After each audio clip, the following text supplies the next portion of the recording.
Two of the skippers alongside me, Sambit Kumar Sahu on my right, Subham Nayak on my left, and our match referee, the legend of Odisha cricket, Mr. Sanjay Raul. It's time. 1, 2, 3, start. Good morning, Cuttack. It's a windy day today here in Barabati, and we're all set for an exciting contest between Biswabharati Club and the SB Sports Club. Two of the skippers alongside me, Sambit Kumar Sahu on my right, Subham Nayak on my left, and our match referee, the legend of Odisha cricket, Mr. Sanjay Raul. It's time for the captain of Biswabharati Club to spin the coin. Head. Heads is the call. Heads is the call. It tells. So, कौन करियो चाहिए? हम batting करना चाहिए. Wicket देखिए कौन लागुची particularly used wicket का same wicket खेल होइतला लेकिन पर्टिकुलरली विकेट टिके बेटर लागुची आज तो हाँ कही हम बट काली गोटे लो स्कोरिंग मैच होता तो ऑब्वियसली टिके विकेट ऑन ड्रायर साइड अच्छी तो सेकेंड इनिंग्स को स्पिनर्स को हेल्प मिले तो आम गोटे भल स्कोर पुट अप कर डिफेंड करा चाहबू. टीम कॉम्बिनेशन किसी चेंजेस होई दीटा चेंज होती अंकित यादव जगह विनायक शॉ आउ तुफेल जगह रजनीकांत अच्छी. ऑल द बेस्ट आज मैच में. शुभम केते एक्साइटेड फर्स्ट मैच आपन टीम पई बारवाटी रे? बहुत एक्साइटेड. बारवाटी तो सब गोटे आम जानते आमर कटक गोटे प्राइड तो बहुत ही आम भी चाहूँ आम लास्ट मैच भल फिनिश करवा बारवाटी अच्छी तो आमको ये मैच बहुत इंपोर्टेंट अच्छी जितियापी तो आम ट्राए करें मैच जितिकी. फर्स्ट इनिंग रणनीति कौन रहिबो? आम भी चाहूँ फास्ट बोलिंग करने जोड़ा कि आम चाहूँ आम फॉर आसी तो आमर स्पिनर्स टे भल अच्छा जदि विकेट टे ड्राए अच्छी काली लो स्कोरिंग मैच होती तो आम तार फायदाटा उठे ना जदि टे विकेट ड्राए अच्छी तो आम ट्राए करवा कि जिते कम अटकवा. आपन टीम कॉम्बिनेशन आमर आज दीटा आसछन्ती शुभंकर आउ आमीन आउ आकाश दीटा नुआ आसछन्ती आउ तीनटा बात पड़छ. All the best, Subham. Major match pay. Ladies and gentlemen, the news has come out from the center. It's Biswabharati who have won the toss and they're going to be batting first.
Good morning. A fresh day, fresh match, and a bright sunshine day here in Barabati as you welcome all of you, all the viewers all around the world to a contest between Biswabharati Club and SP Sports Club.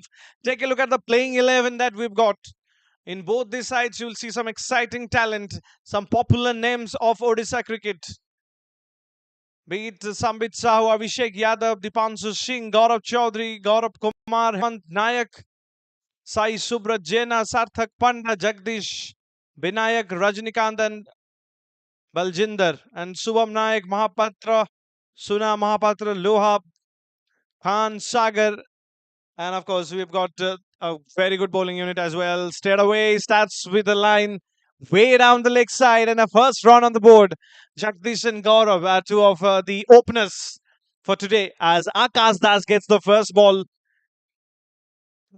Toss goes to Biswabharati Cricket Club, and they had no hesitation in batting first. I had a talk with the captain of Biswabharati Sambit, and he did mention that it might be slowing down in the second inning. So why not bat first?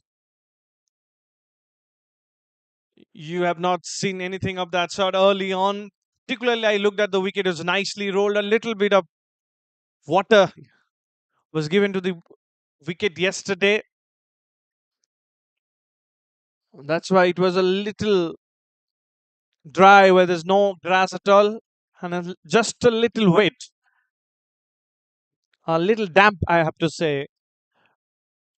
The part of where grass was there.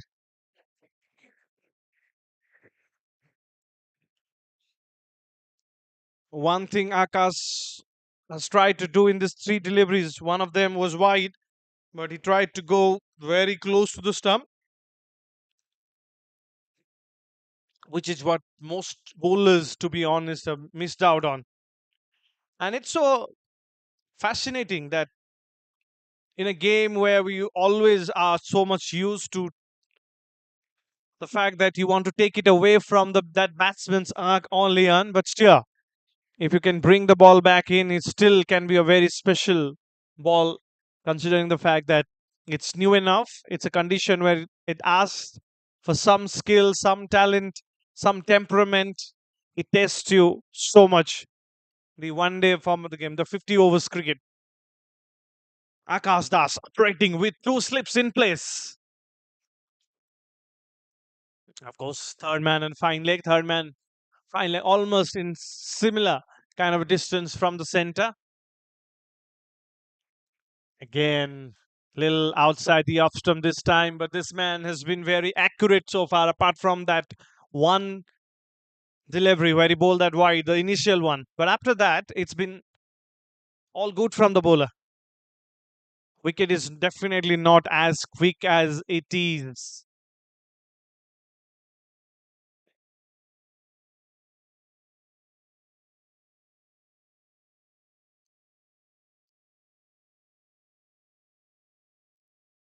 Three dot balls for Akash.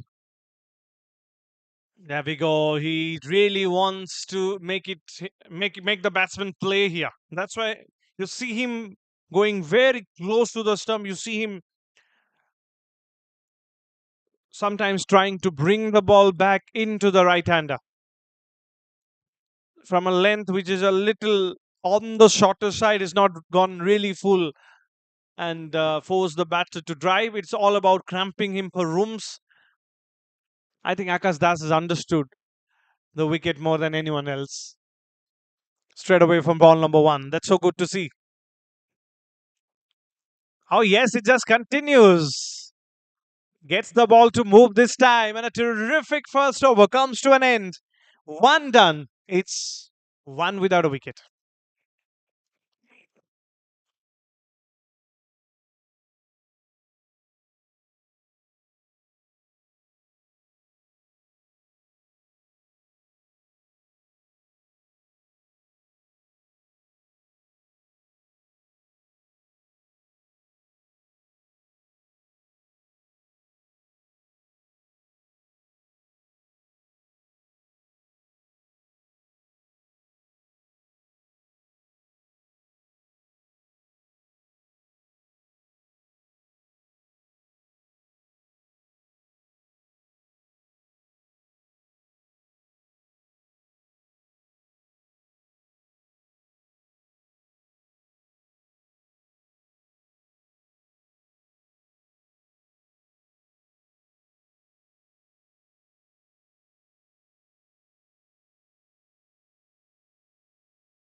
Raghunath Malla will be sharing the new ball with Akash.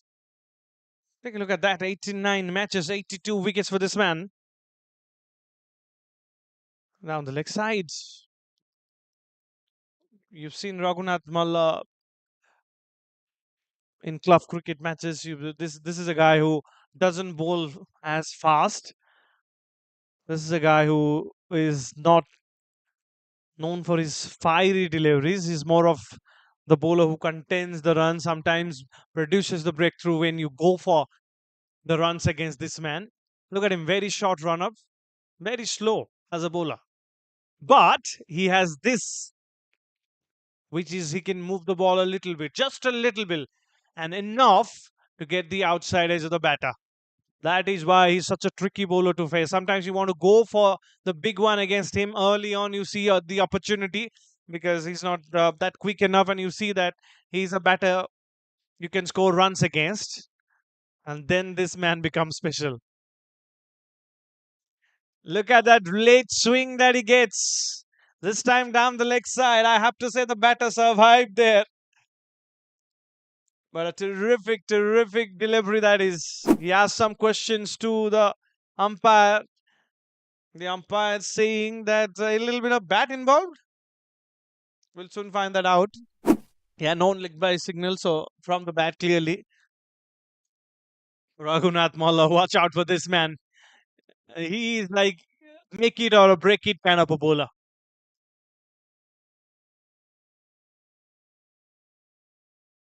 Yes.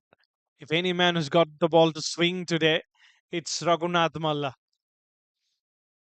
Not known for his pace, not known for his expressive deliveries. He keeps it there, right there, and then almost forces you to do something, and then you are in trouble. So that's why it will be interesting to see the strategy from Jagdish and Gaurav Chaudhary. On the shorter side, equally well fielded at the deep, as equal was the shot that was played. He does have the third man and a fine leg too, but a lot wider than the previous bowler, and rightly so. He's on the slow side, so most of the deliveries will go a little square of the wicket and not that fine. One slip in place for Raghunath Malla. This time, putting it on the back foot. Oh, terrific stuff. Back foot a point. Go and get your runs from that, he says.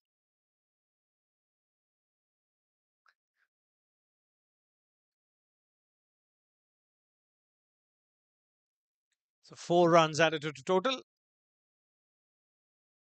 And looks like this is the end of this over. Yes. So 2 overs done and dusted. It's 4 without a wicket.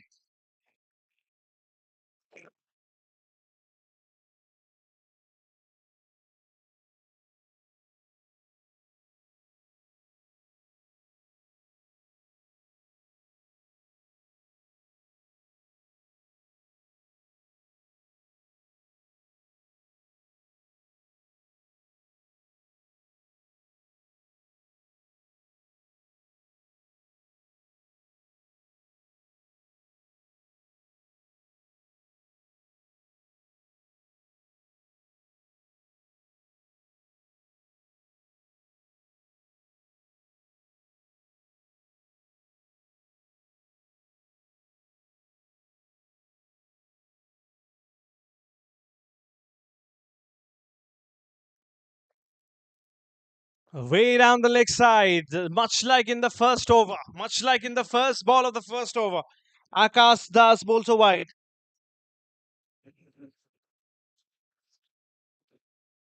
To keep an eye on that line. Akash primarily looks like a bowler, bowls wicket to wicket, and of course tries to bring the ball back in, as I said. But more of a little backup length, and then to be tramping the batter for rooms with that late movement that he gets sometimes. Easily played. Different kinds of bowlers today.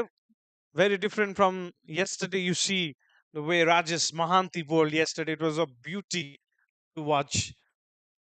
Rajesh Mahanti, such a special talent and such a special name in Odisha cricket. He was on fire yesterday. Didn't have enough runs on the board. They did manage to put up some fights. That's about it.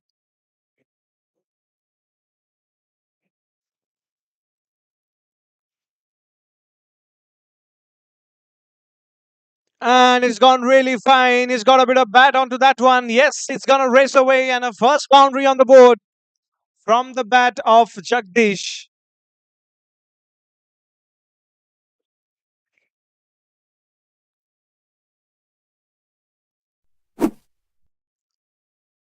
Again, that line is a little questionable. If you want to bring the ball back in, we said so much about bowling close to the stump, but particularly as a bowler, if your natural line is that, then it you should start from outside the off, not from middle and leg. Has not really done anything good in that matter.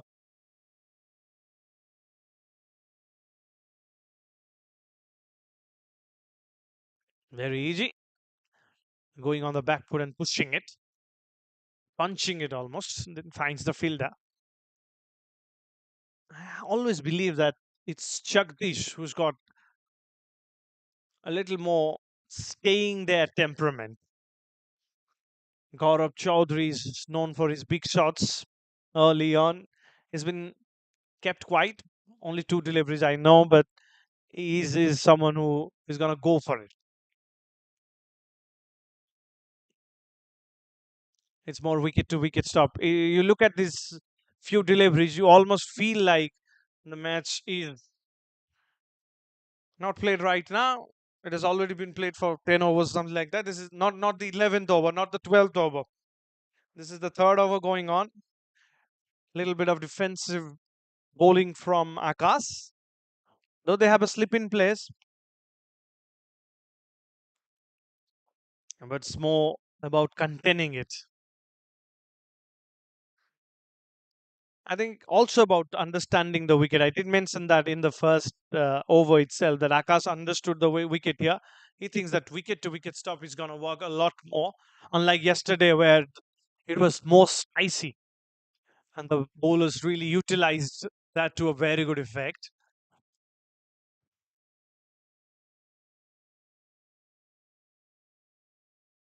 Has not given one delivery right up there to see if it's something is there or not. It's all backup length and it's all very much like coming into the batter.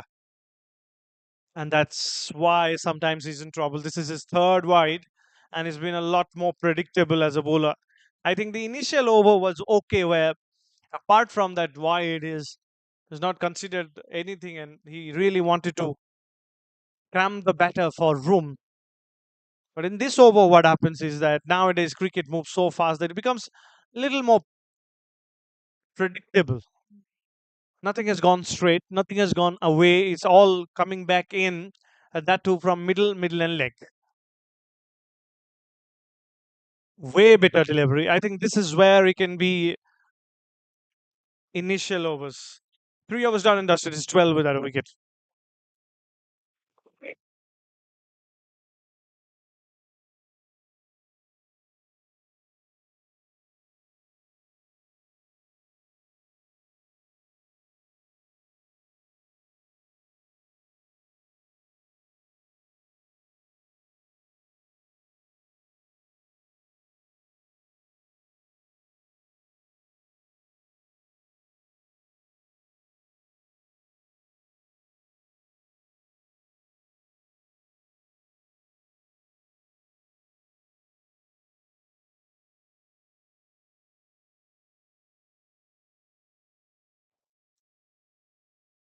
Here's Raghunath Malla. Way down the leg side, it's going to race away. Some erratic bowling from the bowling unit has produced some results. Two of the boundaries on that side, and two of them are deliveries, very punishable deliveries, I'll say. Need to keep an eye on that proper line and length. It's not working anymore. Raghunath initially also thinking about bringing it in. He can take it away too, but so far it's all been going in that middle and leg, and then trying to make the ball come back. I think the line has been a concern for them.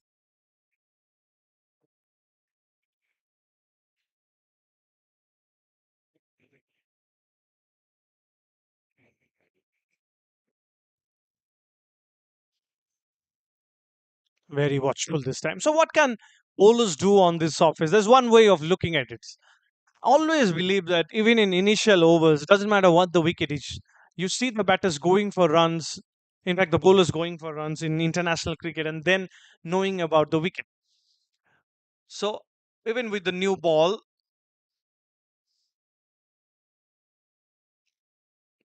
to make it right up there for a few deliveries to see what is there is not a bad ploy. And it's Raghunath Malla who continues here.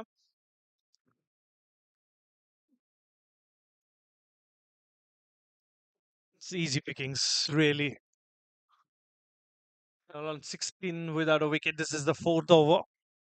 It's Raghunath who's got the ball to move all right, but it's not accurate bowling from him. Way more erratic. Much like Akash too. It's considered some 4 runs. I'm still saying that. That tells you that it's not used that well. This man always gets the ball to move. And particularly with the pace he generates, or the lack of pace he has got, to be honest, creates a doubt in the batter's mind too. 4 overs done, it's 17 without a wicket.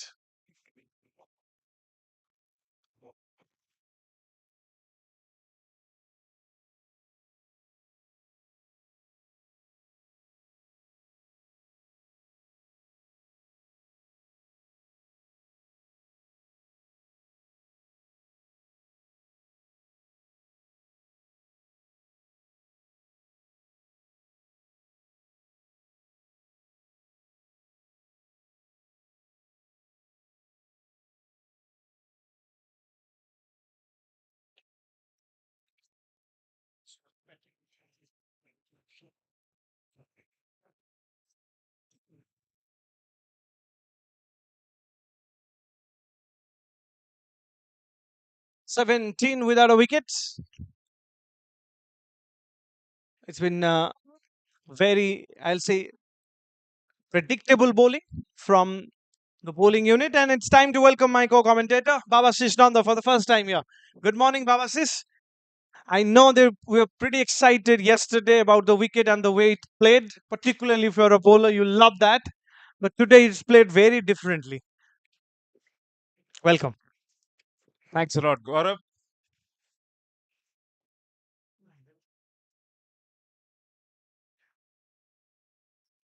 Yes, and yesterday we really saw from that far end bowlers who wanted to swing the ball, they pitched it up. Niranjan got a lot of movement with the new ball as well. So you got to be patient from the far end. From this particular end, from the clock tower end, you got to be hitting the surface. And that's what Sambit Baral did. They almost defended that very low score. But then credit to Sunrise to really keep at it. Again, Niranjan critical with the bat. Oh, impact in line. Is it not? Now they'll get the overthrow. Might get more than one. Solitary fielder behind it. So that's two more. Interesting to see if that is still of the pads or of the bat. No signal. So that's why there was an inside edge.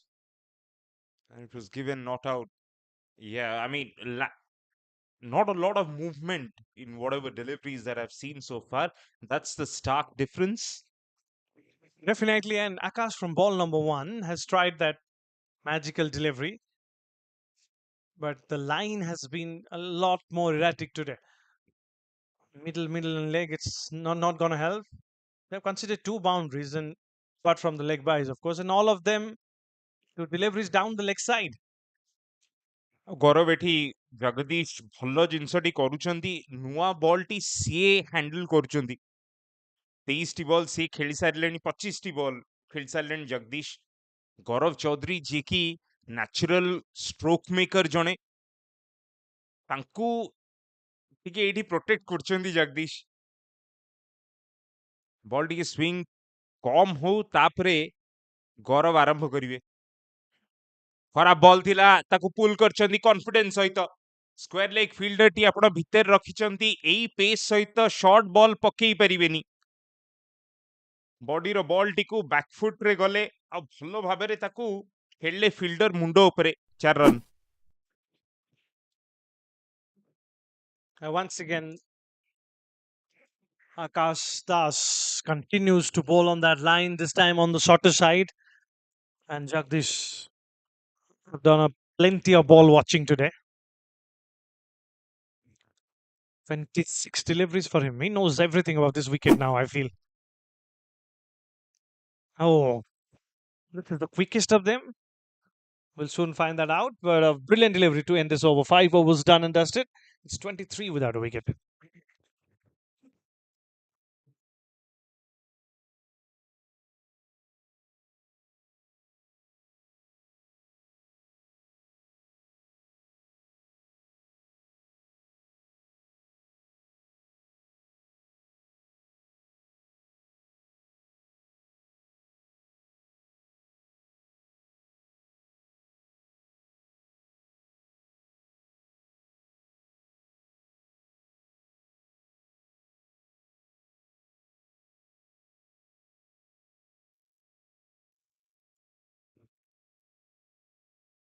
Gaurav on strike.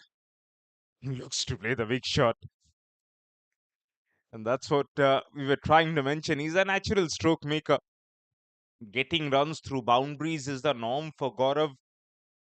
So against the new ball, you're actually hoping, if you're Biswabharati, that most of the strike goes to Jagdish.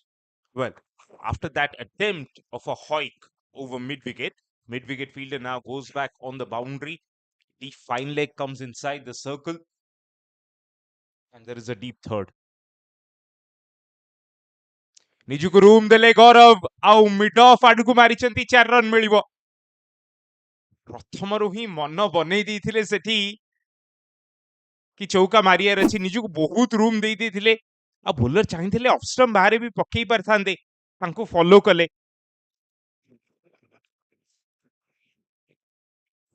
Has seen plenty of batting from the non-strikers end. Got the opportunity now, as has gone for it. Really. Watch out for him going in this over. I feel that he's really gonna attack in this over. You're saying that his natural game is to attack. We all know that Gaurav Chaudhary more suited to T20s, particularly when he's really belt the bowlers. But I'm so delighted about the fact that Jagdish is really, as you said, protected someone like him. There's a natural stroke maker. Oh, he brings the ball back in. And I was mentioning about Raghunath and the kind of pace he has got. Sometimes it's a tricky thing to handle someone like Raghunath, particularly when you're a stroke maker. ଯଦି କିପରଟି ଉପରେ ରଖନ୍ତେ ତାହେଲେ ମଜା ଆସିଯାନ୍ତା। ଏଇ ପେସରେ keeper ଆପଣଙ୍କ ପଛରେ ଅଛି, ଆପଣ fit ବି use କରିପାରିବେନି। ମିସଫିଲ୍ଡ ହେଇଛି, ଗୌରବକୁ 1 ରନ୍ ମିଳିବ। ଯେତେବେଳେ ଏତେ ଆପଣ ଏଇ ପେସ୍ ସହିତ ପକାନ୍ତି ଗୌରବ, ତାହେଲେ ଆଜ ଅ ବ୍ୟାଟର ଯେତେ ଆମେ ଫିଟ୍ ୟୁଜ କରିବା ଆମ ପାଇଁ ସହଜ। ଏଠି ଗୌରବ ସେଟା କରୁନାହାନ୍ତି, କାହିଁକିନା ତାଙ୍କ ହାଇଟରେ अगेन लेंथ पिक करबा तांक पई असुविधा हबो और बॉल टी मूव करूची कि जगदीश सेटा करि परिबे आ करूचंती भी।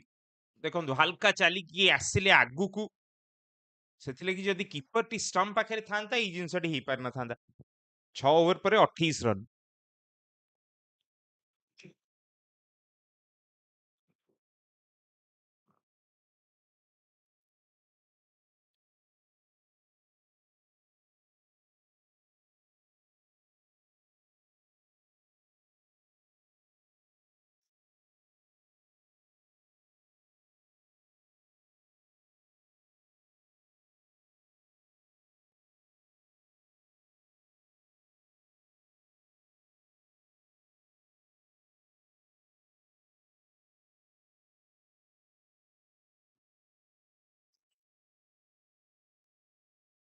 Comparatively, Akash has moved the ball really less. If you compare him with Raghunath Malla, of course, that pace helps. So someone like Gaurav Chaudhary who plays through the line and plays the big shots, goes for it. Let's see how he handles. It will be a lot easier. Ball's coming onto the bat. Ball's not doing that much. Gaurav Chaudhary can play his big shots, I feel. ଆଉ ସେପଟ ଏଣ୍ଡରୁ ଯେତେବେଳେ ଆକାଶ ପକଉଛନ୍ତି short of length ପକେଇଲେ ତାଙ୍କୁ ଜମା movement ମିଳିବନି। Driver ball ପକେଇବାକୁ ପଡିବ। ଡ୍ରାଇଭର ବଲ୍ ପକେଇବା ପୂର୍ବରୁ ସେ ଭାବୁଥିବେ କି ଗୌରବ ଚୌଧୁରୀ ଯୋଉ ଡ୍ରାଇଭଟି ମାରିବେ ସେଟା ବାଉଣ୍ଡ୍ରିକୁ ଯିବ। ସେଥିଲାଗି ଟିକେ ପଛରେ ପକଉଛନ୍ତି। ଏଇଠି ପକେଇବାକୁ ପଡିବ ଏଇ ଲେନ୍ଥରେ। খুব ସୁନ୍ଦର ଭାବରେ ସେଠି ୱେଟ୍ ଟ୍ରାନ୍ସଫର କରି ଡ୍ରାଇଭଟି ମାରିଥିଲେ ଗୌରବ, କିନ୍ତୁ ଆଜ୍ ଅ ବୋଲର ଆପଣ ଚାହୁଁଛନ୍ତି କି ବ୍ୟାଟର ଆସନ୍ତୁ ଫ୍ରଣ୍ଟ ଫୁଟରେ ଆଉ ବ୍ୟାଟ୍ ଟିକେ ବଡିରୁ ଦୂରକୁ ଯାଉ, ସ୍ଲିପ ରଖିନାହାନ୍ତି। ଏତେ ରନ୍ ବି ହେଇନି, ଏଠି ଆଉ ଟିକେ ଆଟାକ୍ କରିବା କଥା ଫିଲ୍ଡ ସହିତ।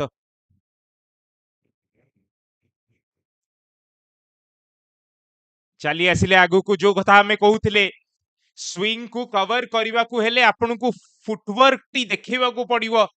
ଆଉ ଖୁବ ସୁନ୍ଦର ଭାବରେ ଅଫ ଷ୍ଟମ୍ପର ବାହାର ବଲ୍ ଟିକୁ ଆକ୍ସେସ କରିଥିଲେ। 4 ରନ୍ ପୁଣି ଥରେ। Well, finally, this man does what he does. Gaurav Chaudhary batting on 7 from 10. In fact, 11 from 11 with that boundary, of course. 2 boundaries, 2 brilliant shots. Line outside the off stump. It's not worked here. Now going a little short. But one thing I think, Babas, is that it goes in favor of Akash is that his natural way of going for it is a touch back up length and he cramps the batter for room. That's the thing. So that's where I think Gaurav Chaudhary also someone who loves to free his arms and play his shots. ଠିକ କହିଲେ, line ଯେତିକି important length ସେତିକି। ଓଭରଟି ଭଲ ଭାବରେ ସାରିବାକୁ ପଡିବ ଆକାଶକୁ। ଭଲ ଲାଇନ ସେଠି, ଆଉ ଅଫ ଷ୍ଟମ୍ପ ବାହାର ଲାଇନ ଥିଲା। ଏଇଠି ଯଦି ପକେଇବେ ପୁରା ଓଭରଟି ତାହେଲେ ଗୋଟେ ସ୍ଲିପ ବି ରଖିପାରିବେ। ଜଗଦୀଶ ଜି 14 ରନରେ ଖେଳୁଛନ୍ତି, 28ଟି ବଲ୍ ଖେଳି ସାରିଲେଣି। ତାଙ୍କ ପାଇଁ ସ୍ଲିପ ଆସିବ କି? ଅଫ ସାଇଡରେ ଯୋଉ ରିଙ୍ଗ ଫିଲ୍ଡ ଥିଲା ସେଠୁ ଗୋଟିଏ ଫିଲ୍ଡର ବାହାର କରିଦେଇଛନ୍ତି ସ୍ଲିପ କର୍ଡନକୁ।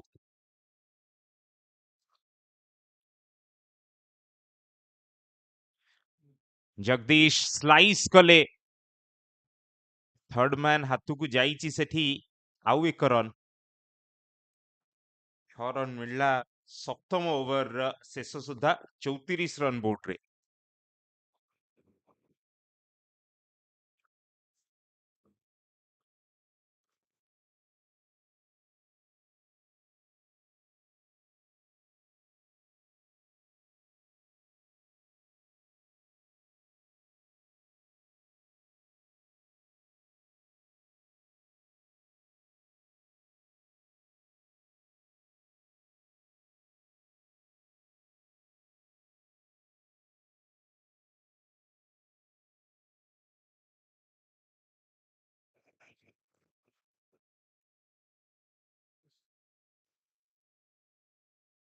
ୱିକେଟ ଯେହେତୁ ମିଳିନି, ଏସବି ସ୍ପୋର୍ଟସ କ୍ଲବ କରିଛନ୍ତି ବୋଲିଂରେ ପରିବର୍ତ୍ତନ।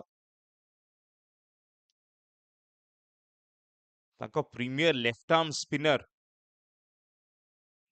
ଜମାଲା ବି ମହାପାତ୍ର ଆସିବେ ବୋଲିଂ କରିବାକୁ।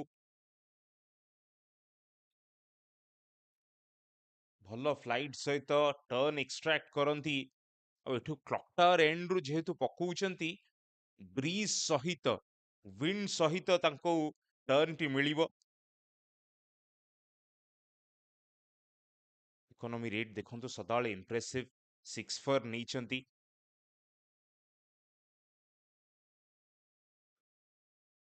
जगदीश फेस करिवे जमलांग प्रथम बॉल स्लिप रखिचंती शॉट पकई देले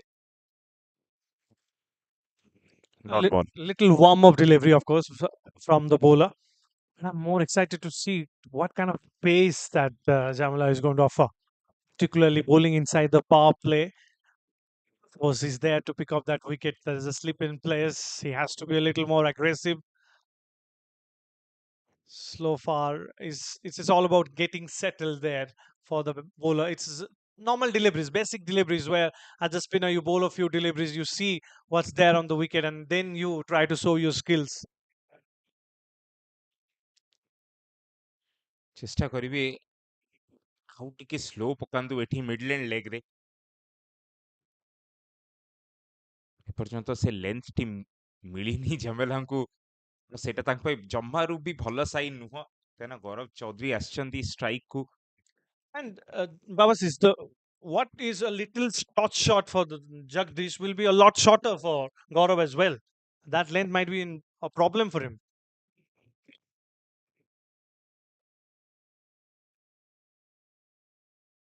एई लेंथ कथा कहउतले गौरव आ देखंतु गोटी इंश्योरेंस जहा बोलुन का पाखरे अछि क्लॉक टावर एंड रु से होची पवन रो wind row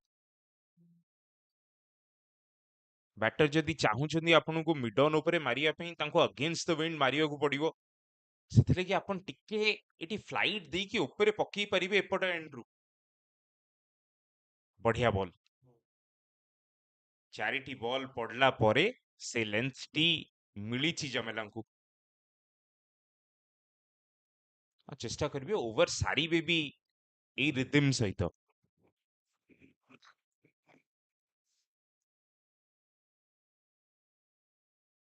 On the shorter side, he rocks back and plays the cuts to a very good effect and a wonderful way to end this over.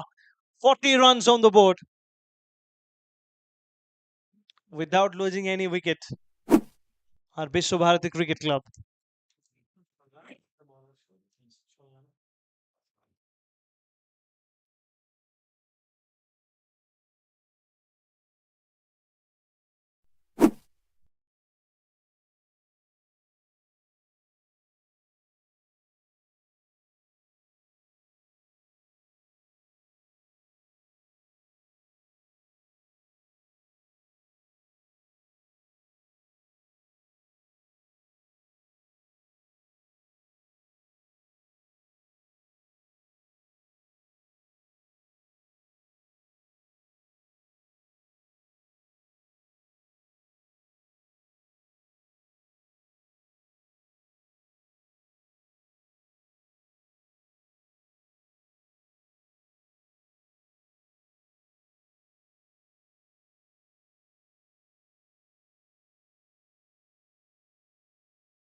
Going at 5 for over.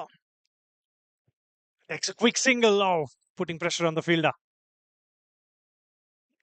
Should they be happy about the power play that they've not lost a wicket as a batting unit after winning the toss and deciding to bat first? They've not expressed themselves that much. निश्चित आउ ये batting order रे Vishwabharati club रो middle order lower middle order रे भी आपन contributions देखा जाईची पूरा टूर्नामेंट रे तो गोटे भलो स्टार्ट परे से माने जानी छंती केमिति गोटे बड़ स्कोर ठिया करि परिबे बहुत भार बॉल देखो जेथरा आपण टिके ऊपर पकेया चेष्टा करछंती बॉल मूव करिची से मूवमेंट ही आपण द्वारा कंट्रोल होउनी सेथिले कि आपण टिके shot पकउचंती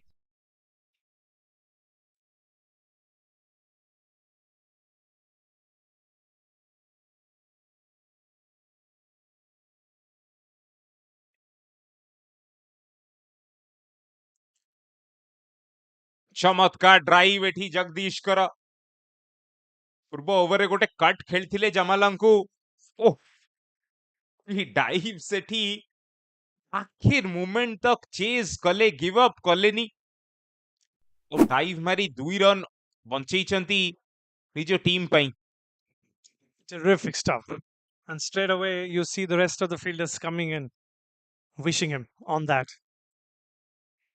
And that's what just lifts the confidence of a side.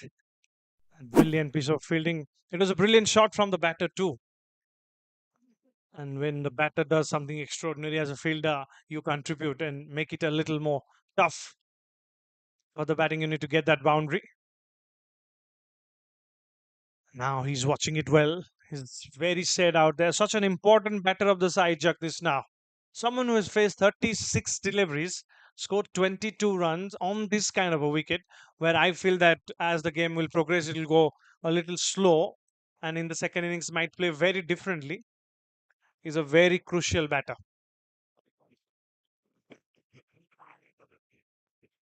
On the contrary, Gaurav, ମୁଁ ଭାବୁଛି ଆଜି ୱିକେଟ ଟା ବେଷ୍ଟ ହବ ବ୍ୟାଟିଂ କରିବାକୁ। କାଲି ଯାହା ବି ଅର୍ଲି ଟିକେ ସଫ୍ଟନେସ୍ ଥିବ ସେ ସବୁ ଜିନିଷ ସବୁ ପଳେଇଛି।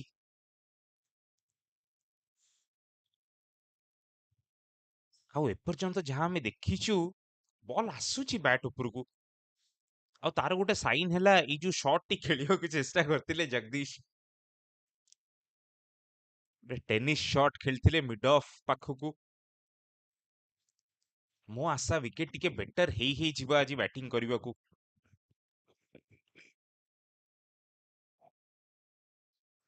Halsey to third man for a single there. And now they should be thinking about playing out in the power play because 9 overs almost done. You uh, yet to lose a wicket. So without trying much, which is a very difficult job for someone like Gaurav Chaudhary, he loves to play shots. Still, I think if you don't give a wicket here, you are winning the first half of it. କେ ମତେ ଲାଗୁଛି ଟାକ୍ଟିକାଲି ଏଠି miss out କରିଯାଇଛନ୍ତି ଜଗଦୀଶ। ଏଇ ଓଭରଟି ଯେତେବେଳେ କ୍ଲକ୍ tower and ପଟୁ batting କରୁଛନ୍ତି ଗୌରବ, ତାଙ୍କୁ ଟିକେ ଷ୍ଟ୍ରାଇକ୍ ଦବାର ଥିଲା। ବ୍ରିଜ ସହିତ ମାରି ପାରିବେ, ମାରିଛନ୍ତି ଫିଲ୍ଡର ହାତକୁ ଫ୍ଲାଟ୍। ସେଇ ବ୍ରିଜ କୁ ଅପେକ୍ଷା କରି ପୁଲ୍ ଶଟ୍ ଟି ଖେଳିଥିଲେ, କିନ୍ତୁ ଖେଳି ଦେଇଛନ୍ତି ସିଧା ଫିଲ୍ଡର ହାତକୁ। ଆକାଶ ଦାସ ଟିକେ ଶର୍ଟ ଅଫ୍ ଲେନ୍ଥ ବଲ୍ ସହିତ ୱିକେଟ ଟି ନେଇ ଯାଇଛନ୍ତି। ବଡ ୱିକେଟ, ପ୍ରଥମ ୱିକେଟ। ଗୌରବ ଚୌଧୁରୀ ଫେରିଯିବେ ପଭିଲିୟନ କୁ। Well, Akash knew what he was doing there. There's a square leg put in for that.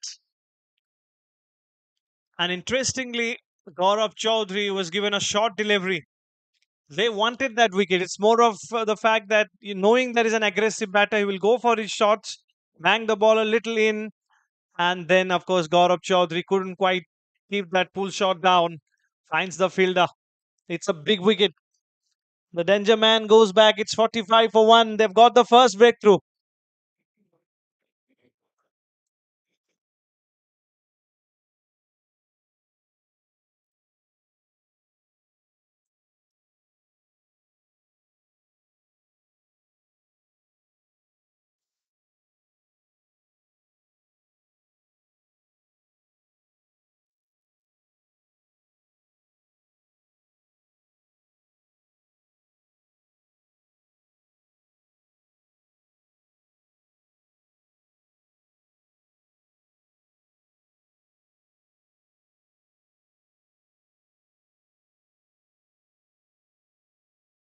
We're mentioning so much about them playing out in this power play without losing a wicket. That has not happened. They finally got Gaurav Chaudhary. Very difficult for someone like him to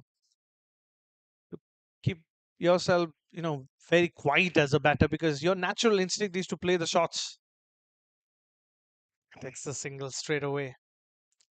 Yes, which is why I brought up that point as soon as Gaurav was on strike. Only thing is, it was the last ball,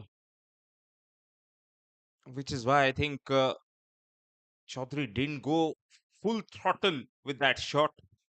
Was in two minds. Should I just get through this movement? Hemant Naik in at number 3. He's got a highest of 209, Gaurav.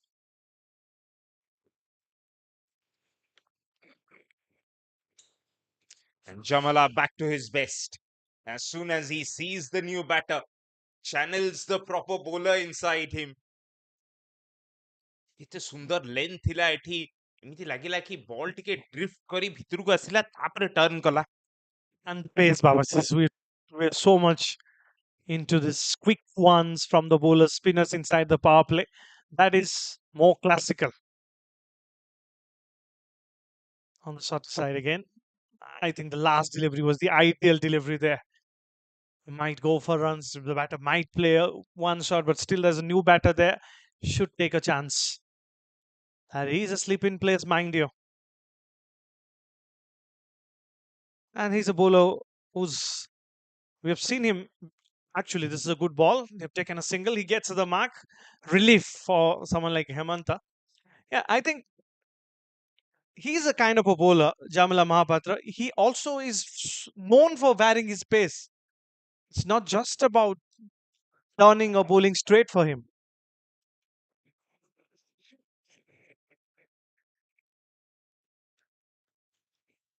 ଆଉ angle ବି ଭଲ use କରନ୍ତି। ଏଇ ଓଭରରେ ତାଙ୍କର ଚେଷ୍ଟା କି ଟିକେ ଯୋଉ ପୂର୍ବ ଓଭରରେ ସର୍ଟ ପକେଇଥିଲେ ଏଥର ଟିକେ ଉପରେ ପକେଇଛନ୍ତି ଆଉ ମିଡ ଅନ୍ ଫିଲ୍ଡର ଟିକେ ଉପରେ ରଖିଛନ୍ତି। ଇନଭାଇଟ୍ କରୁଛନ୍ତି ଜଗଦୀଶକୁ, ଯିଏ 40ଟା ବଲ୍ ଖେଳି ସାରିଛନ୍ତି, କି ବଡ ସଟ୍ ଖେଳନ୍ତୁ।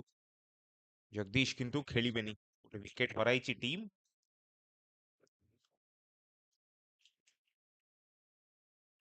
ପାୱାର ପ୍ଲେ ଶେଷ।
ପଞ୍ଚମ ଓଭରରେ ଯେତେବେଳେ ୱିକେଟଟି ମିଳିଥିଲା ଆକାଶ ଦାସକୁ, ଷଷ୍ଠ ଓଭର ଏବେ ନେଇକି ଆସିବେ।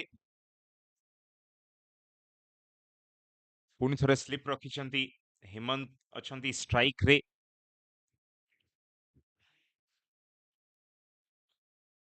ମିଡ ଅନ୍ ମିଡ ଅଫ୍ ଦି ଜଣ ଉପରେ। ପୁଣି ଥରେ ଫେରି ଯାଇଛନ୍ତି ନିଜର ସେଇ ହାର୍ଡ ଲେନ୍ଥକୁ।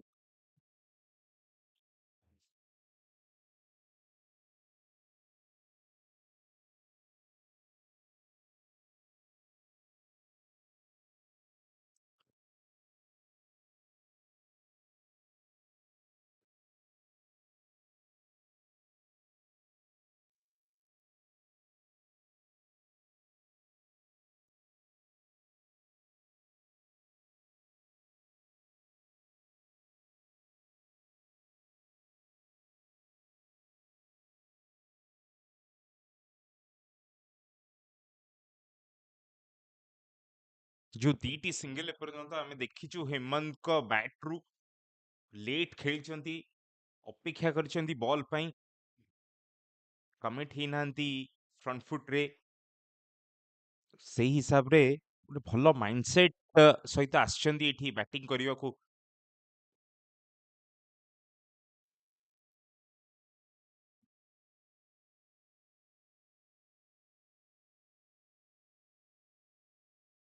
ଜଗଦୀଶ ଗଲେ ଟିକେ ସଫଲ କରି କ୍ରିଜ ଭିତରକୁ, ତାପରେ ବ୍ୟାଟ ଟି ପକେଇ ଦେଇଛନ୍ତି ଉପର ବଲ୍ ଦେଖି।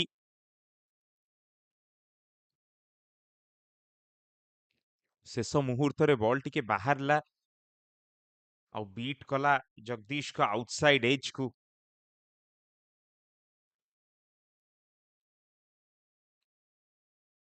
ଭଲ ଭାବରେ ଲେନ୍ଥ ଟି ମିକ୍ସଅପ୍ କରିଛନ୍ତି ଏଇ ଓଭରରେ। ଷ୍ଟାର୍ଟ କରିଥିଲେ ସର୍ଟ ଅଫ୍ ଲେନ୍ଥ ସହିତ।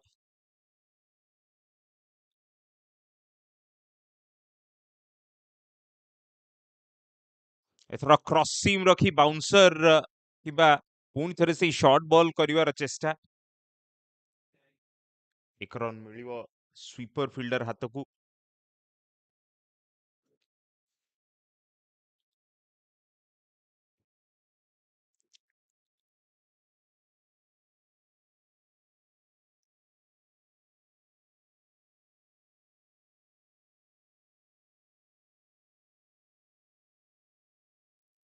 नुआ बैटरन को लगे पुणी थे स्लिप बहुत हुए फेरी पुणी थे से फुलर लेंथ को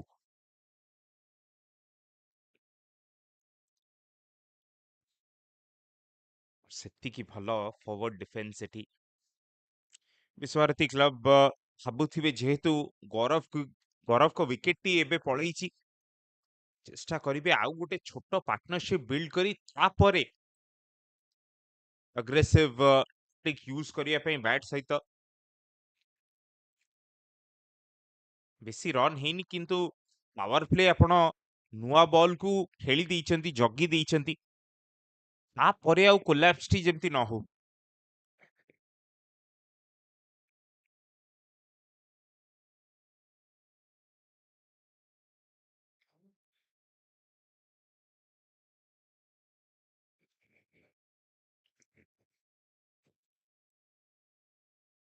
क्विक सिंगल आउ एथि सहित 11 ओवर शेष विश्वभारती क्लब टॉस जीति बैटिंग करूचंती 50 रन बोर्ड रे एक विकेट विनिमय रे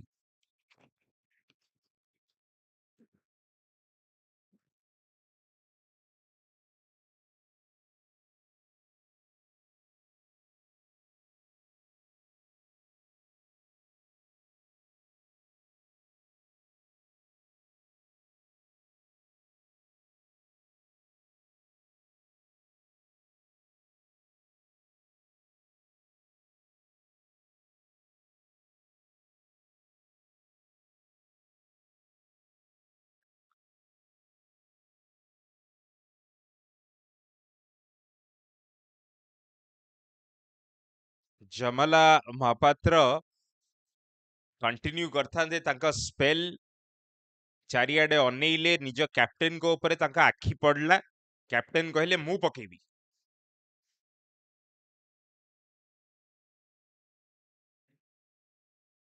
Shubham Nayak right arm mystery मो सहित कमेंट्री बॉक्स रे Diyush Mohapatra good morning Very good morning, Babashish. Wonderful start to the game as well. Gaurav Chaudhary was on the charge. You could see that there was a bit of a confusion in between intellect and instincts when it comes to playing his shots as well. At the time, right now, Shubham Naik after the power plays, with the field spread out a bit, singles are on offer. New batter walked in, Hemanta. It's going to be at the non-strikers end after that single.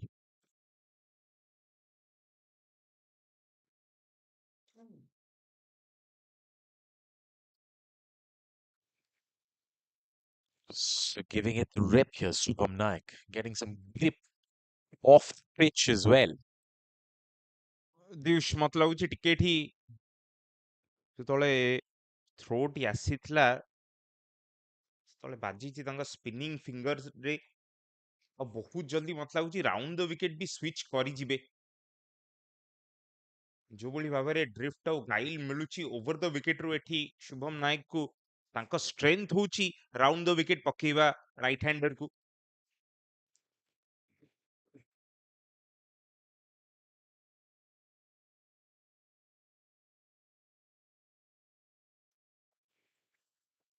Quick single once more. Scores behind square towards that short fine leg fielder. Again, he's getting that turn already. So it's about measuring your lengths right at this point of time when you're coming over the wicket before switching sides, which would be imminent, especially in modern day cricket. It's another dot. Again, way outside the off stump this time, trying to angle it back in towards the right hander in comparison to the last ball, which was closer to the stumps. This is much better. As he hunts down for the spot on the surface, that's a good run take in extra couple of runs, putting pressure back on the fielder to end the over. It's 55 for 1 after 12.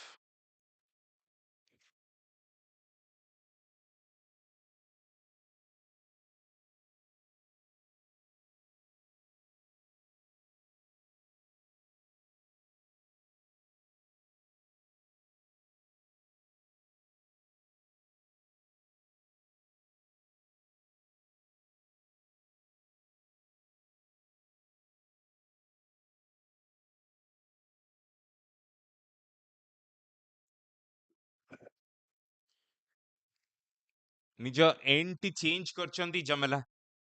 କ୍ଲକ୍ tower and ରୁ ଆରମ୍ଭ କରିଥିଲେ spell ଟି, ଏବେ ପକେଇବେ ମହାନଦୀ ପଟରୁ।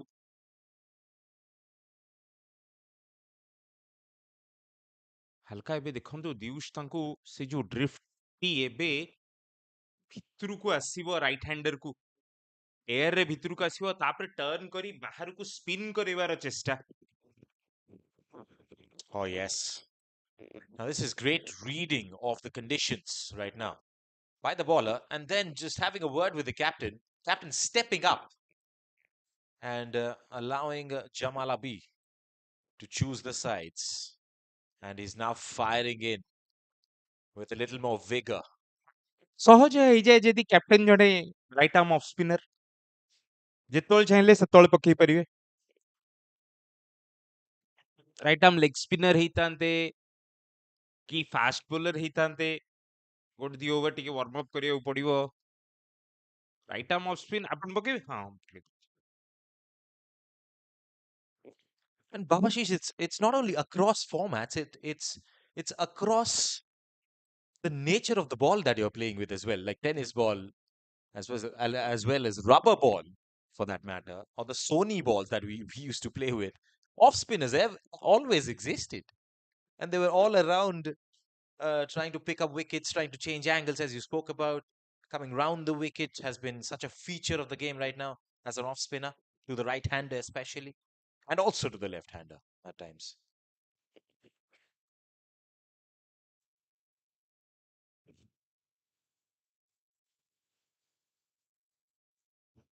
ଆଉ ଆଜ a craft of break of spin ହେଲା, ଆଉ ଯେହେତୁ ଏବେ ଫିଙ୍ଗର ସ୍ପିନ୍ ସହିତ ମିଷ୍ଟ୍ରି ଆସିଯାଇଛି, ତାର ସ୍କୋପ ବି ବହୁତ ବଢିଯାଇଛି ଏବେ। ତ ଯଦି ଆପଣଙ୍କର ବେସିକ୍ସ ଭଲ, ତା ଉପରେ ଆପଣ ବିଲ୍ଡ କରିପାରିବେ, ଆପଣଙ୍କ ପାଖରେ ବହୁତ ଗୁଡେ ଭେରିଏସନ୍ସ ଆସିପାରିବ। ମଧ୍ୟରେ କେବଳ ଏକ ରନ୍ ଦେଲେ ଆଉ ବହୁତ ଜଲ୍ଦି ଓଭରଟି ସାରିଲେ ଜମେଲା।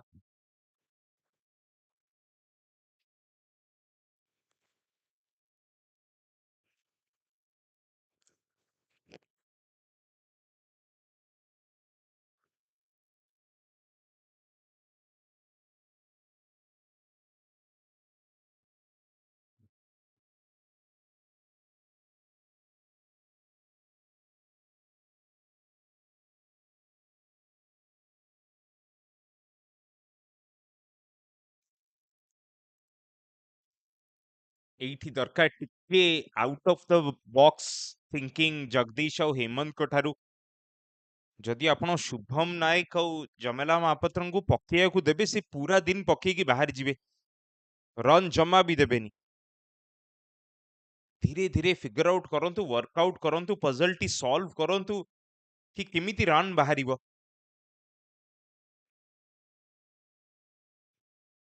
ଦିଟି ଫିଲ୍ଡର ଲଗେଇଛନ୍ତି ଲେଗ ସାଇଡ ରେ ସର୍କଲ ଭିତରେ ସିଙ୍ଗଲ ଟି ରଖିବା ପାଇଁ, ଗୋଟେ ମିଡ ୱିକେଟ ର ଫିଲ୍ଡର, ଗୋଟେ ସର୍ଟ ଫାଇନ ଲେଗ ର ଫିଲ୍ଡର। ପଛରେ ବି ଦିଉଷ ରଖିଛନ୍ତି ସେଠି deep square leg, deep mid wicket, long on. ତ ଗୋଟେ ଇନ୍ ଆଉଟ ଫିଲ୍ଡ ସହିତ ଡିଫେନ୍ସିଭ ପ୍ଲୟ ସହିତ ଯାଇଛନ୍ତି ଶୁଭମ। ଏଇଠି ଯୋଉ out of the box cricket କଥା କହୁଥିଲି ଦିଉଷ, ପୁଣି ଥରେ ସେଠୁ ସ୍ଲଗ ସୁଇପ ମାରିବାର ଚେଷ୍ଟା, ବୋଧ ହୁଏ ବ୍ୟାଟ ର ବଟମ ବାଜିଥିଲା କିନ୍ତୁ କ୍ୟାରି କରିନି ସ୍ଲିପ କୁ।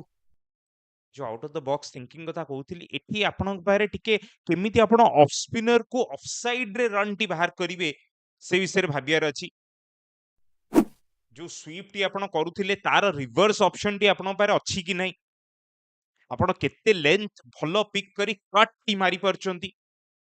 And also how confident you are today, the given day, to play that shot on the offside because he's not wanting to take too many risks. He's going against, he's going with the spin and he's just conked it for six. That is a humongous hit from Jagdish. with the spin किंतु against the breeze थिला Jagdish finally ତାଙ୍କୁ ସେ ବଡ shot ଟି ମିଳି ଯାଇଛି शुभम जानी ଥିଲେ कि जगदीश ଯିବେ ବଡ ଶଟ୍ ପାଇଁ ସେଥିଲାଗି ସେ ସେଇ ଅନୁସାରେ ଫିଲ୍ଡ ବି ଲଗେଇଛନ୍ତି କି ବଡ ଶଟ୍ ପାଇଁ ଆପଣ ଯାଆନ୍ତୁ ଲେଗ ସାଇଡ୍ ରେ ମୁଁ 6ଟି ଫିଲ୍ଡର ରଖିଛି କୋଉଠି ନା କୋଉଠି ଧରା ପଡିଯିବେ ଆପଣ ପରବର୍ତ୍ତୀ ବଲ୍ ଲାଇନ ଟିକେ ଚେଞ୍ଜ କଲେ ଅଫ ଷ୍ଟମ୍ପ ବାହାରକୁ ଗଲେ शुभम ସେଠୁ ମାରିବା ବି କଷ୍ଟ ଲେଗ ସାଇଡ୍ ରେ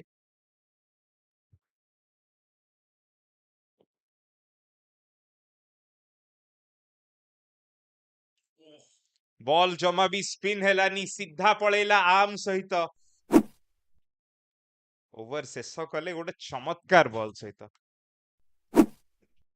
63 रन बोर्ड रे एक विकेट विनिमय रे 14 ओवर शेष सुधा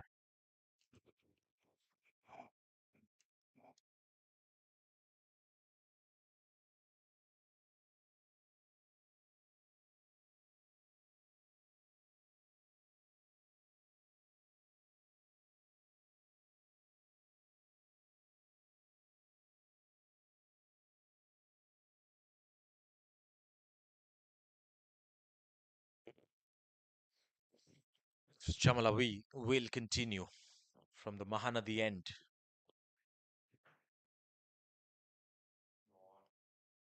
Soft hands, super quick coordination as well. Scampering through for that single. ଭଲ କ୍ରିକେଟ ସେଠି ଜମଲା ପକେଇଥିଲେ ଚମତ୍କାର ଲେନ୍ଥ ଟି ତାକୁ ଫ୍ରଣ୍ଟ ଫୁଟ ରେ ନ ଯାଇ ବ୍ୟାକ୍ ଫୁଟ ରେ ମ୍ୟାନେଜ କଲେ କ୍विक single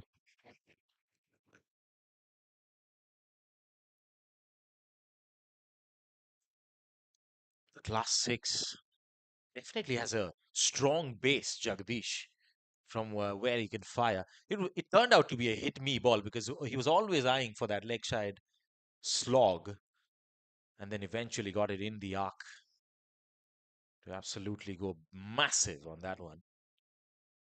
And back to the safe gear. Sensible cricket. Pushes it towards the long off, gets that single.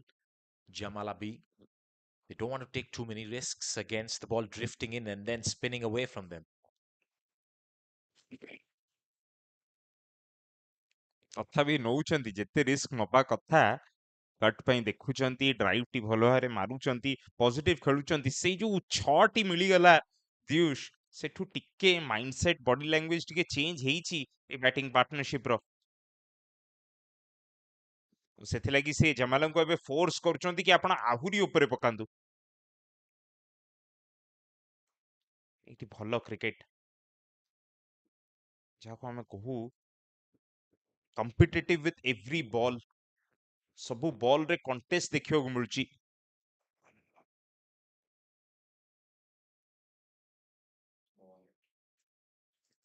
That's a tricky line there. Just underneath the eye line. And he wants to just fend it away. Almost getting squared up in doing so to end the over. 15 done. BBC 66 for 1.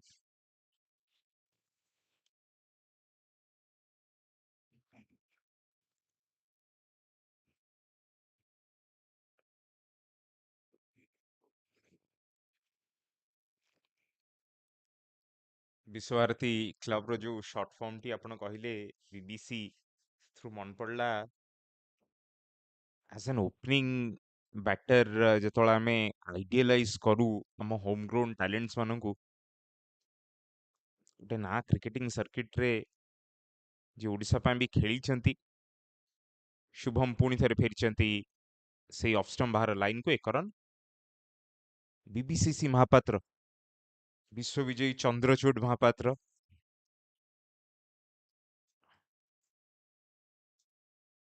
କୁହାଯାଏ bowler ମାନଙ୍କ ମନରେ terror ଆଣୁଥିଲେ BBCC Mohapatra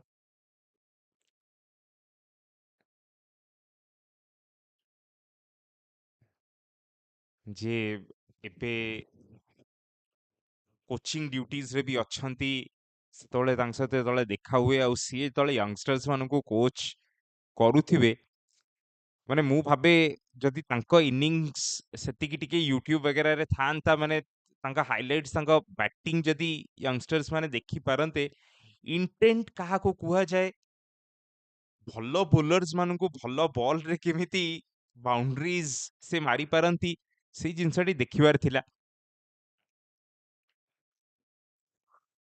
Odisha captain ଯିଏ ବିପ୍ଳବ ସାମନ୍ତରାୟ ତାଙ୍କ ସହିତ କାଲି ଦେଖା ହେଇଥିଲା ସିଏ ଗୋଟେ ତାଙ୍କ ମେମୋରି ସେୟାର କରୁଥିଲେ ବିବିସିସି ମହାପାତ୍ରଙ୍କ ସହିତ କହୁଥିଲେ ବରୋଡା ସହିତ ମ୍ୟାଚରେ ଇରଫାନ ପଠାନଙ୍କ ପ୍ରଥମ ବଲଟିକୁ ଏକ୍ସଟ୍ରା କଭର ଉପରେ 6 ମାରିଥିଲେ ଆଉ ଡେଜ୍ ମ୍ୟାଚ୍ ଲଞ୍ଚ ପୂର୍ବରୁ 100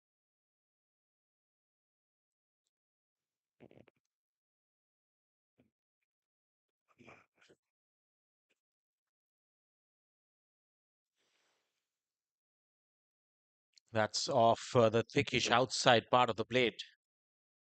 But away towards the vacant region gets a single. These players like him definitely have helped the game evolve to this far that we are witnessing right now. I'd like to know your views on BBC Mahapatra playing in today's day and age and his roles. How do you place him? How do you see him in the mix of things that are going around in all formats of the game, that is? As the 16 over comes to a close, it's 68 for 1. Jamal Abi to continue. ଏଇ 10 ଦିନରେ IPL ଟି ଖେଳିଥାନ୍ତେ ଯୋଉଭଳି ଭାବରେ intent technique ଯୋଉଭଳି power hitting ସେ କରୁଛନ୍ତି ସେ କରୁଥିଲେ ଆଉ ଯଦି ଏବେକା ଟାଇମରେ କରୁଥାନ୍ତେ ତାହେଲେ ନିଶ୍ଚିତ ସୁନ୍ଦର ଭାବରେ ଲେଟ୍ ଖେଳିଛନ୍ତି ସେ ବଲଟିକୁ 1 ରନ୍ ମିଳିଯିବ ଆଉ ଗୋଟେ ଜିନିଷ ଦିୟୁଷ ଯୋଉଟା ବିବିସିସି ମହାପାତ୍ର କରୁଥିଲେ ସେ ଟାଇମରେ ସେୟା ଥିଲା ଆଣ୍ଟିସିପେଟ କରିବା ଆଉ ନିଜ ସ୍କିଲ୍ସ ଉପରେ ଗୋଟେ ଅଲଗା ପ୍ରକାରର ବିଶ୍ୱାସ ବି ତାକି ଆପଣ ବଡ ଲେଭେଲର କ୍ରିକେଟରେ ସିନିୟର କ୍ରିକେଟରେ ସେଭଳି ମାଇଣ୍ଡସେଟ ସହିତ ଯାଇପାରିବେ ସୁଇପ୍ କରିବାର ଚେଷ୍ଟା ଅମ୍ପାୟାର ଜମା ବି ଇଣ୍ଟରେଷ୍ଟେଡ ନାହାନ୍ତି ସେ ଅପିଲରେ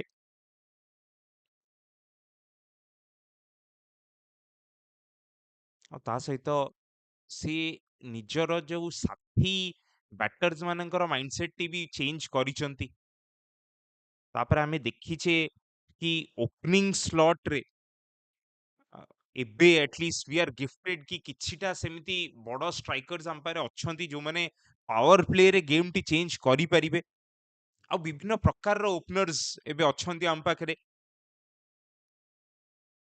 ହ୍ୱାଇଟ୍ ବଲ୍ କୁହନ୍ତୁ ରେଡ୍ ବଲ୍ କୁହନ୍ତୁ ସ୍ୱସ୍ତିକ ଗୋଟେ ବହୁତ ଅଲରାଉଣ୍ଡ ଅପସନ ଲଙ୍ଗ ଫର୍ମାଟରେ ବି ସର୍ଟ ଫର୍ମାଟରେ ବି ଗୌରବ ଚୌଧୁରୀ ଯାହାଙ୍କ ବ୍ୟାଟରୁ ଆଜି ରନ୍ସ ଆମେ ଦେଖିବାକୁ ପାଇଲେନି ସିଏ ବି ଯେତେବେଳେ ମାରନ୍ତି ବହୁତ କ୍ଲିନ ମାରନ୍ତି ଆଉ ଯିଏ ଏବେ ଏଇ ବର୍ଷ ଓଡ଼ିଶା ପାଇଁ ଖେଳିଛନ୍ତି ଆଦିତ୍ୟ ରାଉତ ଯିଏକି ସେଠି ଓଡ଼ିଶା ପ୍ରୋ ଫିନାଲେରେ ଫାଇନାଲ୍ସରେ ତାଙ୍କ ଟିମ୍ ଯାଇଥିଲା ଆଉ ତାଙ୍କରି ବ୍ୟାଟିଂ ତାଙ୍କରି ଏକ୍ସପ୍ଲୋସିଭ ବ୍ୟାଟିଂ ଲାଗି ବହୁତ ଭଲ ପୋଜିସନରେ ସେ ନେଇଯାଇଥିଲେ ନିଜ ଟିମକୁ ମୋ ହିସାବରେ ତାଙ୍କର ବି ଯୋଉ ମାଇଣ୍ଡସେଟ ରହିଛି ଯୋଉଭଳି ଷ୍ଟ୍ରୋକ ପ୍ଲେୟର ସିଏ ଆଗକୁ ସେ ଓଡ଼ିଶା ପାଇଁ ବହୁତ ରନ୍ କରିବେ ଆଉ ସେଇ ଇଣ୍ଟେନ୍ସିଟି ସେଇ ମାଇଣ୍ଡସେଟ ସହିତ କରିବେ ଯୋଉଟା ବିବିସିସି ମହାପାତ୍ର ଆମ ସମସ୍ତଙ୍କୁ ଶିଖେଇ ଦେଇ ଯାଇଛନ୍ତି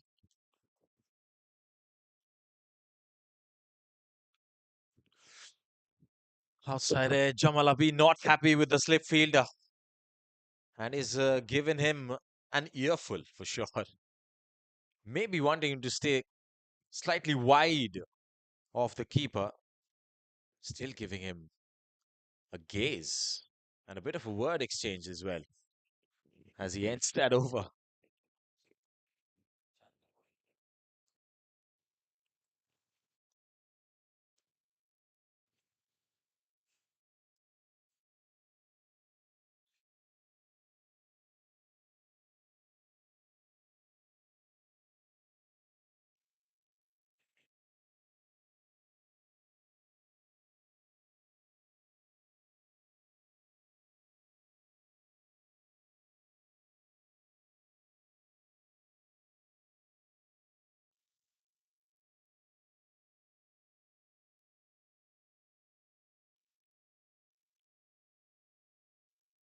Shubham's right arm off spin. Gets the ball to drift at times to move it away from the right-hander. Pitch and straighten up. This time the ball spinning in. The orthodox off spinner.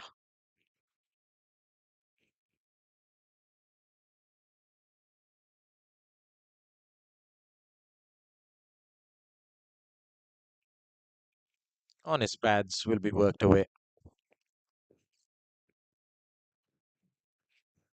ଦିଉଷ ମତେ ଲାଗୁଛି over the wicket ର angle ଟି ବହୁତ easy ହେଇଯାଉଛି ଏଇ ଦି ଜଣ batters ମାନଙ୍କ ପାଇଁ।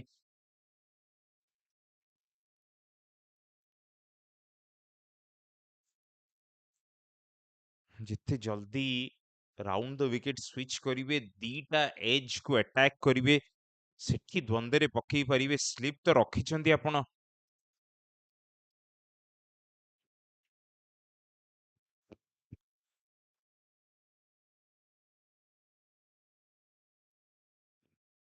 ଆଉ 1 ରନ୍ ବି ନେଇଯାଉଛନ୍ତି ଦି ଜଣ ଯାକ। ତ ସେମିତି କିଛି ଅସୁବିଧାରେ ଆପଣ ପକଉନାହାନ୍ତି। 50 ଓଭର କ୍ରିକେଟରେ ସମୟ ଥାଏ ଆପଣଙ୍କୁ ଗୋଟେ ପ୍ଲାନ୍ ସହିତ ଷ୍ଟିକ୍ କରିବା ପାଇଁ, ମୁଁ ବୁଝୁଛି। କିନ୍ତୁ ଗେମ୍‌କୁ ରିଡ୍ କରି ଗେମ୍ ସହିତ ମୁଭ୍ କରିବାକୁ ପଡିବ ଏଠି।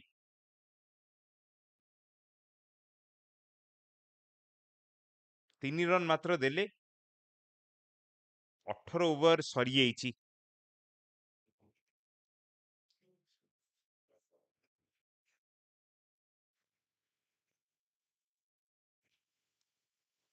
ନୂଆ ବଲ୍ ସହିତ ଯୋଉ ଗୋଟିଏ ୱିକେଟ ମିଳିଥିଲା, ସେତିକି ଏପର୍ଯ୍ୟନ୍ତ। ଦୁହେଁ ସ୍ପିନର ଚେଷ୍ଟା କରୁଛନ୍ତି ଦିପଟ ଏଣ୍ଡରୁ, କିନ୍ତୁ ସେଭଳି ସଫଳତା ଦେଖାଯାଇନାହିଁ। ଚାନ୍ସ କ୍ରିଏଟ କରିଥିଲେ ଜାମାଲା। ସ୍ଲିପ୍ ଫିଲ୍ଡରଙ୍କ ହାତରୁ ବଲଟି ଖସି ଯାଇଥିଲା। ଆଉ ସେଇ ଗୋଟିଏ ଚାନ୍ସ। ତା ଛଡା ଏଠି ଦେଖନ୍ତୁ ଜଗଦୀଶ ଆଉ ହେମନ୍ତ, ଯୋଉ କଥା ଆମେ ହଉଥିଲେ, ଆଉ ଗୋଟେ ଛୋଟ ପାର୍ଟନରସିପ ଏଠି ବିଲ୍ଡ କରିଛନ୍ତି। ପୁଣି ଥରେ ବୋଲିଂରେ ହବ ପରିବର୍ତ୍ତନ।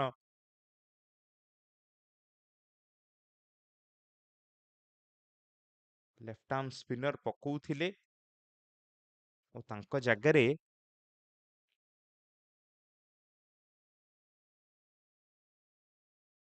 ଅନ୍ୟତମ left arm spinner.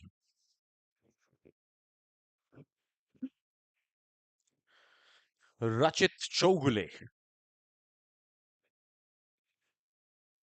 And he's got a slip in place as well, coming round the wicket straight away. Short delivery, hit me ball. And that has been stamped away for 4. Good effort there. The ball did not bounce as much to his liking. Goes under his radar into the ropes for 4. ଖରାପ ball, shoulder, ମାନେ bowling action ଟି complete ବି କଲେନି।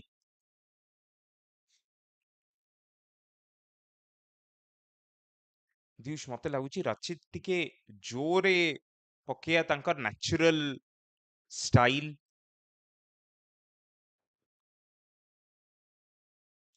ଧୀରେ ପକେଇଥିଲେ ଆଉ ସେଥିଲାଗି protection ରଖିଛନ୍ତି of stump ବାହାରେ।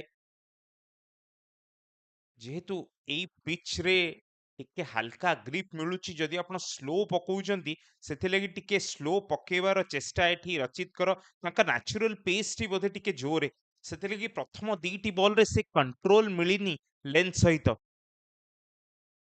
ପୁଣି ଫୁଲ ଟସ୍ ପକେଇଲେ। ଅଯଥା ଚେଷ୍ଟା ଏଠି ଧୀରେ ପକେଇବା ପାଇଁ, ଯୋଉଟା ତାଙ୍କର ବୋଧହୁଏ ନ୍ୟାଚୁରାଲ ଷ୍ଟାଇଲ ନୁହଁ। ଆଉ ସେଥିଲାଗି 9 ରନ୍ କନସିଡ୍ କରିସାରିଲେଣି ସ୍ପେଲ ଆରମ୍ଭରେ ହିଁ। Yes, juicy low full toss there. The field set on the offside with an extra cover inside the field.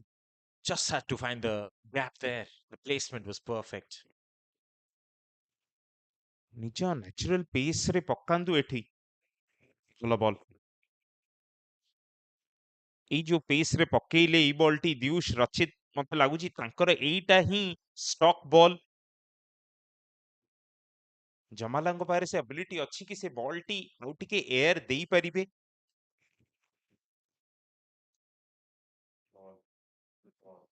This is what he was trying to find. Rachit nails it this time. Last ball of this over.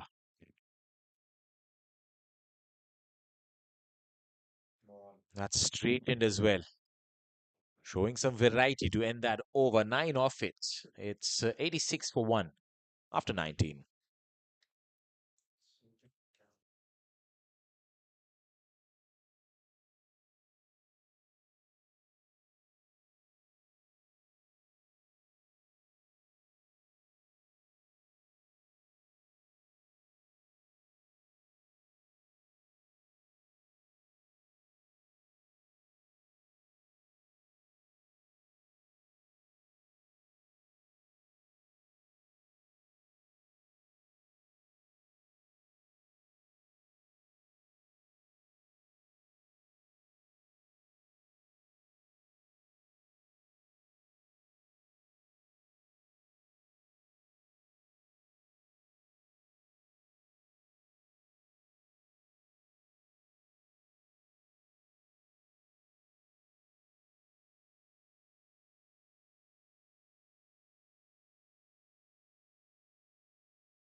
So 19 done.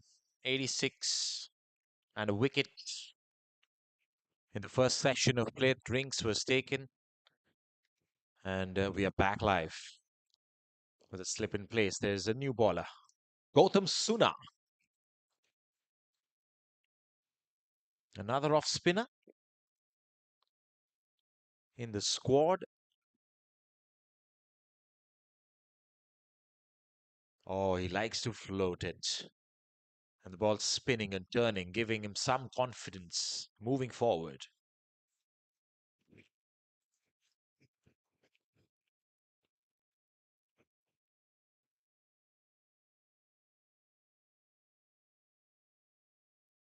ବହୁତ ବାହାର ball ଏଠି ଗୌତମ ସୁନାଙ୍କ ଦ୍ୱାରା ସେ ପ୍ରଥମ ball କୁ ଫେରି ଯିବାକୁ ଚାହିଁବେ।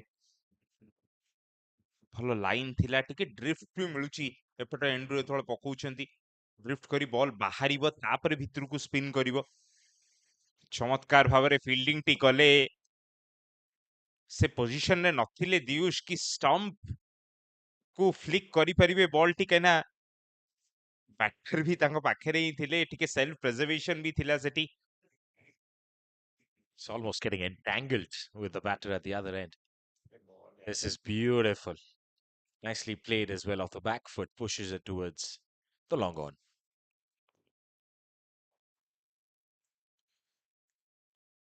सीधा सड़क एटी देखा मिलूँ गौतम गोटे अलग ट्राजेक्टरी रे ही बोलिंग करुछंती हाई लाइन ऊपर को जाई फ्लाइट टी दउछंती एठी एठी शॉट पकई दिले आ गोटे आउटस्विंगर करिवार चेष्टा थिला एठी wide ball Animated reaction there from the bowler, as you could expect. Very close to the tram line. The line belongs to the men in red and black. Single to follow up.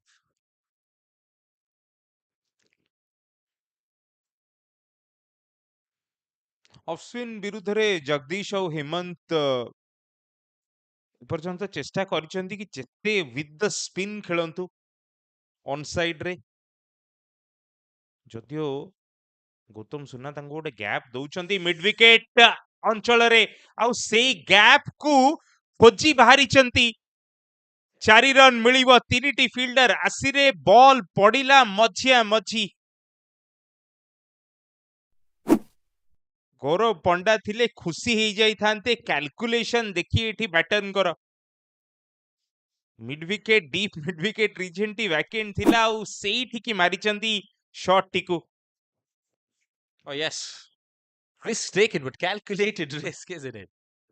Gets a top edge, but doesn't mind because it was a massive vacant region there from square leg to long on that he was aiming at. Gets the boundary trickling over in the end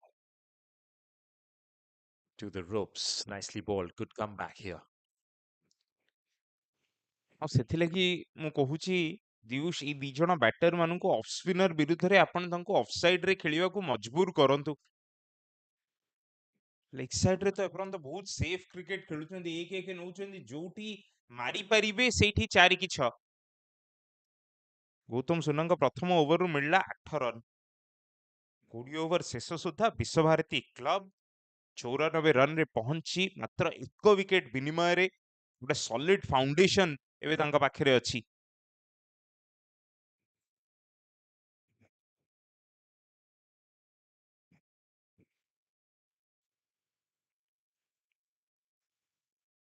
और सेपटू आमे एबे जानिछु कि जो बामहाती spinner रचित अछंती से तांका natural pace T Pheri पाइचंती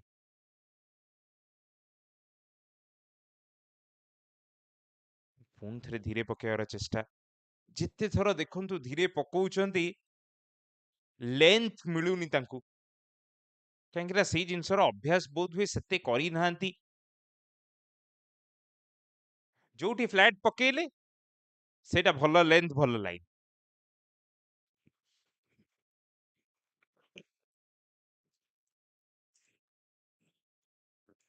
It could be a call for the other batter to come ahead and take the challenge up as well.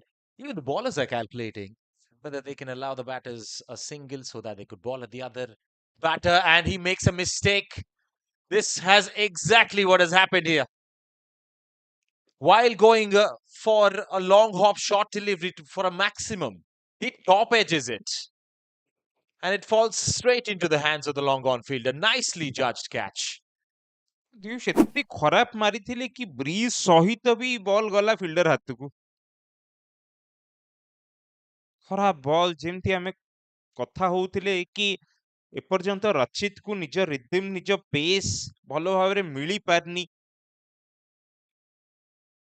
Set हैला परे शॉर्ट बॉल टी को मारी आउट हिचंती लंगन हाथ को सेठी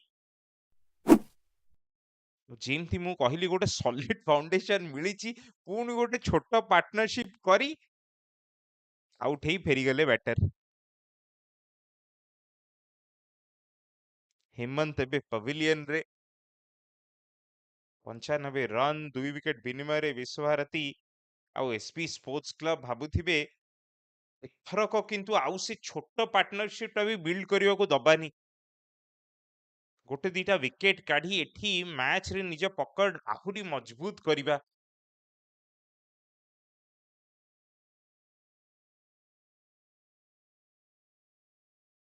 पर्यंत तो केवल डाहाण हाथी बैटर ଶିଖିଛନ୍ତି ବ୍ୟାଟିଂ କରିବାକୁ ଏବେ ସେ ଚେଞ୍ଜ ଟି ଦେଖାଯିବ କି ଡଗଆଉଟ ରୁ କି ଆପଣ ବୋଲର ମାନଙ୍କୁ ଟିକେ କନଫ୍ୟୁଜ କରିବା ଚକ୍କରରେ ଗୋଟେ ଲେଫ୍ଟ ରାଇଟ କମ୍ବିନେସନ ଆଣନ୍ତୁ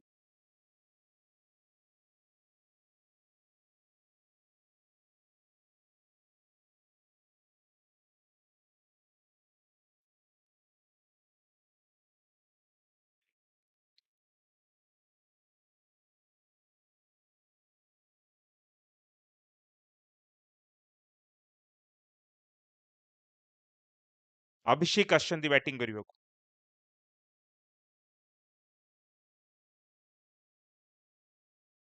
ଏଠି ଭଲ thinking Biswabharati club team management द्वारा कि जने लेफ्ट हैंडर को एठी पठेइछंती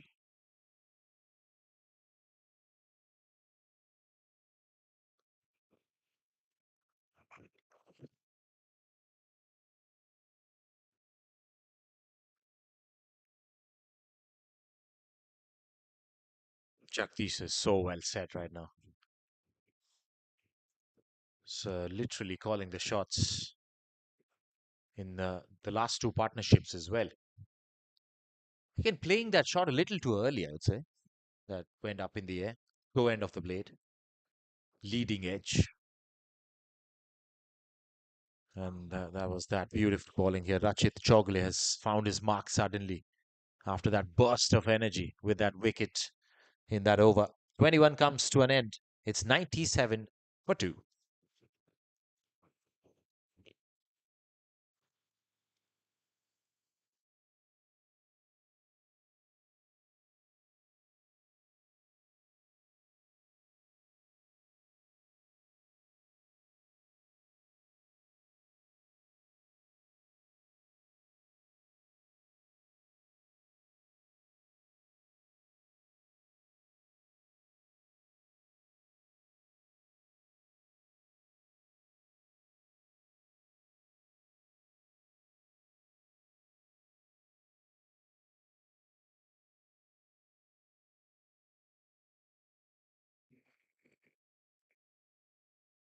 Gautam Suna.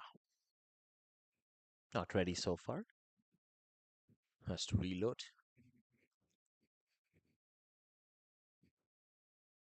Oh, that has spun a long way.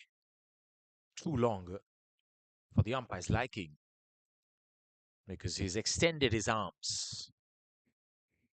Another extra added to the total.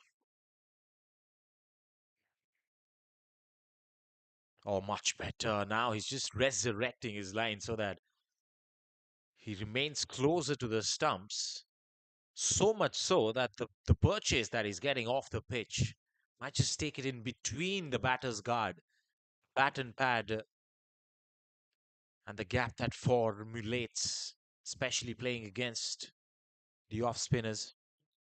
That's off the back foot. Now, back foot, he's just so comfortable to take those singles. Jagdish on course to get a half century for sure. He's at 48 not out. He's labored through with this innings as well. 77 deliveries to do so. Abhishek K has just walked in after the second wicket fell. And he's trying to orient himself.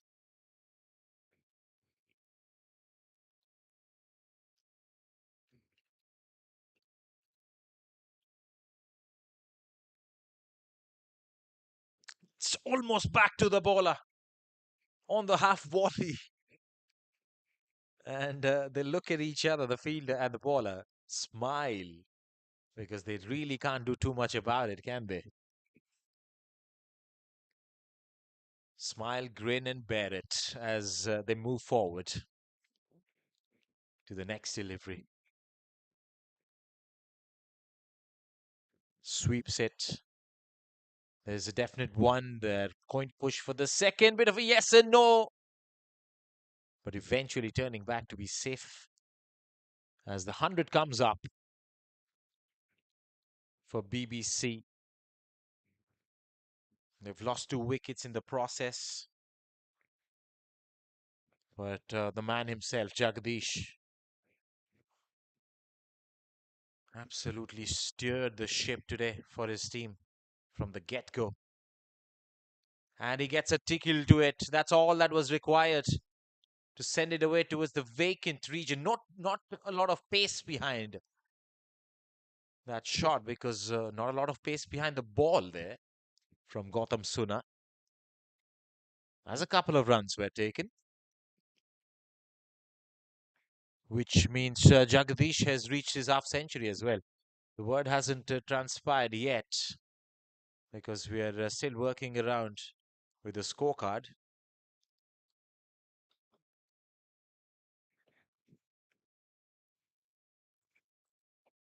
ବହୁତ ଭଲ innings ଦିୟୁଷ ସେଠି ଖେଳିଛନ୍ତି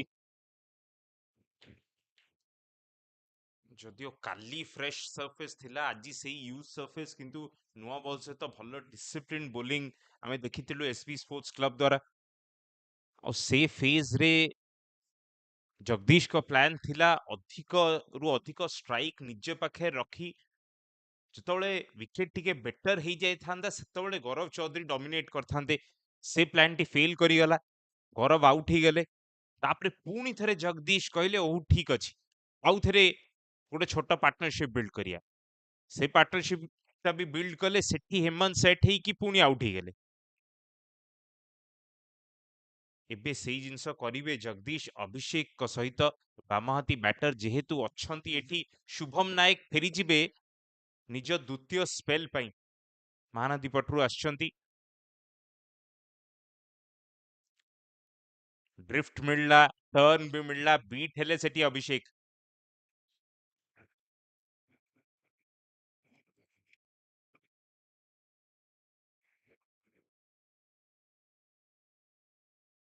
Slightly uppish, but in the gap. Boundary rider, long off, will cut it off.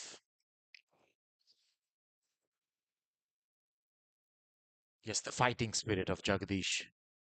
Here again, just exchanging conversation with his partner to build another partnership. This is such a game of sessions, 50 over format. You can still get your power back, control back over the opposition as well. Right now, bowling side trying to press a little bit of charges now to pick up wickets. The field is inside the 30-yard circle. I'm moving in as we speak, trying to cut down on the singles.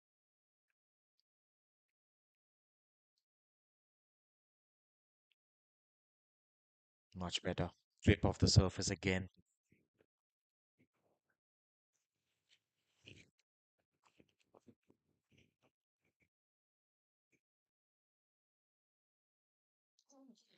pitch short fine leg fielder ଧରିଦେବେ Shubham ନାୟକକୁ ସେଇ over the ୱିକେଟରୁ ସଫଳତା ମିଳିଛି ଆଉ ଗୋଟେ କହିବାକୁ ହବ ଦିୟୁଷ ଏତେ କଷ୍ଟ କରି 82-83 ବଲ୍ ଖେଳିଲା ପରେ ଗୋଟେ ଅଯଥା ଶଟ୍ ଖେଳି ଆଉଟ୍ ହେଇଛନ୍ତି ଜଗଦୀଶ ଓଭରଟି ସରି ଯାଉଥିଲା ଅଫ୍ ଷ୍ଟମ୍ପ ବାହାରୁ ବହୁତ ବାହାରୁ ସୁଇପ୍ କରିବାର ଚେଷ୍ଟା ଆଉ କଣ୍ଟ୍ରୋଲ ମିଳିଲାନି Yes, it was an impulsive shot. It was the last ball of the over as well. Could have just taken a single or just blocked it for whatever greatness that has been brought in by this half century. He's got out with a soft dismissal. 50 of 83, 4 boundaries and a big 6 as well. But that is that for Jagdish, as we have now got 2 new batters in the middle.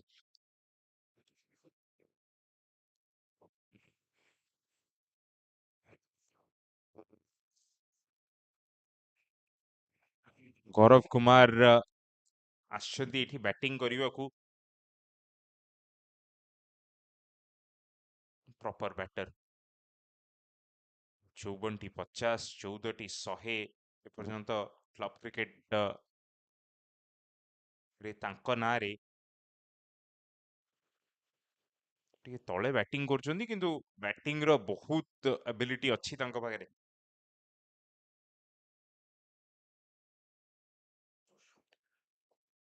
ଅଭିଷେକ ବୁଲେଇ ମାରିଛନ୍ତି leg side ରେ, ତାକୁ କିପରି ଭାବରେ ସେଠି ball ର line କୁ cover କଲେ, ବହୁତ ଜୋରେ ମାରିଲେ ସୁଇପ ଟି, 4 ରନ ମିଳିବ। ଅଭିଷେକ ଯାଦବ ଯାଙ୍କ ପାଖରେ ପୁରା ପୁରି ଆବିଲିଟି ଅଛି ଦିୟୁଷ ବଡ ଶଟ ଖେଳିବାର। ନିଜେ ଜଣେ ଲେଫ୍ଟ ଆର୍ମ ସ୍ପିନର ବି, ଆଜ ଅ ବୋଲର ବି ଭାବନ୍ତି କେମିତି ମତେ ବୋଲର ଆଟାକ କରିବାକୁ ଯାଉଛନ୍ତି, ସେଇ ହିସାବରେ ମାରିଛନ୍ତି shot T. And hit them when they're not expecting it.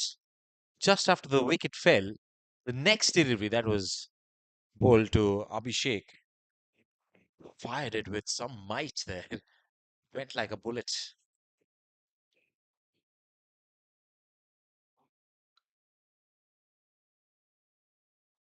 ଗୌରବ କୁମାରଙ୍କ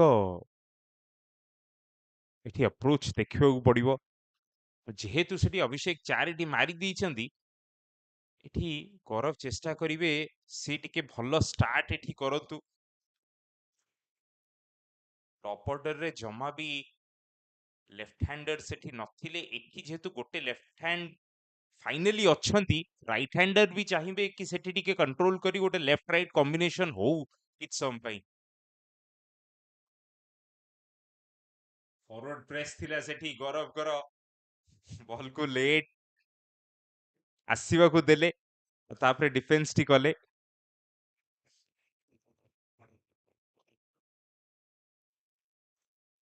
Yeah, he seems cool.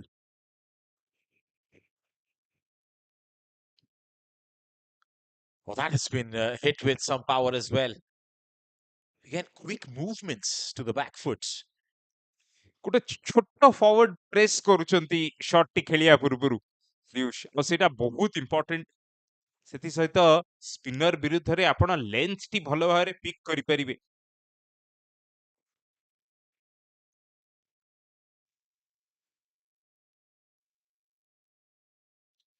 Flat ଖେଳି ଦେଇଛନ୍ତି, ପୁଣି ଥରେ ଫିଲ୍ଡର ହାତକୁ, କି ଚମତ୍କାର କ୍ୟାଚ୍। लो କ୍ୟାଚ୍ ଥିଲା, ଡାଇ କରୁଥିଲା ତାଙ୍କ ପାଖରେ, କିନ୍ତୁ ତଥାପି ରିଭର୍ସ କପ୍ ନେଲେ ସେଠି ଦିୟୁଷ। ଓହ, ଦୁଇ ଥର ଫିଲ୍ଡିଂ କରି ଆମକୁ ବହୁତ ଏଣ୍ଟରଟେନ କରିଛନ୍ତି ଆଜି। ଗୋଟେ ବାଉଣ୍ଡ୍ରିରେ ଆମେ ଦେଖିଲେ ଡାଇଭ କରି ସେଠି 2 ରନ ସେଭ୍ କରିଥିଲେ ଏସବି ସ୍ପୋର୍ଟସ କ୍ଲବ, ଆଉ ଏଠି ଏ କ୍ୟାଚ୍ ଟି ହାଫ ଚାନ୍ସ କୁ ପୁଣି ଥରେ କନଭର୍ଟ କରିଛନ୍ତି ଲଙ୍ଗ ଅଫ୍ ର fielder. Oh, yes. Proficient catch. I think he just adjusted his body. A bit of a jelly-like structure in the end while catching the ball. The hand hitting his legs. He was in an awkward position of sorts, but somehow manages to take it, and making matters worse now for Biswabharati Cricket Club. They have lost the 4th wicket. Patience wearing thin on the left-hander Abhishek as he walks back. ସେଠି ଟିକେ ଆମେ catch ରେ focus କଲେ, କାହିଁକିନା catch ଟା ଏକ୍ସଟ୍ରାଅର୍ଡିନାରୀ ଥିଲା, shot ଟା ସେତିକି ଅର୍ଡିନାରୀ। ନା ତଳେ ମାରିବାକୁ ଯାଇଛନ୍ତି, ନା ଉପରେ ମାରିବାକୁ ଗଲେ, ମଝିଆ ମଝି ପୁଣି ଥରେ ଖେଳିଦେଲେ ଫିଲ୍ଡର ପାଖକୁ। ଓଭର ଆହୁରି ପଡିଛି, ଆପଣ ଦେଖୁଛନ୍ତି ଗୌରବ କୁମାର ଯିଏ ଆସିଛନ୍ତି ବ୍ୟାଟିଂ କରିବା ପାଇଁ, ସେ ପ୍ରପର ବ୍ୟାଟର। ସେଠି ଗୋଟେ ଚୌକା ମାରିଲା ପରେ ସେ ଶଟ୍ ଖେଳିବାର କଣ ଦରକାର ଥିଲା? ସମ୍ବିତ ସାହୁ ରିପ୍ଲେସ କରିଛନ୍ତି ଜଣେ ମାତ୍ର ଯିଏ ଲେଫ୍ଟ ହ୍ୟାଣ୍ଡର ଥିଲେ ତାଙ୍କୁ। ଅସୁବିଧା ହଉଛି ଦିୟୁଷ, ପୁଣି ଥରେ 2 ଜଣ ରାଇଟ ହ୍ୟାଣ୍ଡର୍ସ ପଳେଇ ଆସିଲେ, ପୁଣି ଥରେ ଦେଖିବେ ଲେଫ୍ଟ ଆର୍ମ ସ୍ପିନର୍ସ ଦିପଟ ଏଣ୍ଡରୁ ପକେଇବା ଆରମ୍ଭ କରିଦେବେ।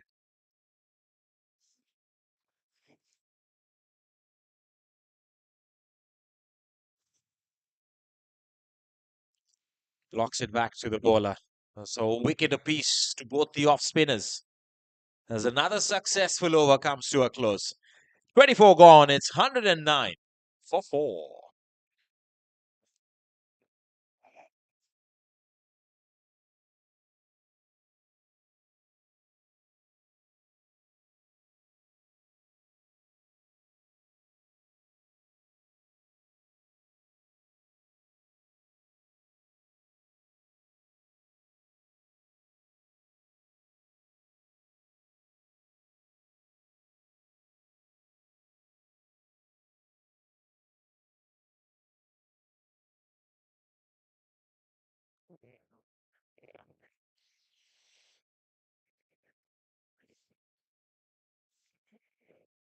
Big time attacking move from the captain, trying to exacerbate the conditions of the opposition, trying to pick up wickets now. Jamal Abi is back. Both the right-handers there, the left-arm spinner would be handy.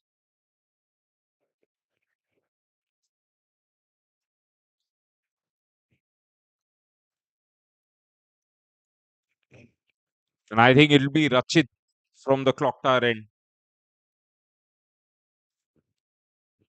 ଯେହେତୁ ଦୁଇଟି right ହ୍ୟାଣ୍ଡର ଏଠି ଅଛନ୍ତି, ଚେଷ୍ଟା କରିବେ କି ଦିପଟୁ left arm spin ଲଗେଇକି run ତ ଜମା ଦିଅନ୍ତୁନି, ୱିକେଟ୍ ନେଇ ଚାଲନ୍ତୁ ଏଠି।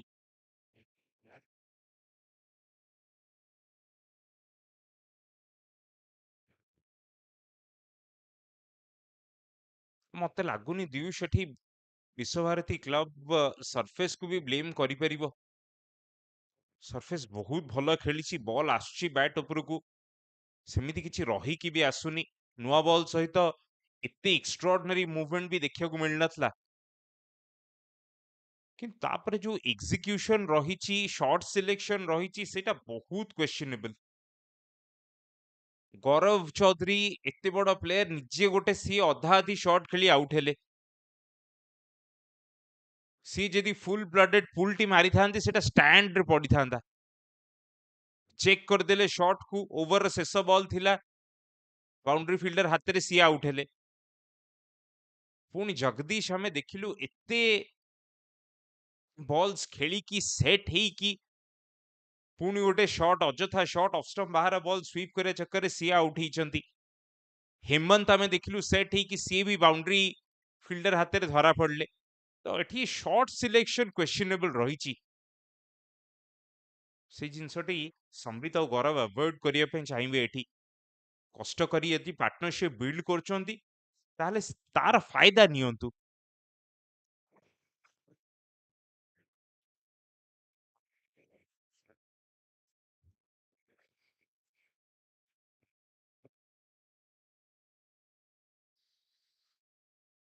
And apart from the wicket playing fair, being a sporty wicket, there were partnerships that they could have built on as well, but could not happen as we have reached halfway mark of the first innings. It's 110 for 4, BBC in a bit of a pickle.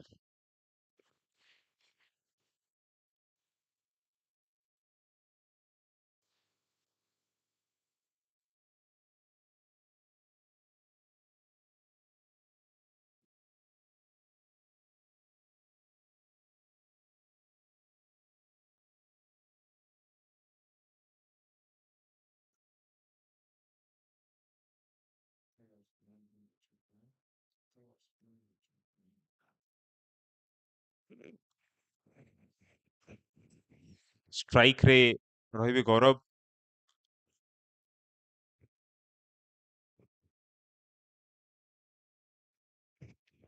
ଭଲ short ଏଠି, wait transfer କରି ପଛକୁ ଯାଇଥିଲେ, ଜୋରରେ ମାରିବାର ଚେଷ୍ଟା ନାହିଁ ଏଠି। ଜାଣିଛନ୍ତି ପୁଣି ଥରେ 35 ଓଭର 40 ଓଭର ଯାଏଁ ଏଇ ଦୁଇ ବ୍ୟାଟର୍ସକୁ ହିଁ ବ୍ୟାଟିଂ କରିବାକୁ ପଡିବ। ୱିକେଟ୍ ଥିଲେ ସିନା ଯୋଉ ଶେଷ 60 ବଲରେ ଆପଣ ଆକ୍ସେଲରେଟ୍ କରିପାରିବେ। ଗୌତମ ସୋନଙ୍କ ଦ୍ୱାରା ଚମତ୍କାର ଅଫ୍ ଷ୍ଟମ୍ପ ବାହାର ଲାଇନ ସେଠି। And he feels like a wicket-taking bowler because he tempts the batters every now and then, not afraid to do so, rather than being super defensive and closed. And there you see some mind games as well to top it up. dead ball signaled by the umpire. ଗୌରବ କୁମାରଙ୍କ body language ଏଠି ବହୁତ ଭଲ ରହିଛି। ଏକ ହିସାବରେ କାଲି ଯେମିତି ନିରଞ୍ଜନ ଆସିଥିଲେ ବ୍ୟାଟିଂ କରିବା ପାଇଁ ସେଇ ସିମିଲାର ମାଇଣ୍ଡସେଟ ସିମିଲାର ଏନର୍ଜି ସହିତ ଗୌରବ କୁମାର ଆସିଛନ୍ତି। ସ୍କୋର ବୋର୍ଡରେ ଯାହା ଲେଖା ହେଇଥାଉ ନା କାହିଁକି ଆପଣ କେମିତି ନିଜର ଚାନ୍ସେସ୍ କୁ ରେଟ୍ କରୁଛନ୍ତି ସେଇଟା ବହୁତ ମ୍ୟାଟର କରେ। ସେ ନିଜକୁ ବ୍ୟାକ୍ କରୁଛନ୍ତି, ଜାଣିଛନ୍ତି ଏଠି ଗୋଟେ ଲମ୍ବା ଇନିଂସ ଖେଳି ପାରିବେ ଆଉ ଜମା ବି କୌଣସି ପ୍ରକାର ନର୍ଭସ୍ ଏନର୍ଜି ଶୋ କରୁନାହାନ୍ତି। ଡିସାଇସିଭଲି ଯୋଉଟା ବ୍ୟାକଫୁଟ ରେ ଯାଇପାରିବେ ବ୍ୟାକଫୁଟ ଯାଇକି ମାରିଛନ୍ତି ଫିଲ୍ଡର ପାଖକୁ, ଲଙ୍ଗ ଅଫ୍ ପାଖକୁ, 1 run. A little more calm and composed than Niranjan, for sure. He was more flamboyant yesterday. And he was speaking around with the opponents. He was just like having a field day. ସେଇଟା Niranjan style ଯୋଉଥିରେ କି ତାଙ୍କୁ confidence ଟି ମିଳେ। ଟିକେ bowler ସହିତ କଥା ହେଇ, ଟିକେ କିପର ସହିତ କଥା ହେଇ, ଟିକେ ଅମ୍ପାୟାର ସହିତ କଥା ହେଇ ଇଣ୍ଟରାକ୍ଟ କରି ସେଠୁ ସିଏ କନଫିଡେନ୍ସ ବାହାର କରନ୍ତି। ଗୌରବ ଟିକେ ନିଜ ବବଲ ରେ ରହୁଛନ୍ତି, ଯାହା ଆମେ ଦେଖୁଛୁ ବିଭିନ୍ନ ଭିନ୍ନ ଭିନ୍ନ ଷ୍ଟାଇଲ୍ସ ଅଛି କିନ୍ତୁ ଦିଟାକ positive in terms of behavior, batting behavior. Spin सहित खेले शॉर्ट फाइन लेग को डॉट बॉल 1 रन मिलला ये ओवर। नेल्सन बोर्ड रे 26 ओवर पर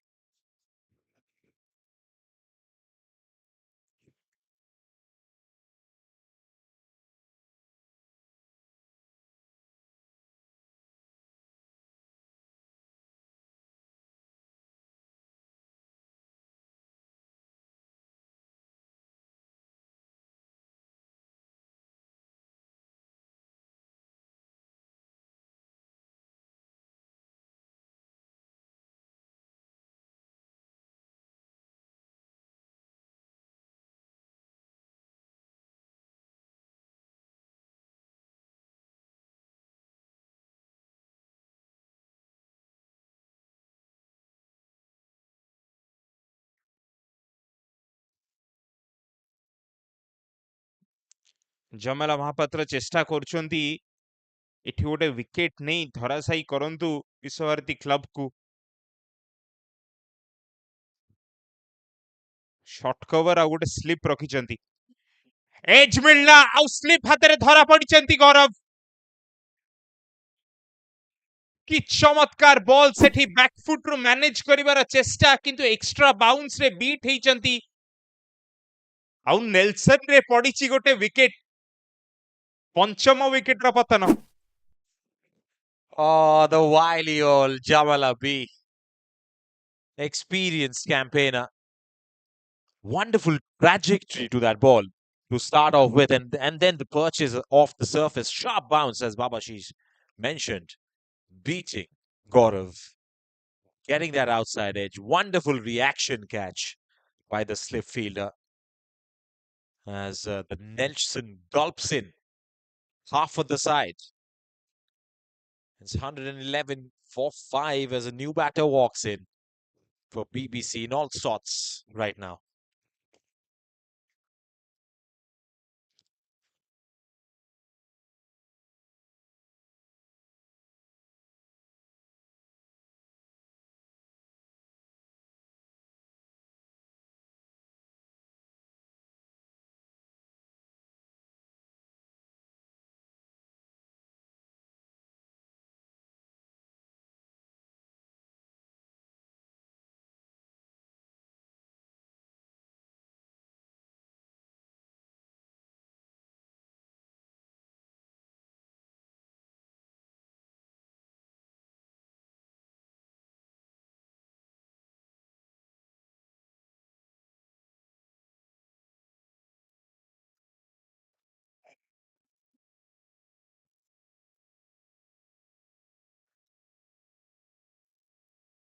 पुणी थरे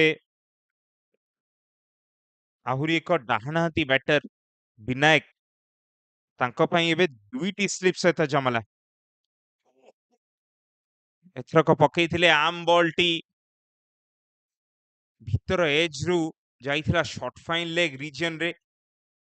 1 ରନ୍ ମିଳିବ, ସମ୍ବିତ ଫେରି ଆସିବେ। 112 ରନ୍ ବୋର୍ଡରେ ଏସ୍ବି କ୍ଲବ ପାଖରେ ପୁରା ପୁରି ଅପରଚ୍ୟୁନିଟି ଏଠି ଗୋଟେ କୋଲାପ୍ସ ଇଣ୍ଡ୍ୟୁସ୍ କରିବାକୁ। ସେଇ ଦୁଇଟି ସ୍ଲିପ୍ ଏଥିପାଇଁ ରହିବେ କାହିଁକିନା ସମ୍ବିତ ବି ଏପର୍ଯ୍ୟନ୍ତ ନିଜ ଖାତା ଖୋଲିନାହାନ୍ତି।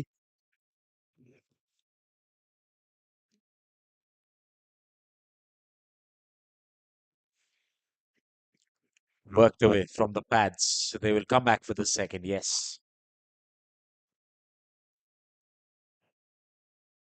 Moving forwards, we saw what 250 total runs scored yesterday with 18 wickets taken on this very surface. And it all happened, especially during around this time in the first innings, when batting team was cruising at around 105 or something with 4 wickets done for. And then they kind of lost their way, got bundled out for 137. ଠିକ କହିଲେ, ସହିଦ sporting ଲାଗୁନଥିଲା ଏତେ କମ ରନରେ all out ହେଇଯିବେ ବୋଲି।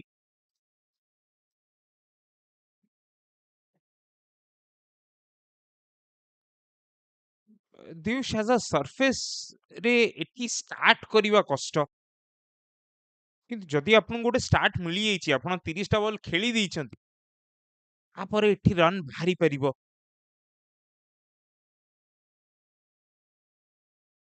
ସେ ପ୍ରଥମ 20-25ଟି ବଲରେ ଯଦି ବୋଲର ଭଲ ବୋଲିଂ କରୁଛନ୍ତି, ଆପଣଙ୍କୁ ପ୍ରେସରରେ ରଖୁଛନ୍ତି ଯେମିତି ଜମାଲା ଏଠି ପକଉଛନ୍ତି, ତାହେଲେ ସର୍ଭାଇଭ କରିବାକୁ ପଡିବ। 27 ଓଭର ଶେଷ ସୁଦ୍ଧା ଏସ୍ବି ସ୍ପୋର୍ଟସ କ୍ଲବ ଏବେ ମ୍ୟାଚକୁ ଗୋଟେ ପ୍ରକାରର ନିଜ ପାଖରେ ରଖିଛି। 115 ରନ୍ ବୋର୍ଡରେ 5 ୱିକେଟ ବିନିମୟରେ ବିଶ୍ୱଭାରତୀ କ୍ଲବ।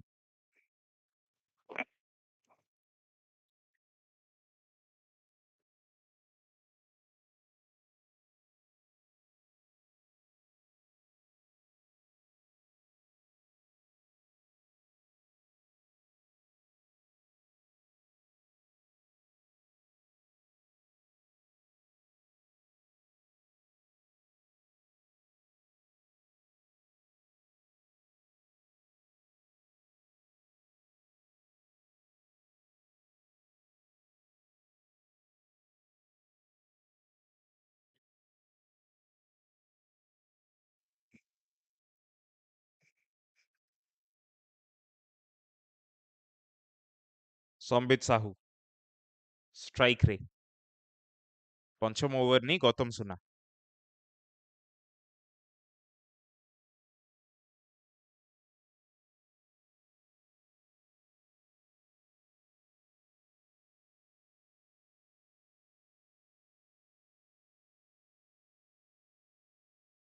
ଦିଉସ୍ ଯେହେତୁ ଗୌରବଙ୍କ ଆଉଟ୍ ହେଲା ପରେ କନସିଷ୍ଟେଣ୍ଟଲି ୱିକେଟ୍ସ ଲୁଜ୍ କରି ଆସିଛନ୍ତି ବିଶ୍ୱଭାରତୀ କ୍ଲବ, ମତେ ଲାଗୁଛି ତାଙ୍କର ସେ ଯୋଉ ପ୍ରୋଜେକ୍ଟେଡ ସ୍କୋରଟା ବାରମ୍ବାର ସିଫ୍ଟ ହେଇ ଚାଲିଛି।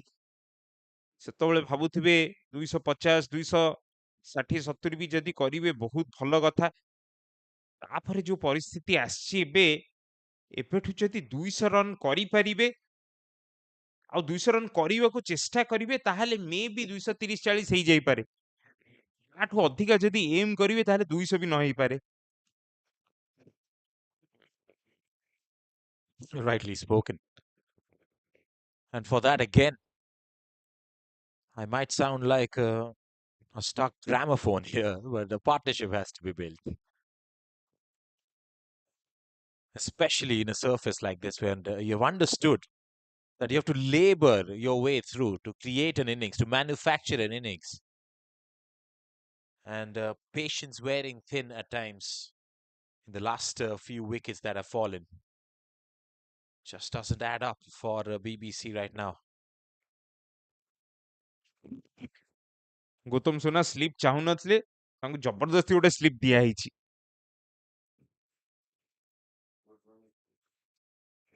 ଲେଗ୍ ସ୍ଲିପ୍ ସହିତ ବି ବଢିଆ ବଲଟି ପକେଇଛନ୍ତି, ସ୍ଲିପ୍ ହିସାବରେ ବୋଲିଂ କଲେ। ଦେଖନ୍ତୁ ସେ ସ୍ମାଇଲଟା ଯୋଉ ତାଙ୍କ ଫେସରେ ଏବେ ଅଛି, ସେଟା ଏଇଆ କି ସେ ନିଜେ ରିଏଲାଇଜ କରିନଥିଲେ କି ସ୍ଲିପ୍ ରଖିପାରିବେ। टीम आउ कैप्टेन तांको फोर्स करी स्लिप टी देला आ तापरे ଗୋଟେ ଅଲଗା ପ୍ରକାର ରିଦିମ ରେ ଦେଖା ଯାଉଛନ୍ତି ପୁଣି ଥରେ ଗୌତମ ସୁନା।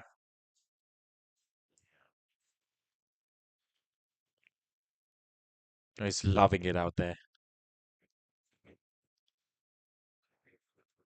And having a captain who listens to you as well while you're planning and plotting. Leg slip, off slip. Keeper right behind the stumps. It's a wonderful sight from out here in the com box, and he still manages to tickle it in between that sliver of a gap. At the keeper and the leg slip, it almost goes to the boundary. In fact, it has. Leg ଗଲି reason ରେ ଥିଲେ ସେଠି ଟିକେ square ଥିଲେ leg ଗଲି ଯାଇକି ସେଇ ଜିନିଷଟି କହୁଥିଲି ସେ କହୁଛନ୍ତି କି ଏଇଟା ବହୁତ ଫାଇନର ଯାଇଛି ମୁଁ ରଖି ପାରିନଥାନ୍ତି କିନ୍ତୁ ଗୌତମ ସୁନା ସେଠି ଗୋଟେ ଚାନ୍ସ ଟି କ୍ରିଏଟ କରିଥିଲେ 120 ରନ ବୋର୍ଡ ରେ 5 ୱିକେଟ ବିନିମୟରେ 28 ଓଭର ପରେ Biswabharati club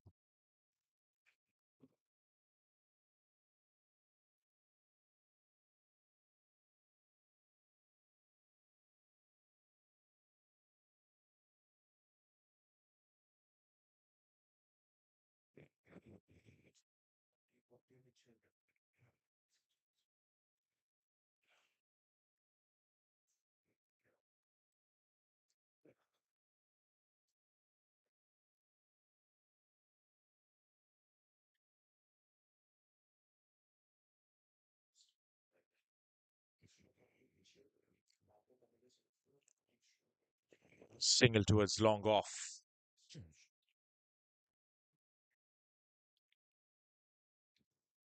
Yes, there was a boundary that was scored in between the keeper and the leg gully. They had a chat between themselves, shadowing it as to what should have been done there. But again, the fielder at leg slip kind of loses the track of the ball, gets blinded because the ball is spinning from in front of the batters and spinning back in pretty quickly as well. It all happens so fast. And something fast has happened here in the com box as well.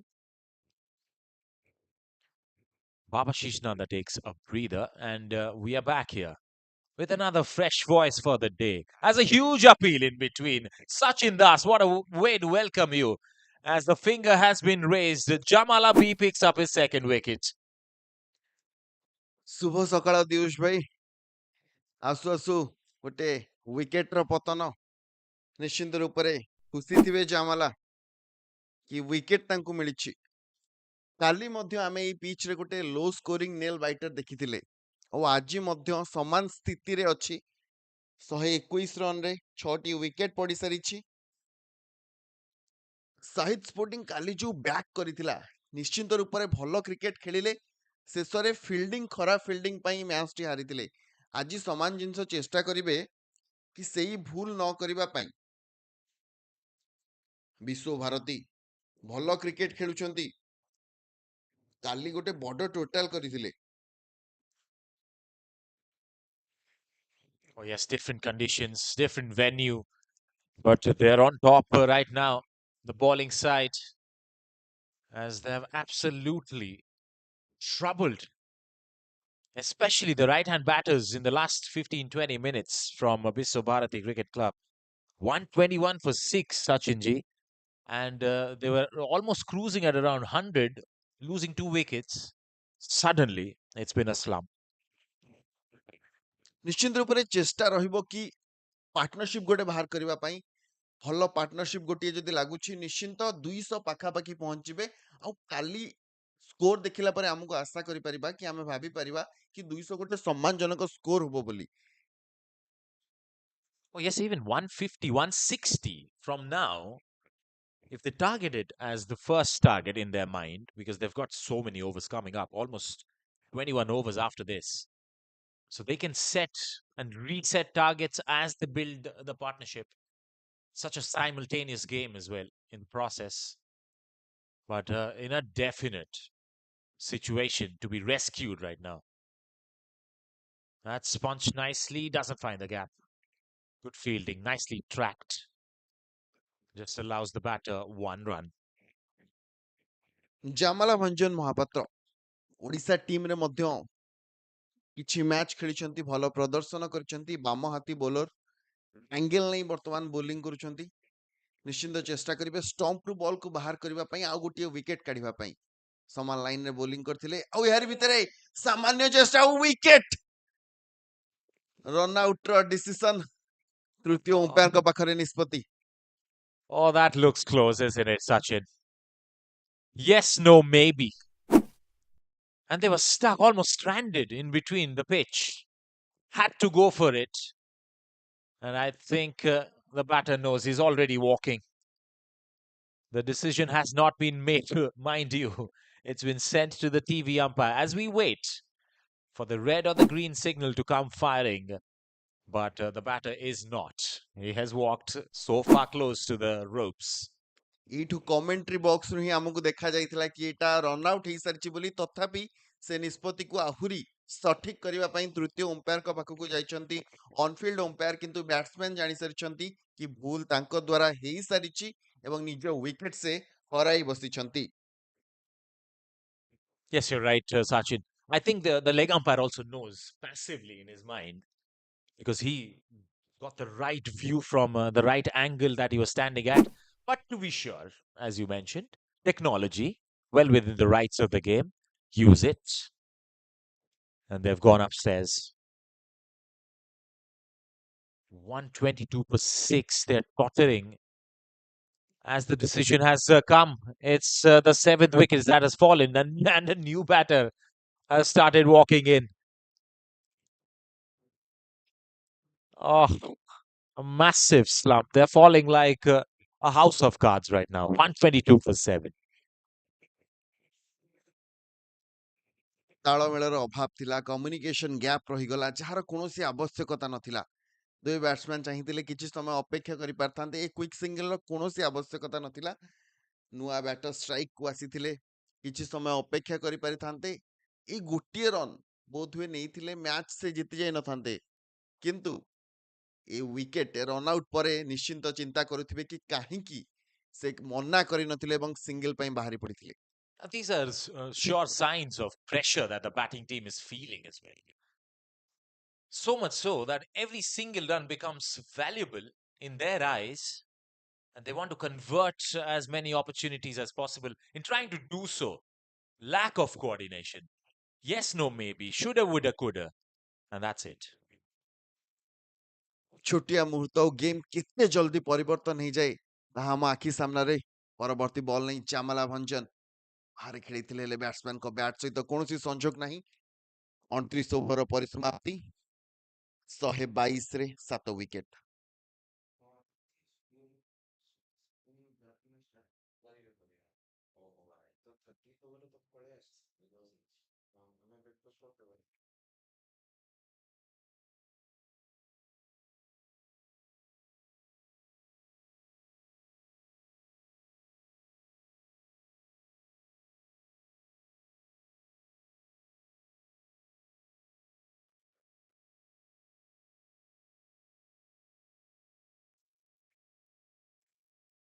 The spinners hunting in pairs. The fielders have upped their standard.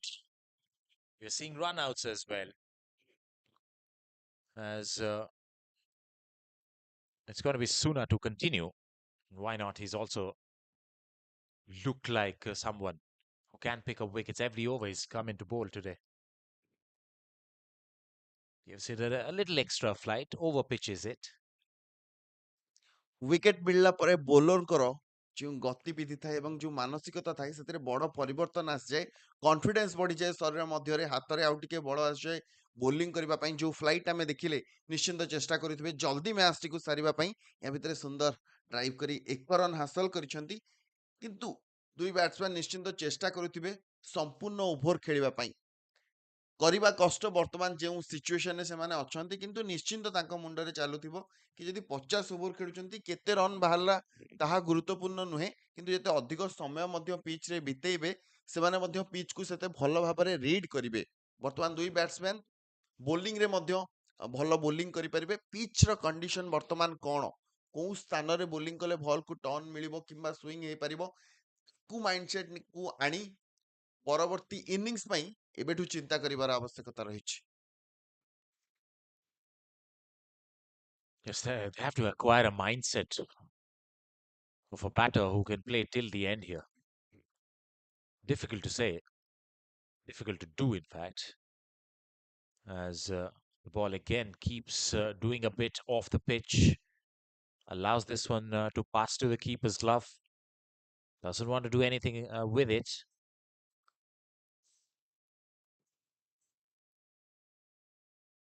He's trying to bring it closer to the stumps.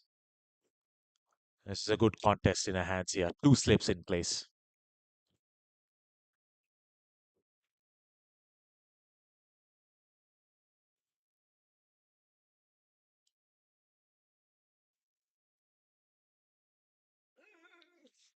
ଭଲ ball, ସେଇ ଲେନ୍ଥରେ ଖେଳଉଛନ୍ତି ଯୋଉଠି ପୂର୍ବ 2ଟି ball ସେ ଛାଡ଼ିଥିଲେ। ତ ଏଇ ବଲ୍ରେ ସେ ନିଶ୍ଚିନ୍ତ ଚିନ୍ତା କରିଥିବେ କି ବଲ୍ଟି ହାତ ସହିତ ଭିତରକୁ ଆସିପାରେ ବୋଲି, ସେଇଥିପାଇଁ ଡିଫେନ୍ସ କରିବାକୁ ଗଲେ, କିନ୍ତୁ କୌଣସି ସଂଯୋଗ ନଥିଲା। ଛୋଟିଆ ଗୋଟିଏ କନେକ୍ସନ ହେଇଥିଲେ ବି କିପର କିମ୍ବା ସ୍ଲିପଙ୍କ ହାତକୁ ବଲ୍ଟି ଚାଲି ଯାଇଥାନ୍ତା। Second slip has been taken off. And he goes down the pitch, just kind of rubs his hand against the surface, making the batter wait for sure at the same time, and getting him ready to face the last ball of this over, which is going to be a faster one, as expected. He's just sent that second slip to the fine leg area. Just doesn't land it on target as the 30th over comes to a close. BBC 1-2-3, and they've lost 7.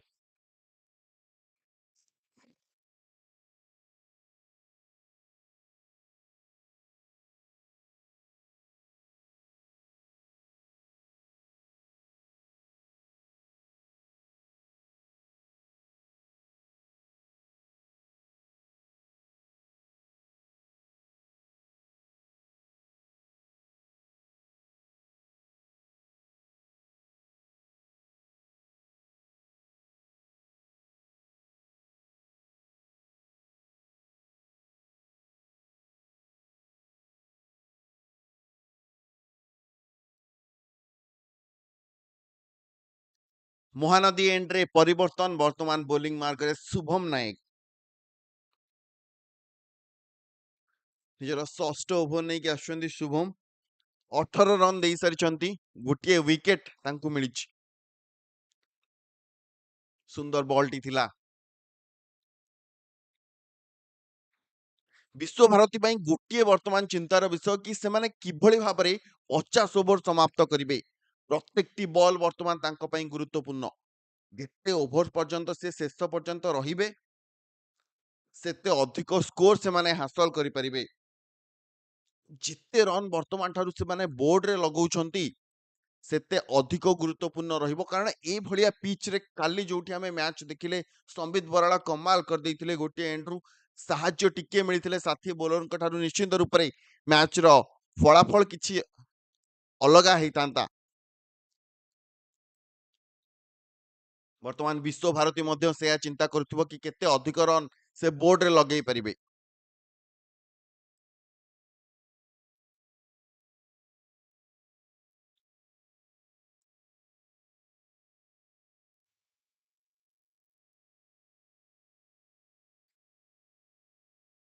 ପରବର୍ତ୍ତୀ ball ବାମ ହାତୀ ବୋଲରଙ୍କ ପାଇଁ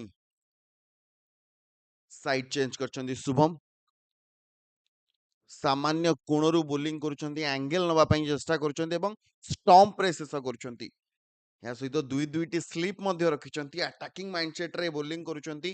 ଯଦି ବ୍ୟାଟ୍ରେ ball ନ ବାଜେ, ପ୍ୟାଡ୍ରେ ବାଜିପାରେ, ଅନ୍ୟଥା bold ମଧ୍ୟ ହୋଇପାରେ। ସୁନ୍ଦର ବଲ୍। ଏଇ ଲେନ୍ଥ କଥା ଆମେ ଆଲୋଚନା କରୁଥିଲୁ କିଛି ସମୟ ପୂର୍ବରୁ କି ଉପରେ ଖେଳେଇବା ଦରକାର। ପିଚ୍ରେ ଟର୍ନ ଅଛି, ସାମାନ୍ୟ ଟର୍ନ ମଧ୍ୟ ହେଲେ କିପର କିମ୍ବା ଦୁଇଟି ସ୍ଲିପ୍ ଅଛନ୍ତି, ତାଙ୍କ ହାତକୁ ଚାଲିଯିବ, ଅନ୍ୟଥା ବୋଲ୍ଡ କିମ୍ବା ଏଲବିଡବ୍ଲ୍ୟୁର ମଧ୍ୟ ସମ୍ଭାବନା ରହିଛି। ଆପିଲ କରିବା ପାଇଁ ଚେଷ୍ଟା କରିଥିଲେ, ଉତ୍ସାହ ଥିଲା, କିନ୍ତୁ ଅମ୍ପାୟାରଙ୍କ ନିଷ୍ପତ୍ତି ନଟ୍ ଆଉଟ୍।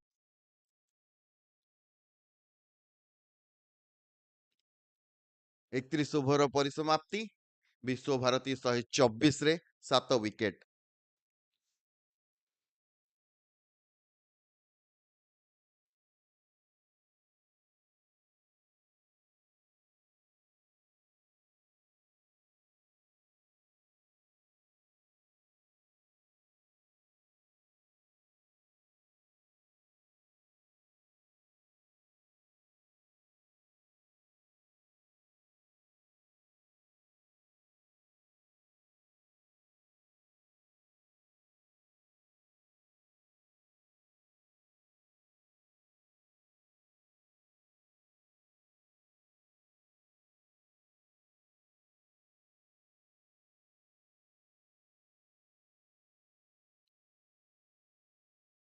ଗୌତମ ସୁନା ସୁନ୍ଦର ବଲ୍ଟି ପକେଇଛନ୍ତି ଅଫ୍ ଷ୍ଟମ୍ପ ବାହାରେ। ଡିଫେନ୍ସ କରିଛନ୍ତି ସମ୍ବିତ। ସମ୍ବିତ ପାଖାପାଖି 18ଟି ବଲ୍ ଖେଳି ସାରିଲେଣି, 7 ରନ୍ ସଂଗ୍ରହ କରିଛନ୍ତି।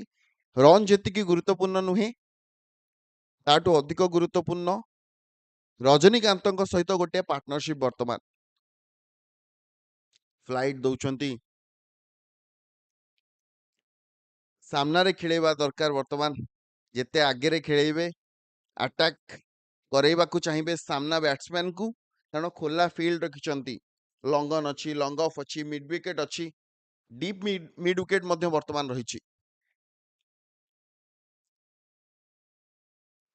ବଲ୍ଟି ଟର୍ନ ହୋଇଥିଲା, ସୁନ୍ଦର ଫିଲ୍ଡିଂ। ନିଜେ ବୋଲିଂ କଲେ, ଡାଇଭ୍ ମାରି ବଲ୍ଟିକୁ ମଧ୍ୟ ଅଟକେଇଲେ। ପ୍ରତ୍ୟେକଟି ରନ୍ ବର୍ତ୍ତମାନ ଗୁରୁତ୍ୱପୂର୍ଣ୍ଣ ଏସ୍ବି ସ୍ପୋର୍ଟସ କ୍ଲବ ପାଇଁ। ଯେତେ କମ୍ ରନ୍ରେ ସେମାନେ ରେଷ୍ଟ୍ରିକ୍ଟ କରିବେ ବିଶ୍ୱଭାରତୀକୁ, ତାଙ୍କ ପାଇଁ ସେତେ ସହଜ ହୋଇପାରିବ ସେକେଣ୍ଡ ଇନିଂସରେ ବ୍ୟାଟିଂ କରିବା ପାଇଁ। ଏଇଠୁ ଯେତେ ଅଧିକ ରନ୍ ଯୋଡ଼ିବେ ବିଶ୍ୱଭାରତୀ, ତାଙ୍କ ବୋଲର୍ସ ମାନଙ୍କୁ ମଧ୍ୟ ସୁଯୋଗ ମିଳିବ। ଏହା ସହିତ ଗୋଟେ ସୁନ୍ଦର ଡ୍ରାଇଭ୍ କରିଥିଲେ ସମ୍ବିତ। 1 ରନ୍ ମିଳିଛି, କିନ୍ତୁ ଯୋଉ ସଂଯୋଗ ବ୍ୟାଟ୍ ସହିତ ବଲର ହୋଇଥିଲା, ନିଶ୍ଚିନ୍ତ ତାଙ୍କ ଭିତରେ ସେ କନଫିଡେନ୍ସ ମିଳିଥିବ। ଫ୍ଲାଇଟେଡ୍ ବଲ୍ ଦେଇଥିଲେ ଗୌତମ, ଆଉଟସାଇଡ୍ ଅଫ୍ ଷ୍ଟମ୍ପ ପାଖରେ ବୋଲିଂ କରିଥିଲେ, କିନ୍ତୁ ସୁନ୍ଦର ଭାବରେ ଗ୍ଲାଇଡ୍ କରିଥିଲେ, ଗୋଡଟିକୁ ବାହାରକୁ ବାହାର କରି 1 ରନ୍ ହାସଲ କରିଛନ୍ତି। ଭଲ କ୍ୟାପ୍ଟେନ୍ସି ମଧ୍ୟ ବର୍ତ୍ତମାନ ଆମେ ଦେଖିବାକୁ ପାଉଛେ, କାରଣ ରଜନୀକାନ୍ତ ମାତ୍ର 8ଟି ବଲ୍ ଖେଳିଛନ୍ତି, ହେଲେ ଖାତା ଖୋଲି ନାହାନ୍ତି। ତାଙ୍କ ପାଇଁ ସ୍ଲିପ୍ ଆଣୁଛନ୍ତି। ଗୌତମ ସୁନା ରାଉଣ୍ଡ ଦି ୱିକେଟ୍ ବୋଲିଂ କରୁଛନ୍ତି, ଆଉ ଷ୍ଟମ୍ପରେ ଶେଷ କରିବା ପାଇଁ ଚେଷ୍ଟା କରିଥିଲେ, ହେଲେ ସୁନ୍ଦର ଭାବରେ ବଲ୍ଟିକୁ ଖେଳି ନେଇଛନ୍ତି ରଜନୀକାନ୍ତ।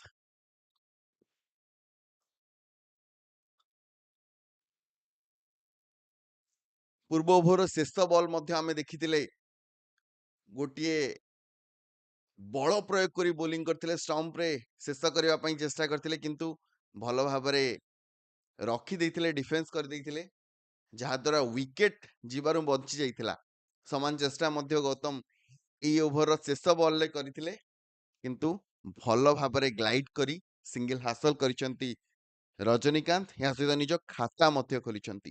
32 ଓଭର ପରେ 126ରେ 7 ୱିକେଟ୍ ବିଶ୍ୱଭାରତୀ।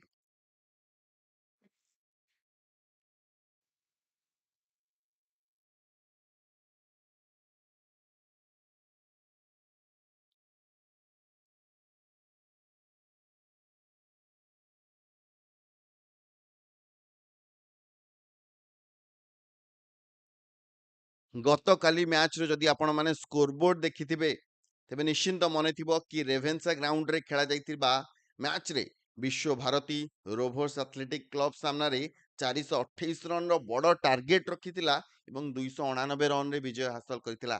ସେଇ ଟିମ୍ ଆଜି ବାରବାଟୀ ଷ୍ଟାଡିୟମରେ ଆଉ ଏହାରି ଭିତରେ ବଡ଼ ଶଟ୍ ଖେଳିବା ପାଇଁ ଚେଷ୍ଟା କରିଥିଲେ, ଆଉ ନିଜ ୱିକେଟ୍ ହରାଇଛନ୍ତି, ଯାହାର କୌଣସି ଆବଶ୍ୟକତା ନଥିଲା। ଯେଉଁ ଶଟ୍ ମାରିବାର କୌଣସି ଦରକାର ନଥିଲା, ସେଇ ଶଟ୍ ଖେଳିବା ପାଇଁ ଚେଷ୍ଟା କରିଥିଲେ, ବାଉଣ୍ଡ୍ରି କାଢିବା ପାଇଁ ଚେଷ୍ଟା କରିଥିଲେ, କିନ୍ତୁ ମିଡନରେ ନିଜ ୱିକେଟ୍ ହରାଇଛନ୍ତି ରଜନୀକାନ୍ତ। ସମ୍ବିତଙ୍କ ସହିତ ଠିଆ ହେବାର ଥିଲା, ପାର୍ଟନରସିପ୍ ବନେଇବାର ଥିଲା,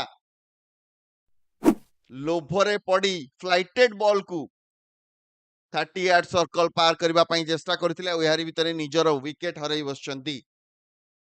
ନିଶ୍ଚିନ୍ତ ରୂପରେ ବିଶ୍ୱଭାରତୀ ପାଇଁ ବର୍ତ୍ତମାନ ଚିନ୍ତାର ବିଷୟ କି ପରବର୍ତ୍ତୀ ବ୍ୟାଟ୍ସମ୍ୟାନ୍ ଆସିଲେ ସେ କ'ଣ କରିବେ।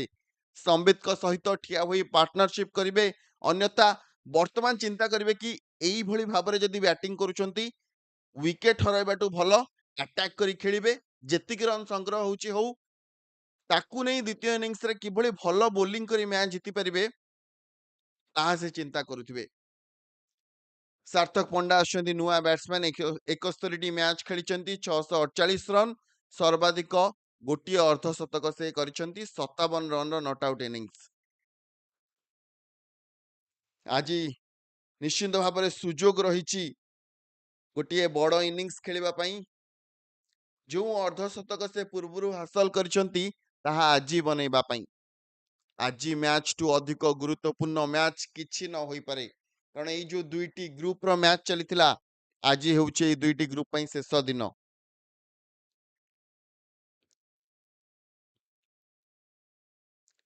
ବିଶ୍ୱଭାରତୀ ଟେବୁଲ ଟପର ଅଛି, ଆଉ ଟେବୁଲ ଟପର ଉପରେ ରହି ଏ ଲିଗ୍ ପର୍ଯ୍ୟାୟକୁ ଶେଷ କରିବା ପାଇଁ ନିଶ୍ଚିନ୍ତ ଚେଷ୍ଟା କରିବେ। ଏସ୍ବି ସ୍ପୋର୍ଟସ ପାଇଁ କିନ୍ତୁ ସେଭଳି ସୁଯୋଗ ନାହିଁ, କର ବା ମର ସ୍ଥିତିରେ, କାରଣ 3ଟି ମ୍ୟାଚ୍ରୁ 2ଟି ବିଜୟ ହାସଲ କରିଛନ୍ତି ଏସ୍ବି ସ୍ପୋର୍ଟସ କ୍ଲବ, ଆଉ ତା ସହିତ ସନସାଇନ୍ କ୍ଲବ ମଧ୍ୟ 2ଟି ବିଜୟ ହାସଲ କରିଛନ୍ତି। ଆପିଲ କରିଥିଲେ ବୋଲର ଶୁଭମ ନାୟକ, କିନ୍ତୁ ବ୍ୟାଟ୍ରେ ବାଜି ନଥିଲା, ପ୍ୟାଡ୍ରେ ବାଜି ଯାଇଥିଲା, ଯାହାକି ଲେଗ୍ ସ୍ଲିପ୍ରେ କ୍ୟାଚ୍ ଧରିଥିଲେ। ପ୍ରଥମ ବଲରେ ଶୁଭମ ଫ୍ଲାଇଟେଡ୍ ବଲ୍ ଦେଇ ୱିକେଟ୍ ହାସଲ କରିଥିଲେ ରଜନୀକାନ୍ତଙ୍କର। ଏ ଓଭରରେ ଆଉ ଗୋଟିଏ ୱିକେଟ୍ ନେବା ପାଇଁ ଚେଷ୍ଟା କରିବେ, ଫୁଲର ଲେନ୍ଥ ପକାଉଛନ୍ତି, ଆଗରେ ଖେଳୁଛନ୍ତି, କିଭଳି ୱିକେଟ୍ କାଢିବେ, କେଉଁ ଲେନ୍ଥରେ ବୋଲିଂ କରିବେ ତାହା ନିଶ୍ଚିନ୍ତ ଚେଷ୍ଟା କରୁଥିବେ।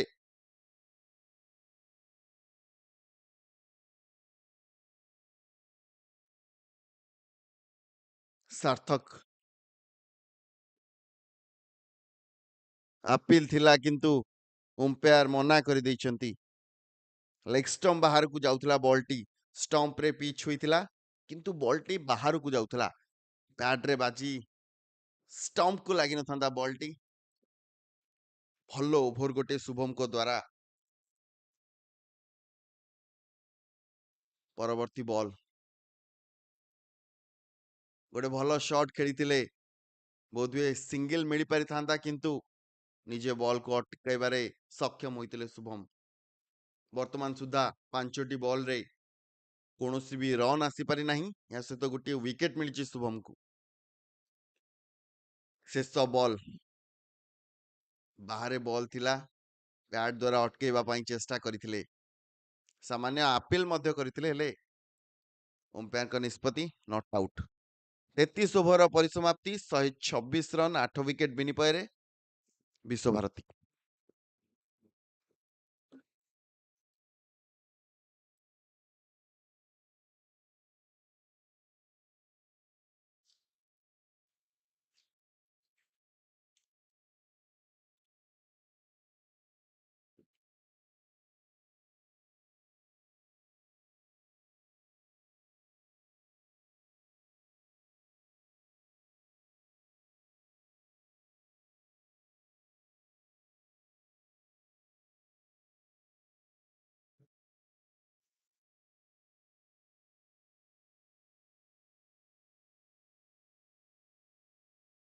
ଚଉତିରିଶତମ ଓଭର ବୋଲିଂ କରିବା ପାଇଁ ଯାଉଛନ୍ତି ଜାମଲା ଭଞ୍ଜନ ମହାପାତ୍ର, କିନ୍ତୁ ତାଙ୍କର ଏଣ୍ଡ ପରିବର୍ତ୍ତନ କରାଯାଇଛି।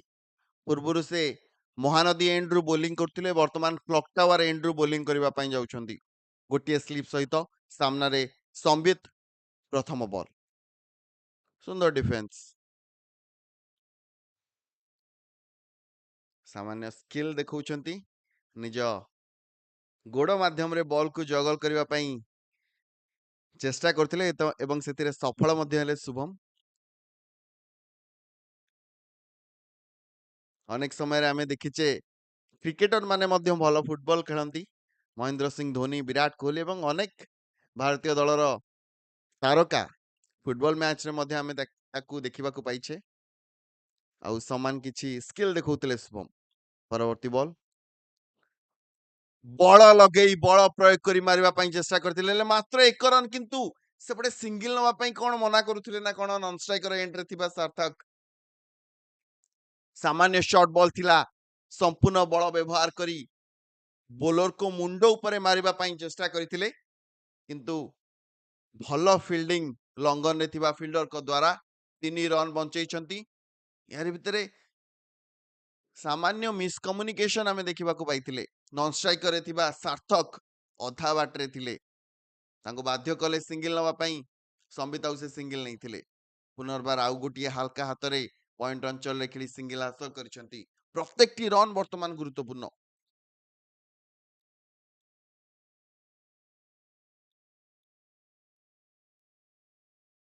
ଜାମଲା ଭଞ୍ଜନ ଦକ୍ଷ ବୋଲର, ଅନେକ ଅଭିଜ୍ଞତା ରହିଛି, ନିଶ୍ଚିନ୍ତ ଚେଷ୍ଟା କରିବେ ୱିକେଟ କାଢିବା ପାଇଁ। ଷ୍ଟମ୍ପରେ ଶେଷ କରୁଛନ୍ତି ବଲଟିକୁ, ଚେଷ୍ଟା କରୁଛନ୍ତି କି ସାମାନ୍ୟ ଯଦି ବ୍ୟାଟର ସଂଯୋଗ ନ ହୁଏ ପ୍ୟାଡରେ ମଧ୍ୟ ବାଜେ, ଏଲବିଡବ୍ଲ୍ୟୁ ମିଳିପାରିବ। ଆଉ ଗୋଟିଏ ୱିକେଟ ମିଳିଲେ ନିଶ୍ଚିନ୍ତ ଦଳ ଚେଷ୍ଟା କରିବ ଖୁବ୍ ଶୀଘ୍ର ଅଲ୍ ଆଉଟ୍ କରିବା ପାଇଁ ବିଶ୍ୱଭାରତୀକୁ। ସୁନ୍ଦର ଟର୍ନ, ଷ୍ଟମ୍ପରେ ବଲଟି ପଡିଥିଲା, ଅଫ୍ ଷ୍ଟମ୍ପ ବାହାରେ ଶେଷ ହୋଇଥିଲା। ଏଇ ବଲ୍, ଯେଉଁ ବଲ୍ ଟର୍ନ ହଉଛି, ଯଦି ସିଧା ଯାଏ ଷ୍ଟମ୍ପରେ ବାଜେ, ନିଶ୍ଚିନ୍ତ ଚକିତ ହୋଇ ପଡିବେ ବ୍ୟାଟ୍ସମ୍ୟାନ।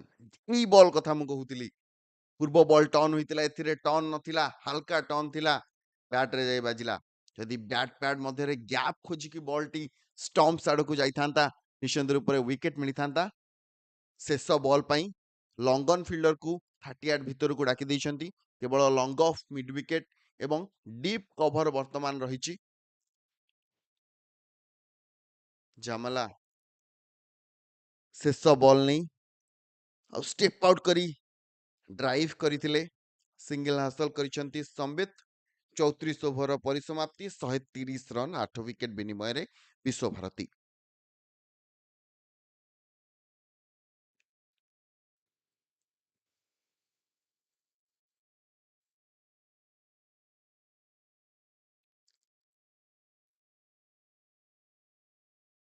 ବାରବାଟୀ ବ୍ୟତୀତ ମଧ୍ୟ ରେଭେନ୍ସା ଏବଂ ସନସାଇନ୍ ଗ୍ରାଉଣ୍ଡରେ ମ୍ୟାଚ୍ ଚାଲିଛି। କେବଳ ଡ୍ରିମ୍ସରେ ବର୍ଷା ପାଇଁ ସାମାନ୍ୟ ବିଳମ୍ବ ହୋଇଛି ମ୍ୟାଚ୍ ଆରମ୍ଭରେ, କିନ୍ତୁ ଅନ୍ୟ ଦୁଇଟି ମ୍ୟାଚ୍ ଆରମ୍ଭ ହୋଇସାରିଲାଣି। ରେଭେନ୍ସାରେ 148 ରନ୍ରେ 3 ୱିକେଟ ହରାଇଛି ଶହୀଦ ସ୍ପୋର୍ଟିଂ। ଅନ୍ୟପଟେ ସନସାଇନ୍ ଗ୍ରାଉଣ୍ଡରେ ସନସାଇନ୍ କ୍ଲବ 136 ରନ୍ରେ 4 ୱିକେଟ ହରାଇଛି। ଶହୀଦ ସ୍ପୋର୍ଟିଂ ମଧ୍ୟ ଚିନ୍ତା କରୁଥିବା ଆଜିର ମ୍ୟାଚକୁ ବିଜୟ ହାସଲ କରି ନକ୍ଆଉଟ୍ ଷ୍ଟେଜରେ ପହଞ୍ଚିବା ପାଇଁ।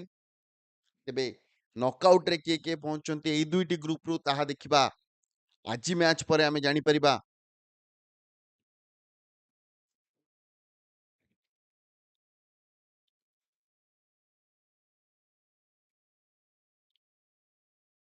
ଶୁଭମ ନାୟକ ମଧ୍ୟ ନିଜ ଏଣ୍ଡ ବଦଳାଇ ଦେଇଛନ୍ତି। ଜାମଲା ଏପଟୁ ବୋଲିଂ କଲେ କ୍ଲକ୍ ଟାୱାର ପଟୁ, ତ ମହାନଦୀ ପଟୁ ଶୁଭମ ଆସିଛନ୍ତି। ସାମାନ୍ୟ ଗତି ବଢେଇ ବୋଲିଂ କରିଛନ୍ତି, ରନ୍ ଆଉଟର ଚାନ୍ସ ଥିଲା, କିନ୍ତୁ ସହଜରେ କ୍ରିଜ୍ ମଧ୍ୟରେ ପହଞ୍ଚି ଯାଇଛନ୍ତି ଦୁଇ ବ୍ୟାଟ୍ସମ୍ୟାନ। କୌଣସି ବିପଦ ନାହିଁ। ଚିନ୍ତା କରିବାକୁ ପଡିବ କି ଏଇ ଛୋଟ ଛୋଟ ରନ୍ କେତେ ଗୁରୁତ୍ୱପୂର୍ଣ୍ଣ, କାରଣ ଫିଲ୍ଡରଙ୍କ ହାତରେ ବଲଟି ପକେଇ ସିଙ୍ଗିଲ ନେଉଛନ୍ତି। ଯଦି ୱିକେଟ ଯାଇଥାନ୍ତା ତେବେ ନିଶ୍ଚିନ୍ତ ଚିନ୍ତାର ବିଷୟ ପାଲଟିଥାନ୍ତା, କିନ୍ତୁ 1 ରନ୍ ମିଳିଛି, ସନ୍ତୁଷ୍ଟ ଥିବେ।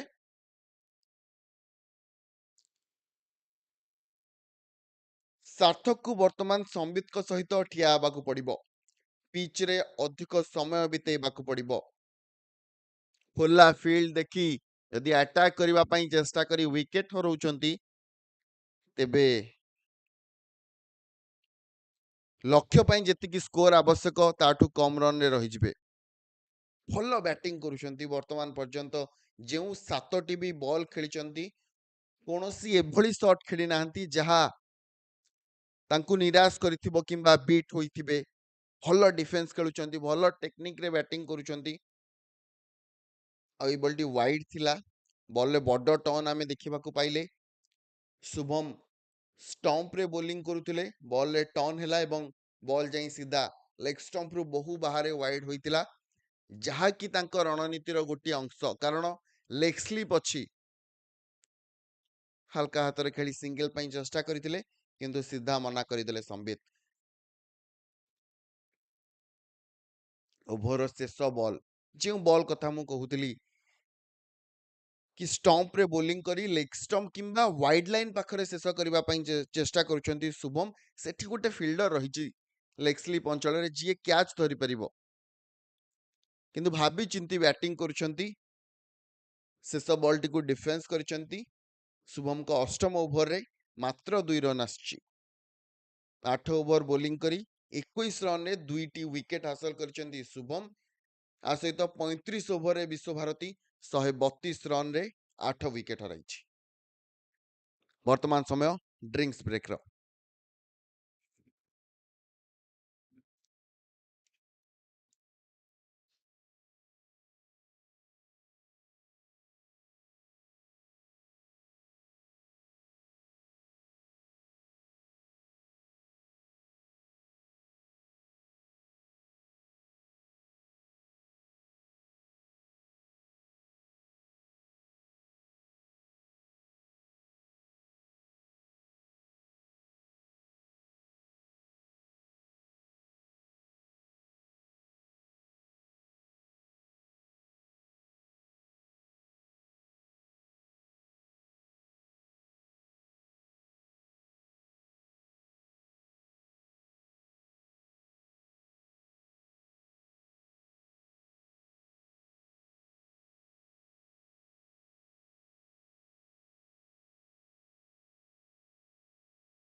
ଡ୍ରିଙ୍କ୍ସ ବ୍ରେକ୍ର ପରିସମାପ୍ତି। କ୍ଲକ୍ ଟାୱାର ଏଣ୍ଡରୁ 36ତମ ଓଭର ନେଇ ଆସୁଛନ୍ତି ଜାମଲା ଭଞ୍ଜନ ମହାପାତ୍ର। ପ୍ରଥମ ବଲ୍ ଆଉଟସାଇଡ୍ ଅମ୍ପ, ସାମାନ୍ୟ ମିସଫିଲ୍ଡ ଏବଂ ବହୁମୂଲ୍ୟ ସିଙ୍ଗଲ ମିଳିଛି ସମ୍ବିତକୁ। ଆଉଟସାଇଡ୍ ଅଫ୍ ଷ୍ଟମ୍ପରେ ବଲ୍ ପଡ଼ିଥିଲା। କ୍ରିଜ୍ ଭିତରକୁ ଯାଇ ପଞ୍ଚ କରିବା ପାଇଁ ଚେଷ୍ଟା କରିଥିଲେ, କିନ୍ତୁ ପଏଣ୍ଟରେ ଫିଲ୍ଡର ଗଳେଇ ଦେଇଥିଲେ ବଲଟିକୁ, ଯାହାଫଳରେ ସିଙ୍ଗଲ ମିଳିଛି ବିଶ୍ୱଭାରତୀକୁ। ତେବେ ଡ୍ରିଙ୍କ୍ସ ବ୍ରେକ୍ ସମୟରେ ଦୁଇ ବ୍ୟାଟ୍ସମ୍ୟାନ୍ ପଡ଼ିଆରୁ ଟିକେ ବାହାରକୁ ଆସିଥିଲେ, ସାଥୀ ଖେଳାଳିଙ୍କ ସହିତ ଆଲୋଚନା କରିଥିଲେ। କ'ଣ ବା ଆଲୋଚନା କରିଥିବେ କି କେତେ ରନ୍ ବର୍ତ୍ତମାନ ସମୟରେ ଗୁରୁତ୍ୱପୂର୍ଣ୍ଣ, କେତେ ରନ୍ କଲେ ସେମାନେ ତାଙ୍କ ବୋଲରମାନଙ୍କୁ ଦେଇପାରିବେ, ତା ପୂର୍ବରୁ ସେ ବିଜୟ ଲକ୍ଷ୍ୟରୁ ଯେତିକି ରନ୍ ଆବଶ୍ୟକ ତା ପୂର୍ବରୁ ରଖିବା ପାଇଁ ନିଶ୍ଚିନ୍ତ ଆଲୋଚନା କରିଥିବେ। ଏଇଠୁ ଆଉ 30ରୁ 40 ରନ୍ ସଂଗ୍ରହ କରିବା ପାଇଁ ହାତରେ ଆଉ 2ଟି ୱିକେଟ୍ ବାକି ରହିଛି। ସୁନ୍ଦର ସଟ୍ ଖେଳିଥିଲେ, ଶେଷ ପର୍ଯ୍ୟନ୍ତ ବଲ୍ ଉପରେ ନଜର ଥିଲା, ବ୍ୟାଟ୍ର ଫେସ୍ ଖୋଲିଥିଲେ ଏବଂ ଥାର୍ଡମ୍ୟାନ୍ ଅଞ୍ଚଳରେ ଗୋଟିଏ ସିଙ୍ଗଲ ହାସଲ କରିଛନ୍ତି। ଏଇଠୁ 30 ଆଉ 40 ରନ୍ ମୁଁ ଏଥିପାଇଁ କହୁଛି କାରଣ ହାତରେ ଆଉ ମାତ୍ର 2ଟି ୱିକେଟ୍ ବାକି ରହିଛି। ଓଭର ପାଖାପାଖି 14 ଓଭର ଏହା ପରେ ବାକି ରହିଛି, କିନ୍ତୁ ୱିକେଟ୍ ହାତରେ ବେଶୀ ନାହିଁ, ଯାହା ଫଳରେ ସେମାନେ ବଡ଼ ସଟ୍ ଖେଳିପାରିବେନି, ଟୋକା ଛକା ମାରିବା ପାଇଁ ଚେଷ୍ଟା କରିପାରିବେନି, ଷ୍ଟ୍ରାଇକ୍ ରୋଟେଟ୍ କରିବେ, ମଝିରେ ମଝିରେ ଯଦି ଖରାପ ବଲ୍ ମିଳେ ସେଥିରେ ବାଉଣ୍ଡ୍ରି କାଢିବାକୁ ଚେଷ୍ଟା କରିବେ। ଏଇ ଛୋଟ ଭୁଲ, ବଲ୍କୁ ବ୍ୟାଟ୍ରେ ବଜେଇ ବଲ୍ ସାମାନ୍ୟ ଫିଲ୍ଡରକୁ ଦୂରକୁ ଗଲେ ସିଙ୍ଗଲ ନେବା ପାଇଁ ଚେଷ୍ଟା କରିବା, ଯଦି ଫିଲ୍ଡର ଆଟାକିଂ ହେଇ ସାମ୍ନାକୁ ଆସନ୍ତି ବଲ୍କୁ ଧରି ଥ୍ରୋ କରନ୍ତି ଏବଂ ଷ୍ଟମ୍ପରେ ଡାଇରେକ୍ଟ ହିଟ୍ ହୁଏ, ରନ୍ ଆଉଟ୍ ୱିକେଟ୍ ନିଶ୍ଚିନ୍ତ ତାଙ୍କୁ ବାଧିବ। ତାଠୁ ଦୂରେଇ ରହିବା ପାଇଁ ଚେଷ୍ଟା କରିବେ। ପୁନର୍ବାର ଏକ ସିଙ୍ଗଲ ନେବା ପାଇଁ ଚେଷ୍ଟା କରିଥିଲେ, କିନ୍ତୁ ସାର୍ଥକ ମନା କରିଦେଇଛନ୍ତି।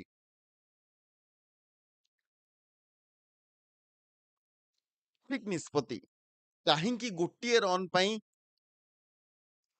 ଏତେ ବିପଦକୁ ଡାକି ଆଣିବେ ଯାହା ଦ୍ୱାରା ଗୋଟିଏ ୱିକେଟ୍ ଯିବ, ତାଠୁ ଭଲ କିଛି ସମୟ ଅପେକ୍ଷା କରିବା, ଠିକ୍ ରନ୍ ମିଳିଲେ ସେଥିରେ ଗୋଟିଏ ରନ୍ ହାସଲ କରିବା।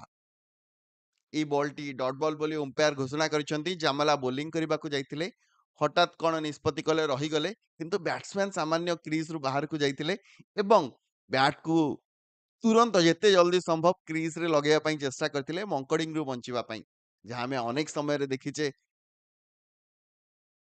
କି ବେଶ୍ ଆଲୋଚନା ଏବଂ ସମାଲୋଚନାର ଶିକାର ହୁଏ ଏଭଳି ୱିକେଟ୍। 36 ଓଭର ପରେ 134, 8 ୱିକେଟ୍ ବିନିମୟରେ ବିଶ୍ୱଭାରତୀ। ଏଇ ଯୋଉ ୱିକେଟ୍ କଥା ମୁଁ କହୁଥିଲି, ଆଇପିଏଲରେ ଅଶ୍ୱିନଙ୍କ ଠାରୁ ଆରମ୍ଭ ହୋଇଥିଲା, ପୂର୍ବରୁ ମଧ୍ୟ ହୋଇଥିବ, ଅନେକ ଇଣ୍ଟରନ୍ୟାସନାଲ ମ୍ୟାଚରେ ମଧ୍ୟ ଆମେ ଦେଖିଛେ, ତାକୁ ନେଇ ଅନେକ ଆଲୋଚନା କରାଯାଏ, ଅନେକ ସମାଲୋଚନା କରାଯାଏ, କିନ୍ତୁ ଅନେକ ଖେଳାଳି କୁହନ୍ତି କି ନିୟମ ଭିତରେ ଅଛି ତ ସବୁ ସମ୍ଭବ, ନିୟମଠୁ ବାହାରେ ଯାଇ ଯଦି ଆମେ କିଛି କରୁଛେ ତାହା ବୋଧ ହୁଏ ଭୁଲ ହେବ। ଆଉ ସେମିତି ନନ୍ ଷ୍ଟ୍ରାଇକର ଏଣ୍ଡରେ ଥିବା ବ୍ୟାଟ୍ସମ୍ୟାନ ମାନଙ୍କର କାମ ହିଁ ସେଇଆ କି ଯେପର୍ଯ୍ୟନ୍ତ ବୋଲର ବୋଲିଂ ଆରମ୍ଭ କରିନାହାନ୍ତି ଏବଂ ବଲ୍ଟି ପକେଇ ନାହାନ୍ତି, ଆପଣଙ୍କ କାମ ହେଉଛି କ୍ରିଜ୍ ଭିତରେ ରହିବେ, ବଲ୍ଟି ପଡ଼ି ସାରିଲା ପରେ ଆପଣ ସିଙ୍ଗଲ ପାଇଁ ଯିବେ କିମ୍ବା ଅନ୍ୟ କୌଣସି ଆପଣ ଚିନ୍ତା କରିପାରିବେ। ବଲ୍ ପଡ଼ିନଥିବ, ଆପଣ ବାହାରକୁ ପଳେଇଥିବେ, ଆପଣଙ୍କ ପାଖରେ ସେମିତି ଗୋଟିଏ ଆଡଭାଣ୍ଟେଜ ରହିଯିବ, ଆପଣ ଅଧିକ ବାଟ ପିଚ୍ରେ କଭର କରିଦେଇଥିବେ, ତ ନିଶ୍ଚିତ ରୂପରେ ଆପଣ ସିଙ୍ଗଲ ପାଇପାରିବେ ସହଜରେ। ମହାନଦୀ ଏଣ୍ଡରୁ ବର୍ତ୍ତମାନ ବୋଲିଂ କରୁଛନ୍ତି ଶୁଭମ, ପ୍ରଥମ ବଲ୍ଟି ପକେଇଥିଲେ ଏବଂ ସମ୍ବିତ ଆରାମସେ ଗୋଟିଏ ସିଙ୍ଗଲ ହାସଲ କରିଛନ୍ତି। ସାର୍ଥକକୁ ଆଟାକ୍ କରିବାକୁ ପଡ଼ିବ, ଯେଉଁ ଫିଲ୍ଡର ବର୍ତ୍ତମାନ ବାହାରେ ଅଛି ତାକୁ ଭିତରକୁ ଆଣିବାକୁ ପଡ଼ିବ, ସିଙ୍ଗଲ ଅଟକେଇବାକୁ ପଡ଼ିବ ଏବଂ ଏହାରି ଭିତରେ ସିଙ୍ଗଲ ଚୋରେଇବାକୁ ଚେଷ୍ଟା କରିଥିଲେ, କିପର ଯାଇ ରନ୍ ଆଉଟ୍ ପାଇଁ ଚେଷ୍ଟା କରିଥିଲେ, ଥ୍ରୋ ମାରିବା ପାଇଁ ଚେଷ୍ଟା କରିଥିଲେ, କିନ୍ତୁ ୱିକେଟ୍ ମିଳିନାହିଁ, ରନ୍ ଆଉଟ୍ର କୌଣସି ସମ୍ଭାବନା ନାହିଁ, କାରଣ ବଲ୍ ଷ୍ଟମ୍ପରେ ହିଁ ବାଜି ନଥିଲା, ସହଜରେ କ୍ରିଜ୍ ଭିତରେ ପହଞ୍ଚି ଯାଇଥିଲେ ଦୁଇ ବ୍ୟାଟ୍ସମ୍ୟାନ୍।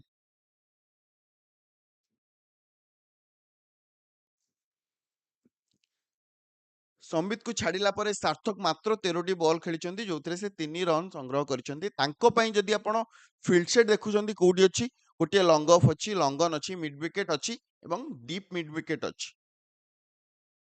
ଏଇ ଡିପ୍ ମିଡ୍ ୱିକେଟ୍କୁ ଛାଡ଼ିଲା ପରେ ମିଡ୍ ୱିକେଟ୍, ଲଙ୍ଗ ଅନ୍ ଆଉ ଲଙ୍ଗ ଅଫ୍କୁ ଯଦି ସେ ଉପରକୁ ଆଣୁଛନ୍ତି ତେବେ ସିଙ୍ଗଲ କଟିଯିବ, ଅଧିକ ଫିଲ୍ଡର ସର୍କଲ ଭିତରେ ରହିଯିବେ, ସିଙ୍ଗଲ କଟିଯିବ ଏବଂ ନିଶ୍ଚିନ୍ତ ସାର୍ଥକ ଚେଷ୍ଟା କରିବେ ବଡ଼ ସଟ୍ ଖେଳିବା ପାଇଁ, ଆଉ ଯୋଉଠି ଭୁଲ ହେଇପାରେ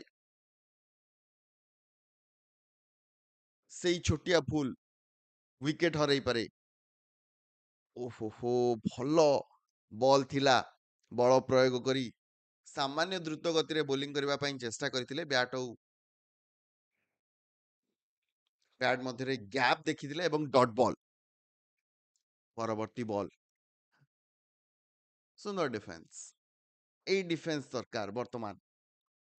ସାମାନ୍ୟ ବଲଟିକୁ ଧରି ଗ୍ରାଉଣ୍ଡରେ ଗଡ଼ି ଯାଇଥିଲେ ଫିଲ୍ଡର।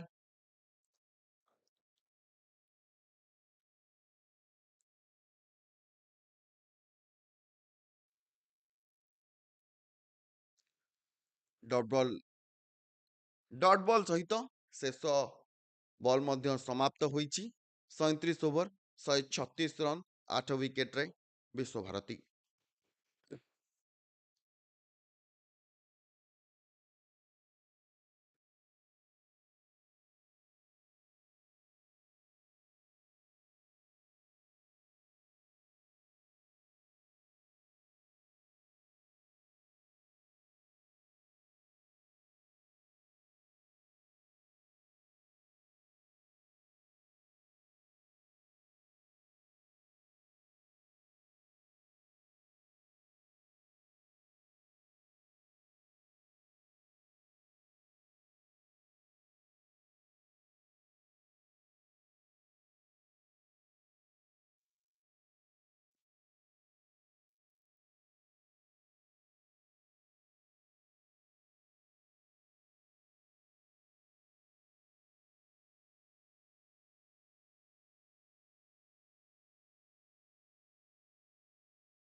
କିଛି ଓଭର ସ୍ପିନର ଶେଷ ହେବା ପରେ ପୁଣି କ୍ଲକ୍ ଟାୱାର ଏଣ୍ଡରୁ ଦ୍ରୁତ ଗତି ବୋଲର ଆକାଶ ଫେରି ଆସିଛନ୍ତି। ନିଜର ନୂଆ ସ୍ପେଲ ନେଇ ଏହାରି ଭିତରେ କୌଣସି ଆବଶ୍ୟକତା ନଥିଲା ଓଭର ଥ୍ରୋ କରିବାର। ପୁନର୍ବାର ମଧ୍ୟ ବଲଟିକୁ ଧରିବାରେ ସଫଳ ହୋଇନଥିଲେ ବୋଲର, କିନ୍ତୁ କୌଣସି ରନ୍ ମିଳିନାହିଁ। ଭଲ ବଲ୍ ପକେଇଲେ ଆକାଶ, ଭଲ ଡିଫେନ୍ସ କରିଥିଲେ ସମ୍ବିତ, କିନ୍ତୁ ସାମ୍ନାରେ ଥିବା ଫିଲ୍ଡର ଅଯଥାରେ ଗୋଟିଏ ଥ୍ରୋ କଲେ, ଯାହାର ଫଳସ୍ୱରୂପ 1 ରନ୍ ତାଙ୍କୁ ଓଭର ଥ୍ରୋରେ ମିଳିଲା ବିଶ୍ୱଭାରତୀକୁ। କାଲି ମଧ୍ୟ ଆମେ ଯେତେବେଳେ ମ୍ୟାଚ୍ ଦେଖୁଥିଲେ ସାହିଦ ସ୍ପୋର୍ଟିଂ ଶେଷରେ ସଂଘର୍ଷ କରୁଥିଲା, ଏଇ ଓଭର ଥ୍ରୋରେ ଯୋଉ 5 ରନ୍ ଆସିଲା କେତେ ମହଙ୍ଗା ପଡିଥିଲା। ମ୍ୟାଚ୍ ହାରିଥିଲେ ସେମାନେ। ଭଲ ବଲ୍ ଆଉଟସାଇଡ୍ ଅଫ୍ ଷ୍ଟମ୍ପ। ଦ୍ରୁତ ଗତିରେ ବଲଟି ବାହାରି ଯାଇଥିଲା।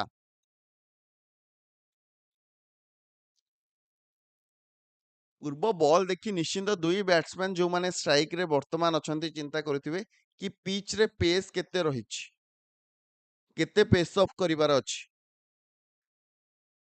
ପୂର୍ବ ବଲରେ ଏତେ ବାଉନ୍ସ ମିଳିନଥିଲା, ସାମାନ୍ୟ ତଳେ ରହିଯାଇଥିଲା ବଲଟି।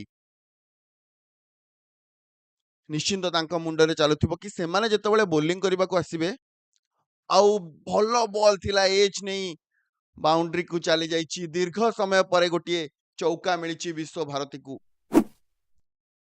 ଷ୍ଟମ୍ପରେ ବୋଲିଂ କରୁଥିଲେ, ସାମାନ୍ୟ ସୁଇଂ ହୋଇଥିଲା, କିନ୍ତୁ ବ୍ୟାଟର ଏଜରେ ବାଜି କିପରଙ୍କଠୁ ବହୁ ଦୂରରେ ବଲଟି ଚୌକା ପାଇଁ ଚାଲି ଯାଇଛି। ଗୁରୁତ୍ୱପୂର୍ଣ୍ଣ 4 ରନ୍ ଯେମିତି ବି ଆସୁନା କାହିଁକି, ଚୌକାର ମୂଲ୍ୟ ବର୍ତ୍ତମାନ ବେଶ ଗୁରୁତ୍ୱପୂର୍ଣ୍ଣ। ସ୍ପିନ୍ ବୋଲିଂ ଯେତେବେଳେ ଚାଲିଥିଲା, କ୍ୟାପ୍ଟେନ ସ୍ଲିପ୍ ରଖୁଥିଲେ। ହୁଏତ ଚାହିଁଥିଲେ ବର୍ତ୍ତମାନ ମଧ୍ୟ ସ୍ଲିପ୍ ରଖିପାରିଥାନ୍ତେ, କାରଣ ଆକାଶ 6 ଓଭରରେ ଗୋଟିଏ ୱିକେଟ୍ ପାଇଥିଲେ।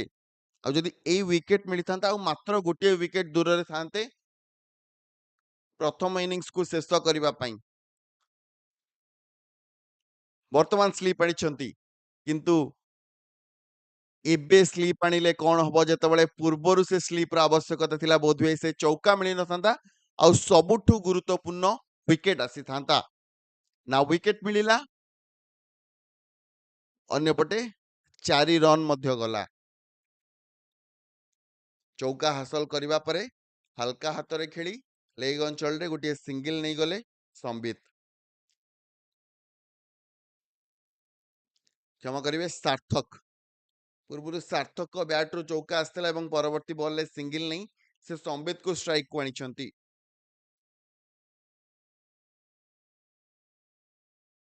ଯେଉଁ ରନ୍ ଗତିରେ ବର୍ତ୍ତମାନ ସେମାନେ ଖେଳୁଛନ୍ତି ଲାଗୁଛି 189 ରନରେ ପହଞ୍ଚିବେ। ଆଉ ଗୋଟେ ସୁନ୍ଦର ଡିଫେନ୍ସ।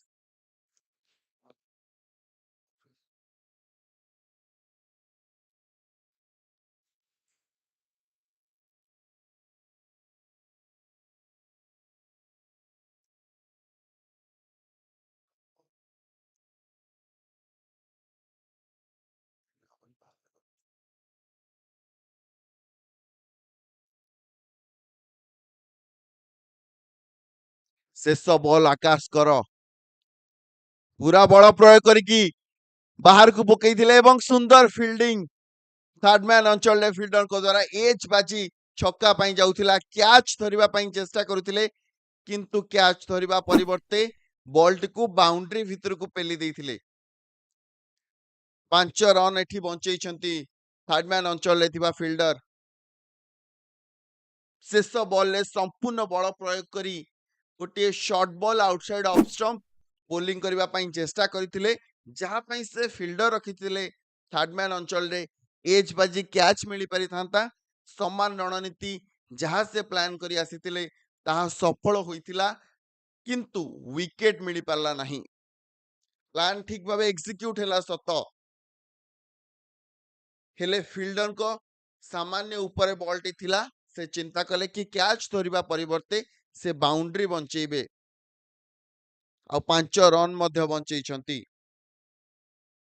ପୂର୍ବ ଓଭରରେ ଗୋଟିଏ ଚୌକା ଆସିଲା, 2-3ଟି ସିଙ୍ଗିଲ୍ ଆସିଲା, ଯାହାର ଫଳସ୍ୱରୂପ 143 ରନ୍ରେ ପହଞ୍ଚିଛି ବିଶ୍ୱଭାରତୀ 38 ଓଭରର ଶେଷ ସୁଦ୍ଧା।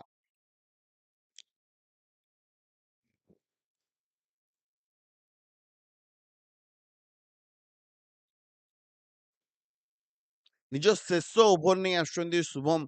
ପ୍ରଥମ ବଲରେ ଡଟ୍ ବଲ୍ ମିଳିଛି। ପରବର୍ତ୍ତୀ ବଲ୍ ବ୍ୟାଟ୍ ଆଉ ବଲର କୌଣସି ସଂଯୋଗ ନଥିଲା। କିପର ବଲ୍ ଧରି ଷ୍ଟମ୍ପିଂ କରିଥିଲେ ଏବଂ ଲେଗ୍ ଅମ୍ପାୟାର ତୃତୀୟ ଅମ୍ପାୟାରକୁ ଏ ଷ୍ଟମ୍ପିଂ ଦେଖିବା ପାଇଁ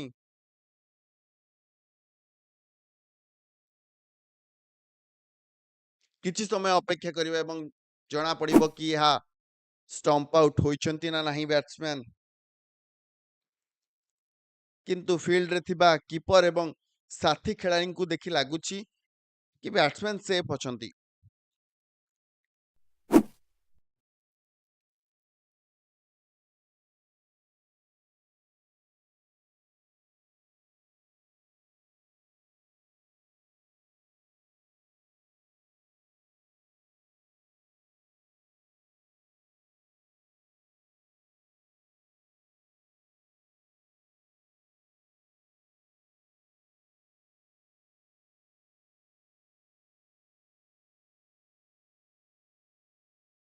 ତୃତୀୟ ଅମ୍ପାୟାରଙ୍କ ନିଷ୍ପତ୍ତି ପାଇଁ ଆମେ ଅପେକ୍ଷା କରିଛେ।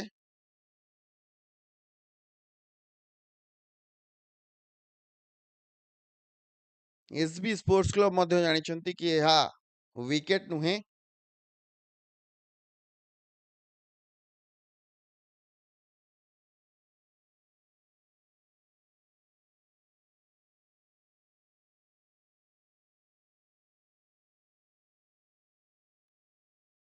ଆଉ କିଛି ସମୟ ଅପେକ୍ଷା କରିବାକୁ ପଡ଼ିବ।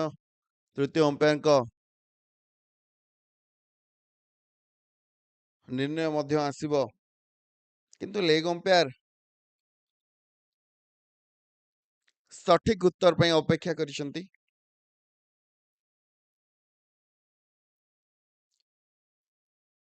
ନଟ୍ ଆଉଟ୍ର ନିଷ୍ପତ୍ତି ଆସି ସାରିଛି, ସେ ଗ୍ରୀନ୍ ଲାଇଟ୍ ଜଳି ସାରିଛି। ପରବର୍ତ୍ତୀ ବଲ୍ ନେଇ ଶୁଭମ ବୋଲିଂ କରିବା ପାଇଁ ଯାଉଛନ୍ତି ମହାନଦୀ ଏଣ୍ଡରୁ। ଷ୍ଟମ୍ପରେ ବଲଟିକୁ ଶେଷ କରିଥିଲେ ଏବଂ ସମ୍ବିତ ବ୍ୟାଟଟିକୁ ସାମ୍ନାରେ ଆଣି ଡିଫେନ୍ସ କରିଥିଲେ। ପାଖାପାଖି 40ଟି ବଲ୍ ଖେଳି ସାରିଲେଣି। ପ୍ରତ୍ୟେକଟି ବଲ୍ ଯେତେବେଳେ ଖେଳିବାକୁ ଯାଉଛନ୍ତି ଭଲ ସଟ୍ ଖେଳୁଛନ୍ତି, ଅନ୍ୟଥା ଡିଫେନ୍ସ ଯଦି କରୁଛନ୍ତି ଆତ୍ମବିଶ୍ୱାସର ସହିତ ଡିଫେନ୍ସ କରୁଛନ୍ତି। ଆଉ ଏଇ ସଟ୍ ଉପରେ ଯଦି ଆପଣ ନଜର ପକେଇବେ, ଷ୍ଟମ୍ପରେ ଶେଷ କରିବା ପାଇଁ ଚେଷ୍ଟା କରୁଥିଲେ ଶୁଭମ ଏବଂ ସାମାନ୍ୟ ରିଷ୍ଟର ବ୍ୟବହାର କରି ଲଙ୍ଗନ ଅଞ୍ଚଳରେ ସିଙ୍ଗିଲ ନେଇଯାଇଥିଲେ। ସାଥୀ ଖେଳାଳି ସାର୍ଥକକୁ ବର୍ତ୍ତମାନ ଷ୍ଟ୍ରାଇକରେ ଆଣିଛନ୍ତି ସମ୍ବିତ।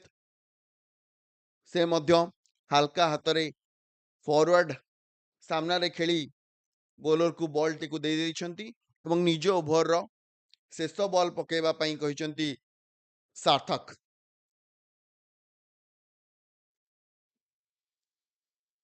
ସୁନ୍ଦର ବଲ୍। ସେଭଳି ଭାବରେ ନିଜ 10 ଓଭର ଶେଷ ସୁଦ୍ଧା 2ଟି ୱିକେଟ ନେଇ ମାତ୍ର 24 ରନ୍ ଦେଇଛନ୍ତି ଶୁଭମ। ଗୋଟେ ଭଲ ସ୍ପେଲ, ଯାହା ଆଜି ଦଳ ପାଇଁ ଆବଶ୍ୟକତା ଥିଲା। ଯେଉଁ ପିଚ୍ ଥିଲା, ଯାହା ଦଳ ତାଙ୍କଠାରୁ ଆଶା କରୁଥିଲା, ତାହା ସେ କରି ଦେଖାଇଛନ୍ତି ଏବଂ ଏହା ସହ 39 ଓଭର ଶେଷ ସୁଦ୍ଧା 144ରେ 8 ୱିକେଟ।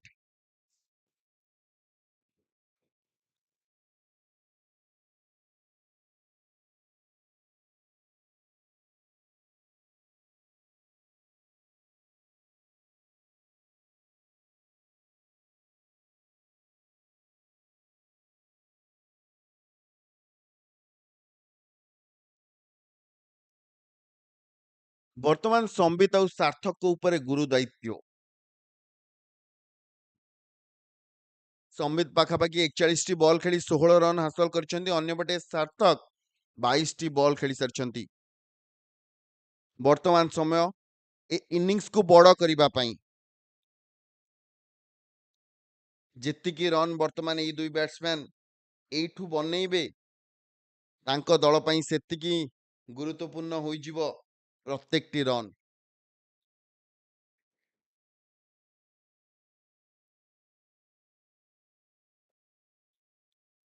ଆକାଶ ଦାସ ନିଜର ପୂର୍ବ ଓଭର ଯେତେବେଳେ ବୋଲିଂ କରିବା ପାଇଁ ଆସିଥିଲେ, ଶେଷ ବଲରେ ୱିକେଟ ମିଳିପାରିଥାନ୍ତା। ଥାର୍ଡମ୍ୟାନ ଅଞ୍ଚଳରେ ଏଜ୍ ବାଜି କ୍ୟାଚ୍ ପାଇଁ ଯାଇଥିଲା, କିନ୍ତୁ ୱିକେଟ ମିଳିପାରି ନଥିଲା। ତେଣୁ ଏଇ ଓଭରରେ ଚେଷ୍ଟା କରିବେ ୱିକେଟ କାଢିବା ପାଇଁ, ଆଉ ତା ପାଇଁ ସେଟଅପ୍ କରୁଛନ୍ତି। ଆଉଟସାଇଡ ଅଫ୍ ଷ୍ଟମ୍ପ ବର୍ତ୍ତମାନ ବଲଟି ପକେଇଥିଲେ। ସାମାନ୍ୟ ରିଭର୍ସ ସୁଇଙ୍ଗ ମଧ୍ୟ ଆମେ ଦେଖିବାକୁ ପାଇଥିଲେ। ବଲଟି ପଡି ହାଲକା ବାହାରକୁ ଯାଇଥିଲା।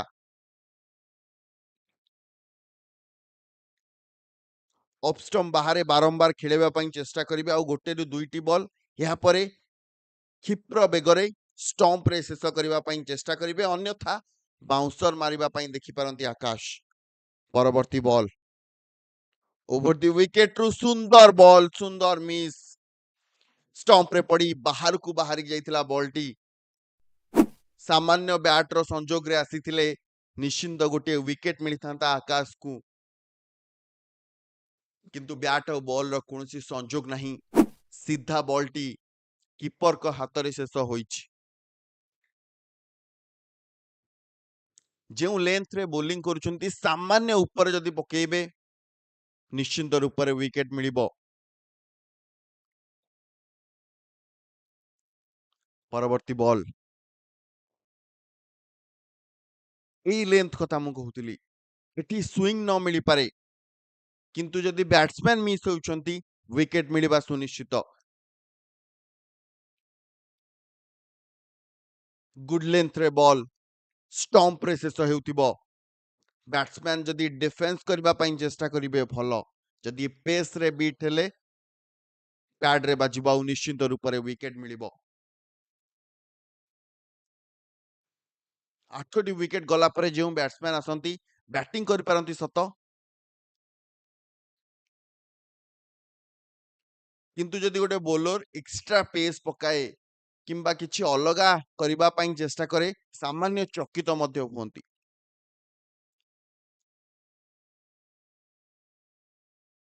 ଦୁଇ ବ୍ୟାଟ୍ସମ୍ୟାନ କିନ୍ତୁ ବର୍ତ୍ତମାନ ପିଚଟିକୁ ପଢି ସାରିଲେଣି। ପ୍ରତ୍ୟେକଟି ବଲ୍ ତାଙ୍କୁ ଭଲ ଭାବରେ ନଜର ଆସୁଛି। ପୂର୍ବ ସଟ୍ରେ ଆମେ ଦେଖିବାକୁ ପାଇଲେ ସିଙ୍ଗିଲ ନେଇ ଷ୍ଟ୍ରାଇକ୍ କିଭଳି ରୋଟେଟ୍ କଲେ। ଶେଷ ବଲରେ କଣ କରୁଛନ୍ତି ସମ୍ବିତ? ଗୋଟିଏ ଏଜ୍ରେ ବାଉଣ୍ଡ୍ରି ଆସିଥିଲା ଦୀର୍ଘ ସମୟ ପରେ। ଏହା ପରେ କେବଳ ଷ୍ଟ୍ରାଇକ୍ ରୋଟେଟ୍ ଆମେ ଦେଖିବାକୁ ପାଉଛେ।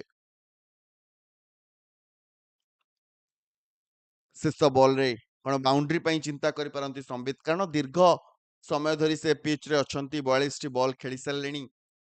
ଆକାଶକୁ। ଆଉ ଗୋଟିଏ ଭଲ ବଲ୍ ଥିଲା ଆଉ ୱିକେଟ ମଧ୍ୟ ମିଳିଛି। ଯେଉଁ ଲେନ୍ଥ କଥା ମୁଁ କହୁଥିଲି ଆଉଟସାଇଡ ଅଫ ଷ୍ଟମ୍ପ ବ୍ୟାଟର ଏଜରେ ବାଜି କିପରଙ୍କ ହାତକୁ ବଲଟି ଯାଇଛି ଏବଂ ନିଜ ୱିକେଟ ହରାଇଛନ୍ତି ସମ୍ବିତ। ମୁଁ ବାଉଣ୍ଡ୍ରି କଥା କହୁଥିଲି କିନ୍ତୁ ବାଉଣ୍ଡ୍ରି ମିଳିବା ତ ବହୁତ ଦୂରର କଥା, ଏପଟେ ନିଜ ୱିକେଟ ହରାଇ ବସିଲେଣି ଏବଂ ଦଳ ପାଇଁ ନବମ ୱିକେଟର ପତନ। ବିଶ୍ୱଭାରତୀ ବର୍ତ୍ତମାନ 146ରେ 9ଟି ୱିକେଟ ହରାଇ ସାରିଛି।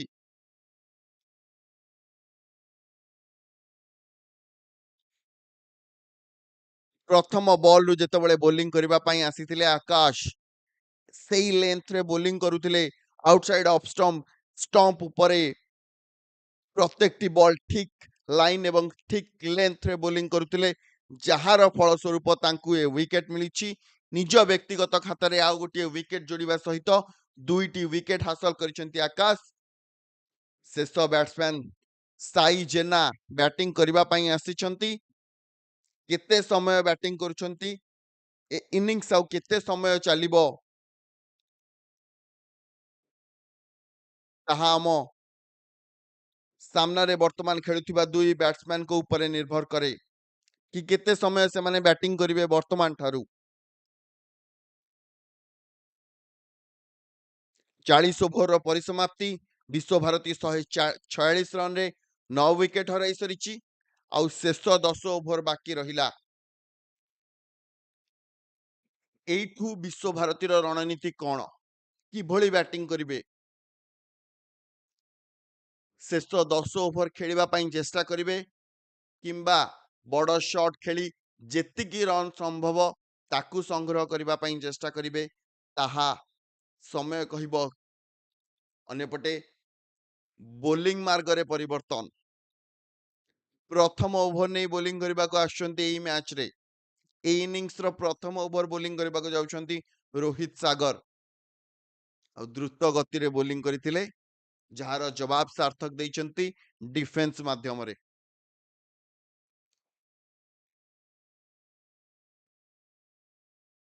କାହିଁକି 41ତମ ଓଭରରେ ରୋହିତ ଆସିଲେ ତାହା ବୁଝା ପଡୁନି, କାରଣ ନୂଆ ବ୍ୟାଟ୍ସମ୍ୟାନ ଆସିଛନ୍ତି। ଯେଉଁ ଦ୍ରୁତ ଗତିରେ ବୋଲିଂ କରୁଛନ୍ତି ତାର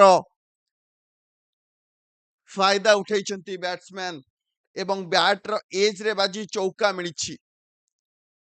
ବିଲକୁଲ ବି ଆବଶ୍ୟକତା ନଥିଲା, ଜମାରୁ ଦରକାର ନଥିଲା ରୋହିତକୁ ବୋଲିଂ ଦବା।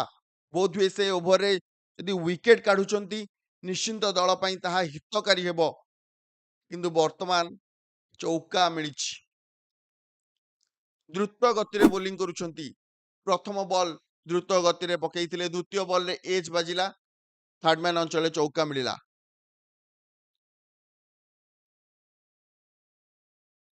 ଆଉ ଗୋଟିଏ ମିସଫିଲ୍ଡ। କହୁ କହୁ ଗୋଟିଏ ଚୌକା ପୂର୍ବ ବଲରେ ମିଳିଥିଲା, ବର୍ତ୍ତମାନ ଫିଲ୍ଡରଙ୍କ ଦ୍ୱାରା ଭୁଲ କରାଗଲା।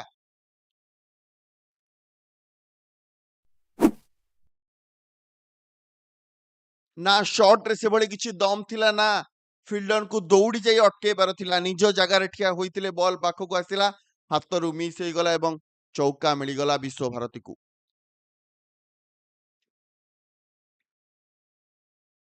ଦୁଇଟି ବଲରେ ଦୁଇଟି ଚୌକା। 8 ରନ୍ ବାହାରି ସାରିଲାଣି 41ତମ ଓଭରରୁ। ବିଶ୍ୱଭାରତୀ 154ରେ ପହଞ୍ଚି ସାରିଲାଣି। ପିଚ୍ ଦେଖି ଲାଗୁଛି ଏବଂ କାଲିର ମ୍ୟାଚକୁ ଅନୁଧ୍ୟାନ କଲେ ଲାଗୁଛି କି ଏଇ ସ୍କୋର ସମ୍ମାନଜନକ ସ୍କୋର ହବ। କିନ୍ତୁ ସାର୍ଥକ ବର୍ତ୍ତମାନ ପର୍ଯ୍ୟନ୍ତ ଷ୍ଟ୍ରାଇକରେ ଅଛନ୍ତି ଆଉ କଟ୍ ଶଟ୍ ଖେଳିବା ପାଇଁ ଚେଷ୍ଟା କରିଥିଲେ ଏଇ ବଲରେ। ଯଦି ପଏଣ୍ଟ ଫିଲ୍ଡରକୁ ପାରି କରିଥାନ୍ତା ନିଶ୍ଚିନ୍ତ ରୂପରେ ଚୌକା ମିଳିଥାନ୍ତା, କିନ୍ତୁ ଶେଷ ବଲ୍ ଆଉ ଗୋଟିଏ ମିସଫିଲ୍ଡ ବୋଲରଙ୍କ ଦ୍ୱାରା ରୋହିତଙ୍କ ହାତକୁ ବଲଟି ଯାଇଥିଲା, କିନ୍ତୁ ଧରିବାରେ ସଫଳ ହୋଇନଥିଲେ। 41 ଓଭର ଶେଷ ହୋଇଛି, 155 9 ୱିକେଟ ବିନିମୟରେ।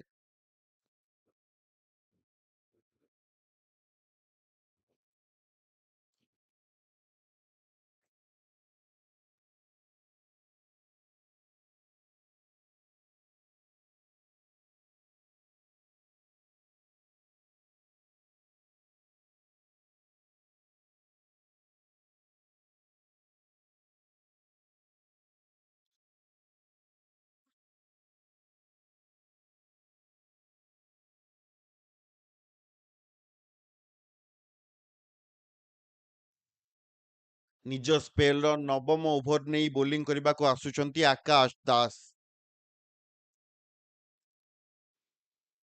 8 ଓଭରରେ 37 ରନ୍ ଦେଇ 2ଟି ୱିକେଟ୍ ହାସଲ କରିସାରିଲେଣି।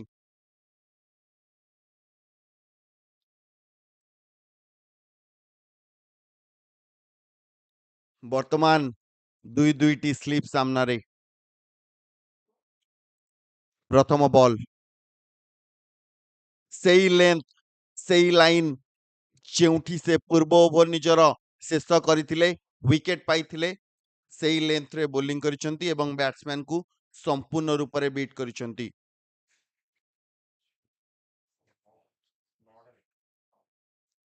ଶେଷ ୱିକେଟ୍ ପାଇଁ କଳ ବଳ କୌଶଳ ସବୁ ଲଗାଉଛନ୍ତି ଆକାଶ।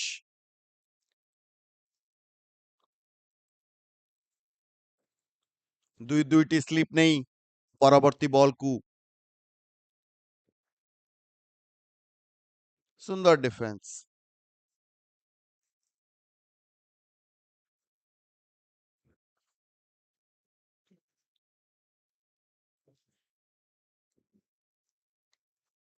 ପୂର୍ବ ଓଭର ରୋହିତ ଆସିଥିଲେ ନିଜର ପ୍ରଥମ ଓଭର ନେଇ ଏଇ ଇନିଂସରେ, ତ ପୁଣି କମେଣ୍ଟ୍ରି ବକ୍ସକୁ ଫେରିଛନ୍ତି ବାବାଶିଷ ଭାଇ।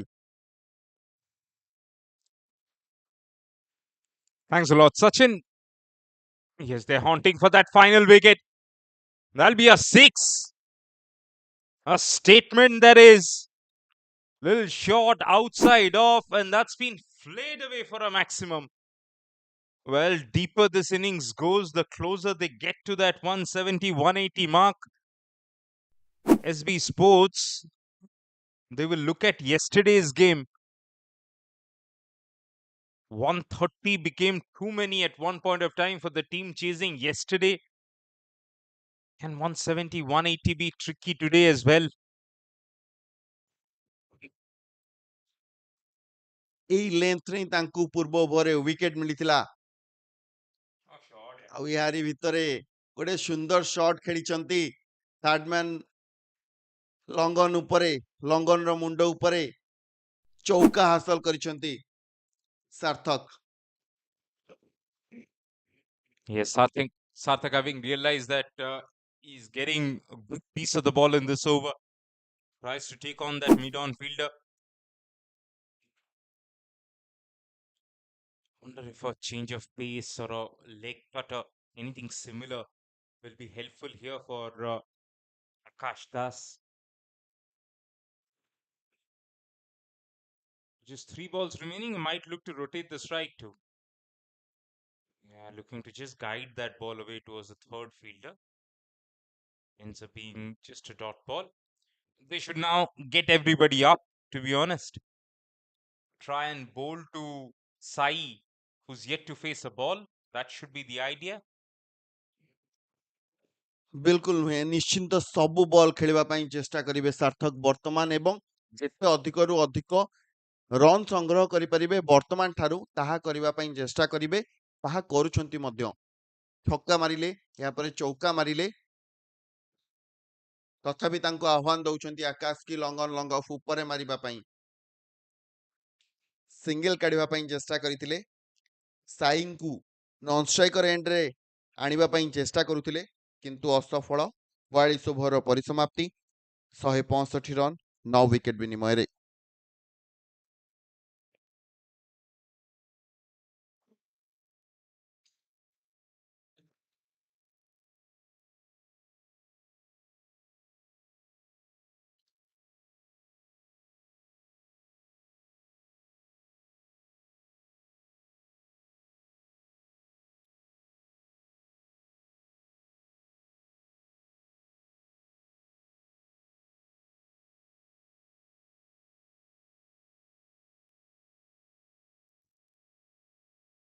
Gautam from the far end in search of the last wicket for this first innings. Not enough runs on the board, we know that, but it's a tricky surface. So SB must be hoping they don't have to be out there for all the quota of 50 overs. 43rd over to begin now. Gautam Suna 1 for 28. Returns over the wicket to Sai with a slip and a leg slip. Floats it outside off. A confident forward defense from Sai there. That's good to see. Very safe in how he went forward, allowed the ball to spin and then hit the bat. The ball goes just wider of that leg slip fielder that was put in. Captain himself. 2 more runs. In fact, did they just get 1 out of that? No, 2.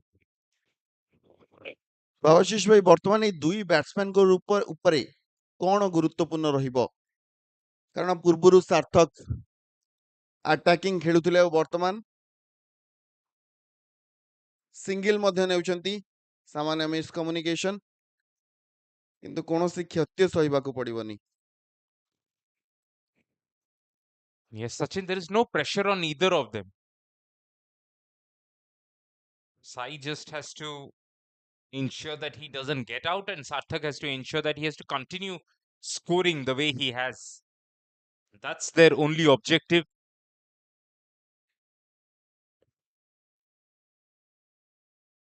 In 20 over cricket, we don't see that because there is very little time. But in 40 over cricket, so often team batting first loses way too many wickets early, and then they just try to bat normally till the end of 50 overs. And batting normally is a thing that people don't practice these days. Even if you go into the nets, you're looking to take the leather of the ball. It's very important to do every kind of prep as possible. Do a kind of a prep where you're hitting the first ball out of the ground, and then others where you're rotating, where you're spending time on the crease. That is, should be a wide. It depends how much of that prep Sai and Sarthak have done, and how much of it have they done together for they to be in sync in terms of running between the wickets. Another quiet over from Suna. 168 for 9 after 43.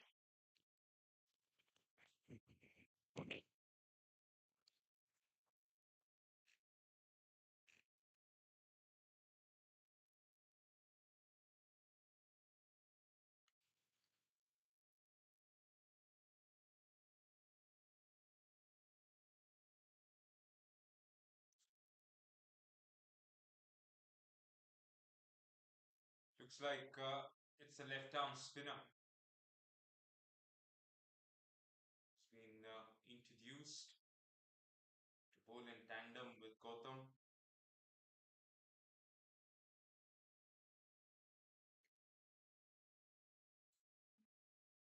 Rachit Chowgule.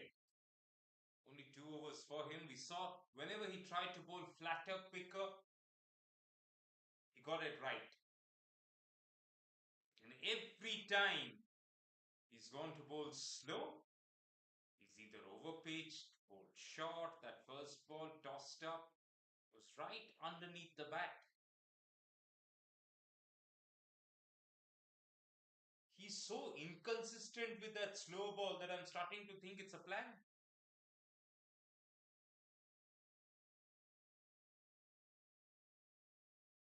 There was nobody down at mid wicket inside the circle. Now there is a fielder lurking in the eye line of the batter.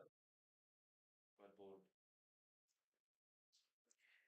କାଲିର match ଆମେ ଦେଖିଥିଲେ ବାବାଶିଷ ଭାଇ, ଯେତିକି run ହେଇଥିଲା ତାକୁ chess କରିବା ବି କଷ୍ଟକର ହୋଇପଡ଼ିଥିଲା। ଆଉ ଆଜି ମ୍ୟାଚ୍ରେ ଯେଉଁ ସ୍ଥିତିରୁ ଆସି ବର୍ତ୍ତମାନ ଯେଉଁ ସ୍ଥିତିରେ ପହଞ୍ଚିଛନ୍ତି, ଆଉ ସିଧା ଖେଳିବା ପାଇଁ ଚେଷ୍ଟା କରିଥିଲେ, ଫିଲ୍ଡରଙ୍କ ସାମାନ୍ୟ ଆଗରେ ବଲ୍ଟି ପଡ଼ିଥିଲା, ବୋଲରଙ୍କ ସାମାନ୍ୟ ଆଗରେ ବଲ୍ଟି ପଡ଼ିଥିଲା। ଯେଉଁ କଥା ଆମେ ଆଲୋଚନା କରୁଥିଲେ କି କାଲି ମ୍ୟାଚ୍ ଦେଖିଲା ପରେ ଆଜିର ରନ୍ ଯେତିକି ସଂଗ୍ରହ କରିଛନ୍ତି ପର୍ଯ୍ୟାପ୍ତ ହେବ ନା ଯେତିକି ବର୍ତ୍ତମାନ ସଂଗ୍ରହ କରିସାରିଲେଣି ଏଇଠୁ ଯାହା ବନେଇବେ ତାହା ବୋନସ୍ ରନ୍ ହେବ? ବନେଇ ଚାଲନ୍ତୁ, ଉପାଡ଼ନ୍ତୁନି ଏଠି।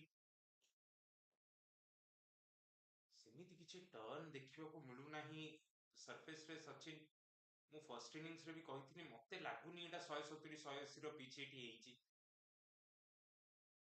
ହଁ 300 350 ର ନ ହେଇପାରେ କିନ୍ତୁ ଯେତେରେ ବି ଫିନିଶ କରିବେ ସେଟା ବିଲୋ ପାର ହବ ବୋଲି ମୁଁ ଭାବୁଛି। ଦେଖିବାକୁ ହବ ଏସବି ସ୍ପୋର୍ଟସ କ୍ଲବ କେମିତି ବ୍ୟାଟିଂ କରୁଛନ୍ତି ଏଇ ପିଚ୍ ରେ।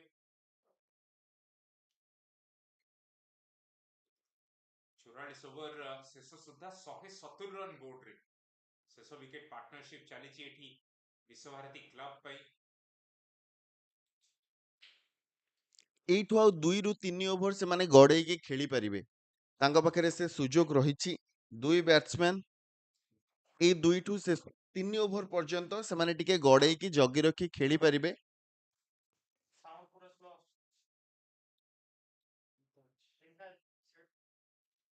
ଗୋଟେ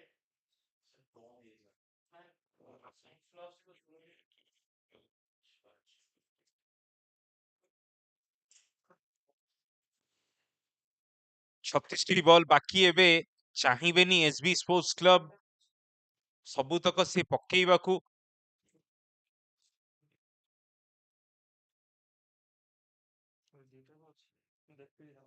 ଶେଷ ଓଭର ଆକାଶ ଦାସ ମହାନଦୀ ଏଣ୍ଡରୁ ବୋଲିଂ କରୁଛନ୍ତି। ପୂର୍ବରୁ କ୍ଲକ୍ ଟାୱାର ଏଣ୍ଡରୁ ବୋଲିଂ କରୁଥିଲେ ଏବଂ ସଫଳତା ମଧ୍ୟ ପାଇଥିଲେ। ବର୍ତ୍ତମାନ ଏଣ୍ଡ ପରିବର୍ତ୍ତନ କରିଛନ୍ତି। ଶେଷ ଓଭରରେ ସବୁତକ ଯାହା ସେ ସାଉଣ୍ଡଟି ରଖିଥିଲେ ବର୍ତ୍ତମାନ ପର୍ଯ୍ୟନ୍ତ ଏଇ ଓଭରରେ ଦେବା ପାଇଁ ଚେଷ୍ଟା କରିବେ ଏବଂ ଶେଷ ୱିକେଟ ନେବା ପାଇଁ ଚେଷ୍ଟା କରିବେ। ସାଇ ଲେକିନ ଦେଖନ୍ତୁ ସାଇ ସେଠି ଲୋଅର ଅର୍ଡର ବ୍ୟାଟର ହବା ସତ୍ତ୍ୱେ ବି ସଚିନ କେତେ କମ୍ଫର୍ଟେବଲ ଦେଖା ଯାଉଛନ୍ତି। ଆଉ ସେଠୁ ଜଣା ପଡୁଛି କି ସରଫେସ ର କୌଣସି ଦୋଷ ନାହିଁ। ବଲ୍ ଯେମିତି ଆସିବା କଥା ବ୍ୟାଟ୍ ଉପରକୁ ସେମିତି ଆସୁଛି। ସ୍ପିନର୍ସ ମାନଙ୍କୁ ସେଭଳି ଭାବରେ କିଛି ଏକ୍ସଟ୍ରାଅର୍ଡିନାରୀ ଟର୍ନ ଆମେ ଏପର୍ଯ୍ୟନ୍ତ ଦେଖିନୁ। ସେଥିଲାଗି ବିଶ୍ୱଭାରତୀ କ୍ଲବ ଏବେ ଡକଆଉଟ ରେ ବସି ଭାବୁଥିବେ ଆମ ଟପ ଅର୍ଡର ବ୍ୟାଟର ଯଦି କଷ୍ଟ କଲା ପରେ ଫୋପାଡ଼ିକି ୱିକେଟ ଆସିନଥାନ୍ତେ ଏଇ 170ଟା ଏବେ 270 ହେଇଥାନ୍ତା।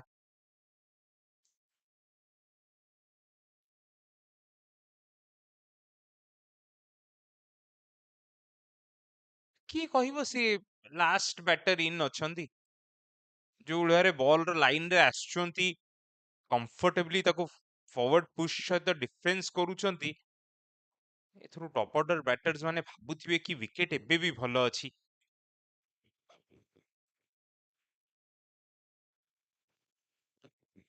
ତିନୋଟି ବଲ୍ ତିନୋଟି ଭଲ ବଲ୍ ପକେଇଛନ୍ତି ଆକାଶ ଏବଂ କୌଣସି ବି ରନ୍ ଦେଇନାହାନ୍ତି।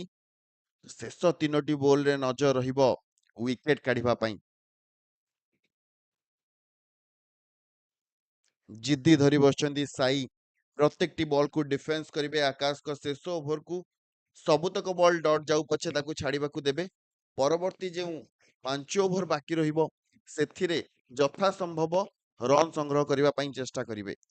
ସିଏ କଥା ହେଇଥିବେ ତାଙ୍କ ଟିମ ର ପ୍ଲାନ ଥିବ ବିଶ୍ୱଭାରତୀର କି ଆମେ ବେଶୀ ରନ୍ କରିପାରିଲୁନି କିନ୍ତୁ 200 ରନ୍ ପାଖାପାଖି ଯେତେ ଯାଇପାରିବା ନେଇକି ଯିବା ଟିମକୁ ଏଠି।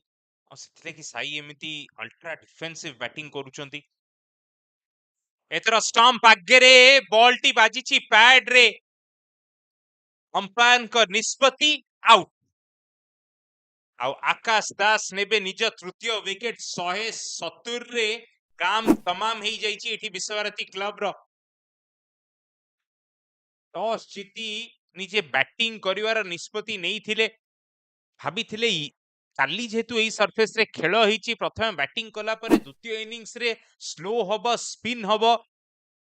ଯାହା ଲାଗୁଛି ସଚିନ ଏଠି ୱିକେଟଟି ବେଟର ହେଇ ଯାଉଛି। ତେବେ ଏଇ ସିଚୁଏସନରେ 170 କଣ ଏନଫ୍ ହବ କି ଜାଣିବା ଆମେ ଗୋଟେ ଛୋଟ ବ୍ରେକ୍ ପରେ। 171 ରନ୍ ଦରକାର ଏସବି ସ୍ପୋର୍ଟସ କ୍ଲବକୁ ଜିତିବା ଲାଗି।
Ladies and gentlemen, boys and girls, welcome back. 171 has to be chased. We are at the iconic Barabati Stadium as a good percentage of Kottakis break their fast today, celebrating Eid al-Fitr as we begin the run chase. Biswabharati Cricket Club batting first, 170, bundled out, and setting a target of 171 for their oppositions. SB Sports definitely looking for that win. In fact, it's a do or die situation for the batting team right now. 171 on the board. Tricky pitch. Dipanshu Singh, who is going to start proceedings. And I have Babashish Nanda alongside me to take you through the first session of play.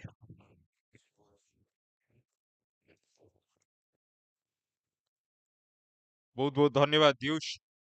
Deepanshu Singh ଅବିଲିଟି ରହିଛି ନୂଆ ball ସହିତ power ପ୍ଲେରେ ପ୍ରଥମ 2-3 ଓଭରରେ wicket କାଢିବାର swing କରିପାରନ୍ତି, wicket ନବାକୁ bowling କରନ୍ତି ଦୀପେନ୍ସୁ। ଚେଷ୍ଟା କରିବେ ଏଠି ନୂଆ ବଲଟି ଭଲ ୟୁଟିଲାଇଜ କରନ୍ତୁ। 12 ପଏଣ୍ଟ ସହିତ ବିଶ୍ୱଭାରତୀ କ୍ଲବ ଯଦିଓ ବହୁତ ଆଗରେ ଅଛି ଲିଡର ବୋର୍ଡରେ, କିନ୍ତୁ ନେକ୍ସଟ ରାଉଣ୍ଡ ଯିବା ପୂର୍ବରୁ ଯଦି ଜିତିବେ ଆହୁରି କନଫିଡେନ୍ସ ଆସିବ। ରୋହିତ ସାଗର ଷ୍ଟ୍ରାଇକରେ, ସ୍ୱିଙ୍ଗ ହେଲା ବଲ୍, ବହୁତ ଭଲ ଭାବରେ ତାକୁ ଖେଳିଲେ ରୋହିତ। କିନ୍ତୁ ଦେଖନ୍ତୁ ଚମତ୍କାର ଷ୍ଟାର୍ଟ ଦୀପାଂଶୁଙ୍କ ଦ୍ୱାରା। Oh, absolutely on the money, straight up. Ball swinging in. You could see the curve from where we are seated in the com box as Dipanshu Singh lines up Rohit right now in the first delivery itself.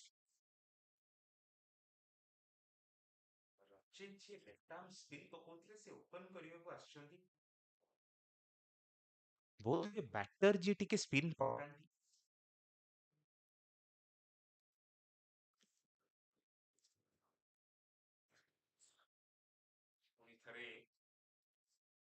ସେଇ ଚମତ୍କାର sim presentation ଦେଖିବାକୁ ମିଳିଛି ଦୀପାଂଶୁଙ୍କ ଠାରୁ।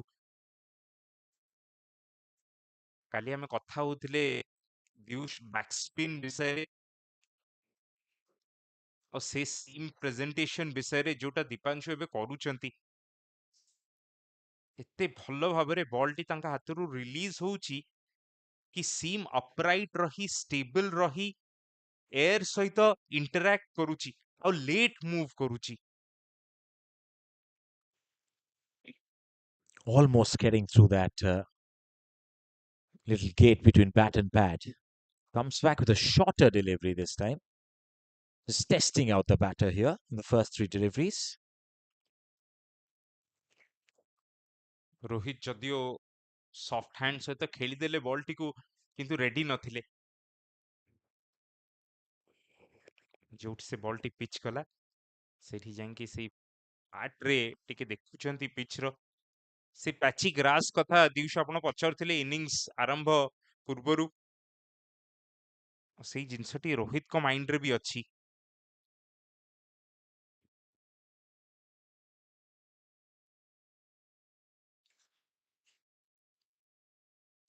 ଏପର୍ଯ୍ୟନ୍ତ ଏଇ ଓଭରରେ ରୋହିତକୁ ନିଶ୍ୱାସ ନେବା କଷ୍ଟ ହେଇଯାଇଛି। ଏଇ ବଲଟି ଦେଖନ୍ତୁ ଏତେ ଫୁଲ ନଥିଲା, କିନ୍ତୁ ଯେତେ ଜଲ୍ଦି ଭିତରକୁ ପଶିଲା ରୋହିତ ରିଆକ୍ଟ କରିପାରିଲେନି। ବଲ୍ ଆସି ବାଜିଗଲା ପ୍ୟାଡରେ ଆଉ ଜୋରରେ ବାଜିଛି।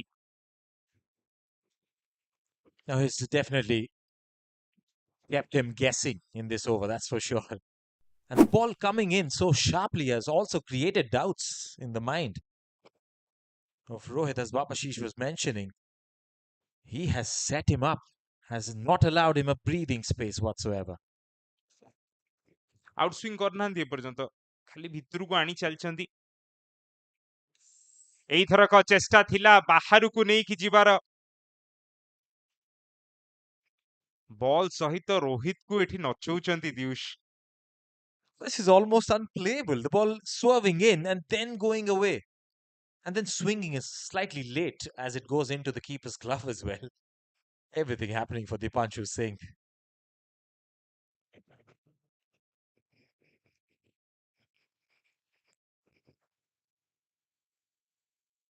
ଏଇଥିଲା କି ପ୍ରଥମ ଓଭର ଦ୍ୱିତୀୟ ଓଭରରେ ଯୋଉ ୱିକେଟ କାଢନ୍ତି ଏଇ ରିଜନ ପାଇଁ କାଢନ୍ତି ଲେଟ୍ ସ୍ୱିଙ୍ଗ ଦେଖିବାକୁ ମିଳିଛି ପ୍ରଥମ ଓଭରରେ ପୁଣି ଥରେ ଭିତରକୁ ପଶି ଆସିଛି ବ୍ୟାଟ ଛାଡି ବହୁତ ଜୋରେ ବାଜିଛି ଏଇଟା ହାତରେ ବାଜିଛି ବୋଧେ ଦିଉଷ Yes, he looks at it at his forearm, yes. And hits the bones as well.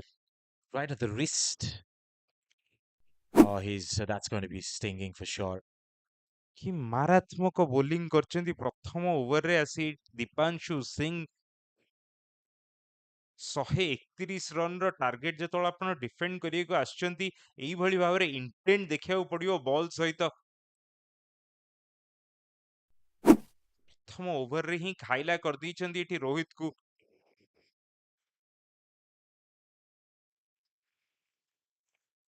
Some magic spray and some ice pack maybe. Oh, he's still feeling it. It was a clubby blow. And again, came out of nowhere. Very awkward bounce as well towards the rib as he tries to save himself. Hits it, gets it hit right on that bony part. There you go. Oh, he's feeling the pain, you can see. Visva Bharati କ୍ଲବର ଗୌରବ କୁମାର ଜଣେ ମାତ୍ର player ଯିଏ ଯାଇଥିଲେ ବ୍ୟାଟରଙ୍କ ପାଖକୁ କିନ୍ତୁ ସିଏ ଯାଇଥିଲେ ball ଆଣିବା ପାଇଁ ମତେ ଲାଗିଲା ଟିକେ ବ୍ୟାଟରଙ୍କୁ ଯାଇ ପଚାରିବେ କଣ ଭଲ ଅଛ ଠିକ ଠାକ କେତେ ଜୋରେ ବାଜିଲା ତାଙ୍କ ସହିତ ଯାଇ କେହି କଥା ହେଇନାହାନ୍ତି ସେଇଟା ବି ଟିକେ ଟାକ୍ଟିକ ହେଇଥାଇପାରେ କାଲି ଏଇ ସରଫେସରେ ସମ୍ବିତ ବରାଳଙ୍କ ବଲ୍ ବାଜିଥିଲା ସ୍ୱୟଂଙ୍କ ହେଲମେଟରେ କନକସନ ଚେକ୍ ପରେ ସ୍ୱୟଂ ଫେରି ଯାଇଥିଲେ ଡଗଆଉଟକୁ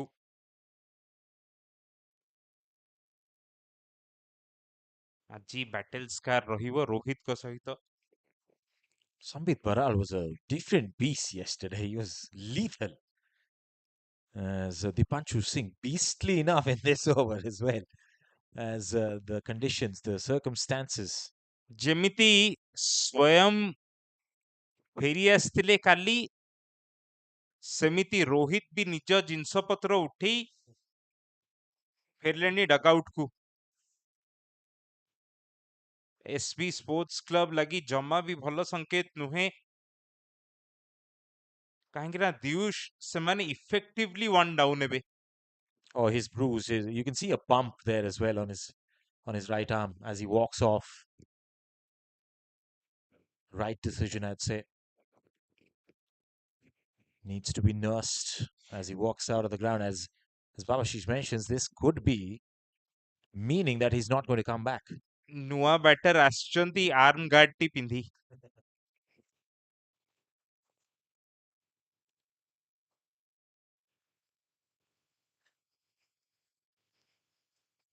ପକେଇବେ ଲେଫ୍ଟ ଆର୍ମ ସ୍ପିନର ଏପଟୁ ଚଳିବ କିନ୍ତୁ ଆର ପଟୁ ଯେତେବେଳେ ଦୀପାଂଶୁଙ୍କୁ ଫେସ୍ କରିବାକୁ ପଡିବ ସେତେବେଳେ ଆର୍ମ ଗାର୍ଡଟି ଦରକାର ହେଇପାରେ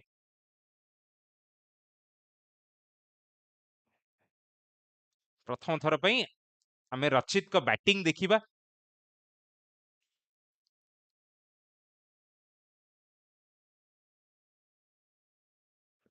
ଗୌରବ କୁମାର ଅଫ୍ ସ୍ପିନର ଆଙ୍ଗଲ ସହିତ ତାଙ୍କ ବଲ୍ ବି ଭିତରକୁ ଆସିଲା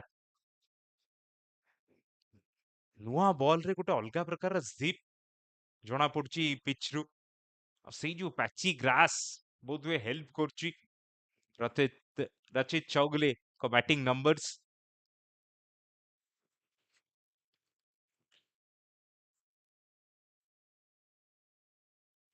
ଯେହେତୁ ବଲ୍ ବହୁତ ଜୋରେ ଭିତରକୁ ଆସିଲା ଫାଇନ୍ ର ଫିଲ୍ଡରଟି ଭିତରେ ରହିଛି କିନ୍ତୁ ଆଉ ତାକୁ ଟିକେ ସ୍କୋୟାର କରିଦେଲେ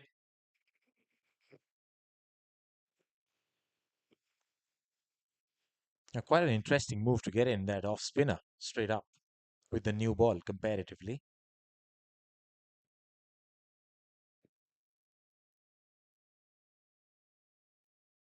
To the left-hander.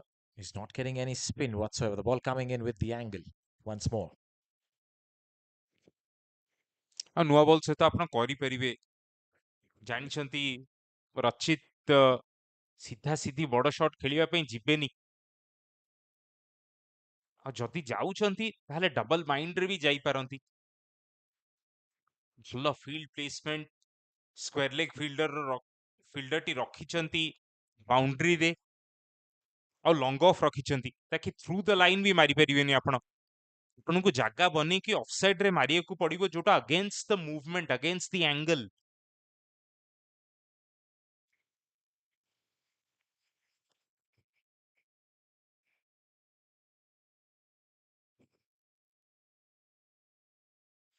But they got to get a head start. That's why he went for a big heave towards the onside catching opportunity, which has been spilled. I think he got it covered.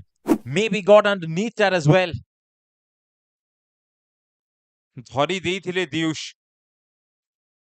Flat ମାରିଥିଲେ ତାକୁ ରଚିତ ଯୋଉ plan ଥିଲା ସେ ପ୍ଲାନରେ ଫସେଇ ଦେଇଥିଲେ ଗୌରବ କୁମାର ଏଠି SB club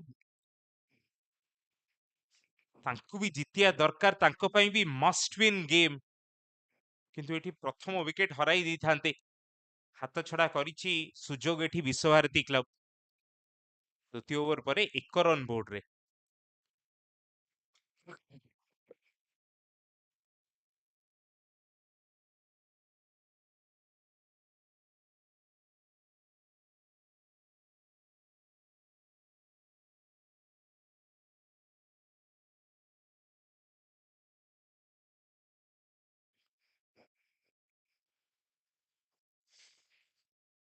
Two slips and a gully.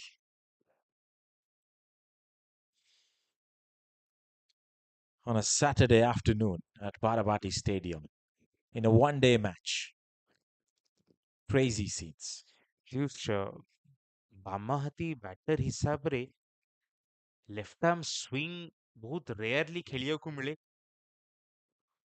ଏ ଆଙ୍ଗଲଟି ପାଇଁ ଏତେ ରେଡି ନଥାନ୍ତି ବାମହାତୀ ବ୍ୟାଟର ବହୁତ ରେୟାରଲି ତାଙ୍କୁ ଏଇ ମ୍ୟାଚଅପ୍ ଟି ମିଳେ ମୋଷ୍ଟଲି ଆମେ ଦେଖୁ କି ଯେତେବେଳେ ରାଇଟ୍ ଆର୍ମ ବ୍ୟାଟର ଷ୍ଟ୍ରାଇକରେ ଥାନ୍ତି ଲେଫ୍ଟ ଆର୍ମ ସ୍ୱିଙ୍ଗ ବୋଲର୍ସକୁ କ୍ୟାପ୍ଟେନ୍ସ ମାନେ ଆଣି ଦିଅନ୍ତି ସେ ମ୍ୟାଚଅପ୍ ଟା ବହୁତ ଥର ପ୍ଲେ ଆଉଟ୍ ହେଇଯାଇଛି କିନ୍ତୁ ଏଇ ଯୋଉ ମ୍ୟାଚଅପ୍ ଟା left handed batter on strike କିନ୍ତୁ ଲେଫ୍ଟ ଆର୍ମ ସ୍ୱିଙ୍ଗ ବୋଲର ପକଉଛନ୍ତି ଏଟା ଟିକେ ରେୟାର ପ୍ରାକ୍ଟିସରେ ବି ଏତେ ଦେଖିବାକୁ ମିଳେନି ସେଥିରେ କି ଏଇ ଚ୍ୟାଲେଞ୍ଜଟି କେମିତି ରଚିତ ସଲ୍ଭ କରୁଛନ୍ତି ପ୍ରଥମେ ତ କ୍ରିଜର ଟିକେ ବାହାରେ ଠିଆ ହେଇଛନ୍ତି ତାକି ସ୍ୱିଙ୍ଗକୁ କଭର କରିପାରିବେ ଦ୍ୱିତୀୟ ବଲରେ ବି କନଭିନ୍ସିଂଲି ବିଟ୍ ହେଇଛନ୍ତି କାନ୍ଧ ଖୋଲି ଯାଇଥିଲା କିଛି ତ ବାଜିଛି ବୋଲି ସମସ୍ତେ ଅପିଲ କରୁଛନ୍ତି bowler ତକାୟତେ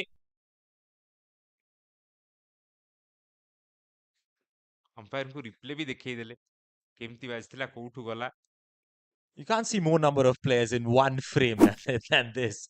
Everybody were convinced around the bat, except the man who matters the most, the umpire, unmoved, but doesn't take away from the exciting, beautiful delivery that he just bowled there. Dipanshu Singh. 30 ball ପକେଇଛନ୍ତି ତା ଦେହରୁ ବୋଧହୁଏ 5ଟି କି 6ଟା ଅନପ୍ଲେଏବଲ ପୁଣି ଥରେ ରଚିତ ଖାଲି ଠାକୁରଙ୍କୁ ଡାକୁଥିବେ କି ବ୍ୟାଟ ର ଫେସ୍ ଟି ବଲ୍ ଟୁ ଦୂରରେ ଥିଲା ବଲ୍ ଦୂରେ ଦୂରରେ ପଳେଇଲା ଖାଲି ଆଉ ଦିୟୁଷ ରଚିତ ନନ୍ ଷ୍ଟ୍ରାଇକର ଏଣ୍ଡରୁ ଦେଖି ଦେଇଛନ୍ତି କି ଦୀପାଂଶୁ ଭିତରକୁ ବି ଆଣିପାରିବେ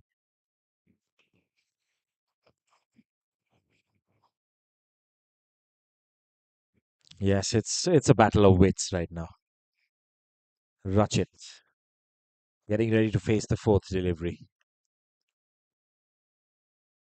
Again goes away from him. But at these times, do you think that back foot little square cut that we were talking about at all comes in as an option in your mind? ନା ଭାବିବିନି ମୁଁ କାଟ ବିଷୟରେ ଏବେ Because now he's He's retracted his length a bit, couple of times going short. Yes, he's probably trying to set him up. ଦେଖନ୍ତୁ ଏଠି ବିଶ୍ୱଭାରତୀ ବି ଭାବୁଛନ୍ତି କି ସେ cut କରିବେ, ସେଥିଲାଗି ସ୍ଲିପର ଗୋଟେ ଫିଲ୍ଡର ପଳେଇଛି ବ୍ୟାକୱାର୍ଡ ପଏଣ୍ଟକୁ, କିନ୍ତୁ ମତେ ଲାଗୁନି ରଚିତ ଯୋଉଭଳି ଭାବରେ ଏଠି ବୋଲିଂକୁ ଫେସ୍ କରିବାର ଚେଷ୍ଟା କରୁଛନ୍ତି, ସେ ଚାହୁଁଛନ୍ତି ଦୀପାଂଶୁ ପଛେ ଆଉ ଗୋଟେ ମିଡେନ୍ ନେଇଯାଆନ୍ତୁ, ଯାଆନ୍ତୁ, ଟିକେ ବଲ୍ ଠୁ ଦୂରରେ ଏବେ ରହୁଛନ୍ତି। ଏହି ଡ୍ରାଇଭ ର ବି ଦରକାର ନଥିଲା। 10ଟା ବଲରେ 1 ରନ୍ କରିଛନ୍ତି, 12ଟା ବଲରେ 1 ରନ୍ କଲେ ବି କିଛି ବଡ କଥା ନୁହଁ ଏବେ। Exhilarating stuff for a fast bowler right now, who's watching this game as well. ଦେଖନ୍ତୁ ନନ୍ ଷ୍ଟ୍ରାଇକର ବି ସେଇ ଜିନିଷ ତାଙ୍କୁ କହୁଛନ୍ତି। ରଘୁନାଥ ଯିଏ ଗୋଟେ ବଲ୍ ବି ଫେସ୍ କରିନାହାନ୍ତି, କହୁଛନ୍ତି ବଲ୍ ବାଟେ ବାଟେ ଯାଉଛି ତାର, ତାକୁ ଛାଡନ୍ତୁ, ଯିବାକୁ ଦିଅନ୍ତୁ, ଭିତରକୁ ଯୋଉଟା ଆସିଛି ସେଥିଲାଗି ୱେଟ୍ କରନ୍ତୁ। ଭିତରକୁ ଆସିଲା, ଇନସାଇଡ ଦ ଲାଇନ ଖେଳିବାକୁ ଗଲେ ତଥାପି ବିଟ୍ ହେଇଛନ୍ତି। ଦ୍ୱିତୀୟ ମେଡେନ୍ ମିଳିଛି ଦୀପାଂଶୁଙ୍କୁ। 12ଟି ବଲରେ ସେ କୋଉଟାରେ ବି ୱିକେଟ ଗୋଟେ ନେଇ ପାରିଥାନ୍ତେ। 3 ଓଭର ପରେ ପୁଣି ଥରେ 1 ରନ୍ ବୋର୍ଡରେ।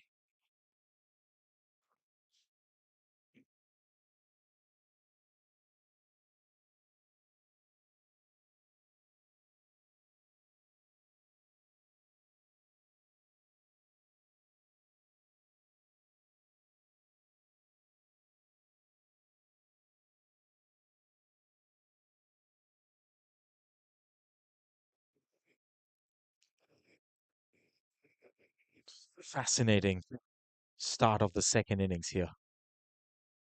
We are a man down who's gone out retired hurt.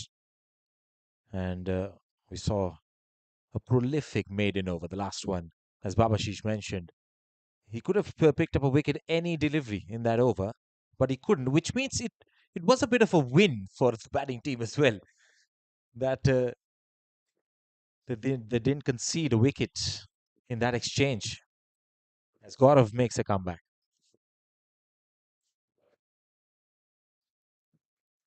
ଏଥର କିନ୍ତୁ ଷ୍ଟ୍ରାଇକରେ ରଘୁନାଥ ମଲ୍ଲ, ରାଇଟ୍ ହ୍ୟାଣ୍ଡର, ତାଙ୍କୁ ଓଭର ଦ ୱିକେଟ ବୋଲିଂ କରିବେ। ବଲଟି କିନ୍ତୁ ବାହାରିବ ଏଠି ଦିଉଷ। ଗୌରବଙ୍କ ବୋଲିଂ ଆକ୍ସନ, ତାଙ୍କ ବୋଲିଂ ଷ୍ଟାଇଲ ହିସାବରେ ଅଫ୍ ସ୍ପିନର ଖାଲି ଦେଖେଇବା ପାଇଁ ବଲଟି ପଡିକି ସାପ ଭଳିଆ ସେଠି ବାହାରିଗଲା, ଆଉଟସୁଇଙ୍ଗ ହେଇଗଲା।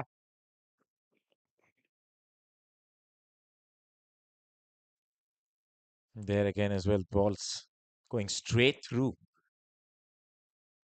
Yes, just a packaging of an off spinner, but just using the conditions, putting it at the right lengths, causing trouble for the batters. Almost picked up a wicket in the last over as well, trying to set him up. ଆଉ ସେଇ ଫିଲ୍ଡରଟି swap ହେଇଯାଇଛି। ଯୋଉ fielder catch ଟି drop କରିଥିଲେ ତାଙ୍କୁ short fine leg କୁ ଡକା ହେଇଛି। ଏବେ ସ୍କ୍ୱାର ଲେଗ୍ ରେ ଅଛନ୍ତି ଦୀପାଂଶୁ। ଦୁଇଟି ମେଡେନ୍ ପକେଇକି ଦୀପାଂଶୁ ଯାଇଛନ୍ତି ସେଠି ସ୍କ୍ୱାର ଲେଗ୍ ରେ।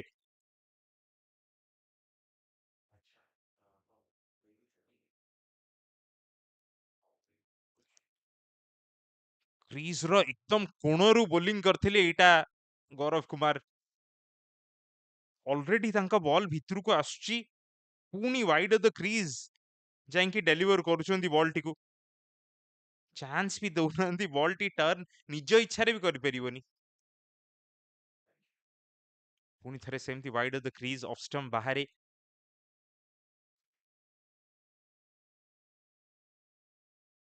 ଆହୁରି ମତେ ଲାଗୁଛି ଯେତେବେଳେ ଲେଫ୍ଟିକୁ ବୋଲିଂ କରୁଛନ୍ତି ଆଉ ଟିକେ ଆର୍ମ ବି ତଳକୁ ନେଇଯାଉଛନ୍ତି କେଦାର ଯାଦବଙ୍କ ଭଳିଆ।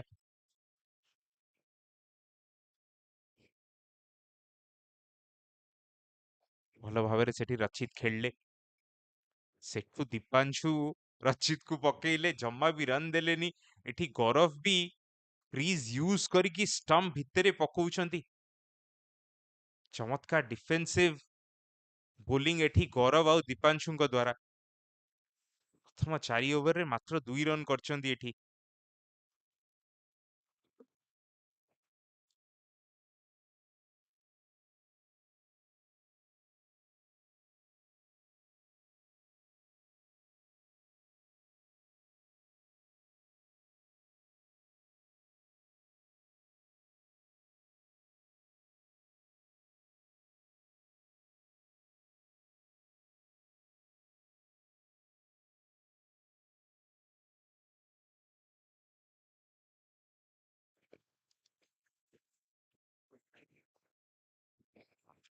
Back again.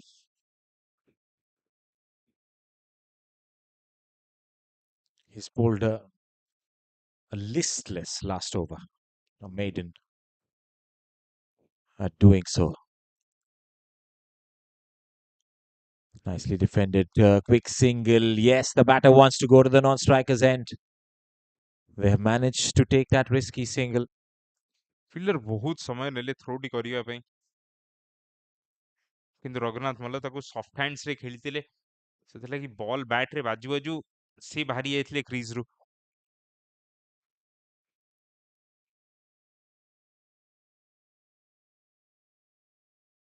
ପୂର୍ବ ଓଭର ଯେମିତି ରଚିତ ମିଡିନ୍ ଖେଳିଥିଲେ, ଏବେ ତାଙ୍କୁ 5ଟି ବଲ୍ ଖେଳିବାକୁ ପଡ଼ିବ।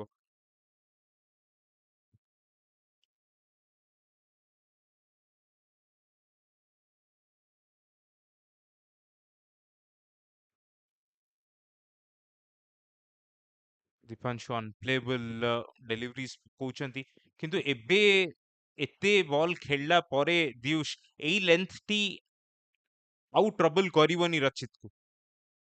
ଏବେ ରଚିତକୁ ତାଙ୍କୁ ଟିକେ ଆଗକୁ ଭିଡ଼ିବାକୁ ପଡ଼ିବ।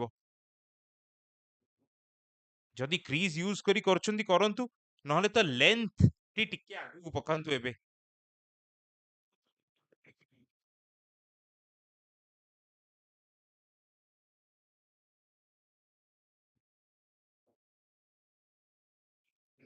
Towards the body this time, the line. Now, he's kept doing the same in the last over as well. It's pretty much an action replay of what kind of happened in that passage of time. ଏଇ ପୂର୍ବ ବଲରେ ଦେଖନ୍ତୁ ଯେମିତି କ୍ରିଜଟି use କରି ଆଉ ଟିକେ angle ଆଣିଲେ ପ୍ଲେରେ, ତାକି ବଲଟି ଷ୍ଟମ୍ପ ଲାଇନରେ ପିଚ୍ ହେଲା, ତାହେଲେ ହିଁ ସେ ବଲଟି ଖେଳିବେ। ଏବେ ଚାହାନ୍ତୁ ଏଇ ଯୋଉ 3ଟି ବଲ୍ ଅଛି, ଏଥିରେ ରଚିତ ତାଙ୍କ ବ୍ୟାଟ୍ରେ ଖେଳନ୍ତୁ, ଛାଡ଼ନ୍ତୁନି ବଲ୍ ଆଉ।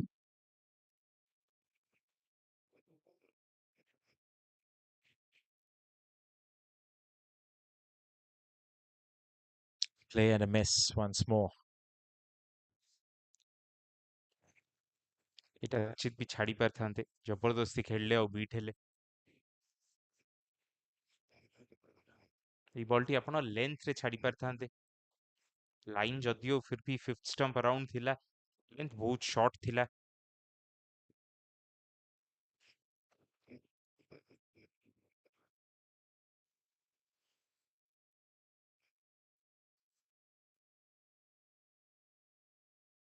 Just 3 on the board. We haven't reached the current run rate of a single digit yet. It's going to remain the same. Trying to survive this passage of play. Rachit has managed to play 20 deliveries for his solitary run. Testing times for SSC, and a big win required to go into the quarterfinal stages as well. ପ୍ରଥମ ଇନିଂସରେ ଯୋଉ ରୋଲଟି ଜଗଦୀଶ କରିଥିଲେ,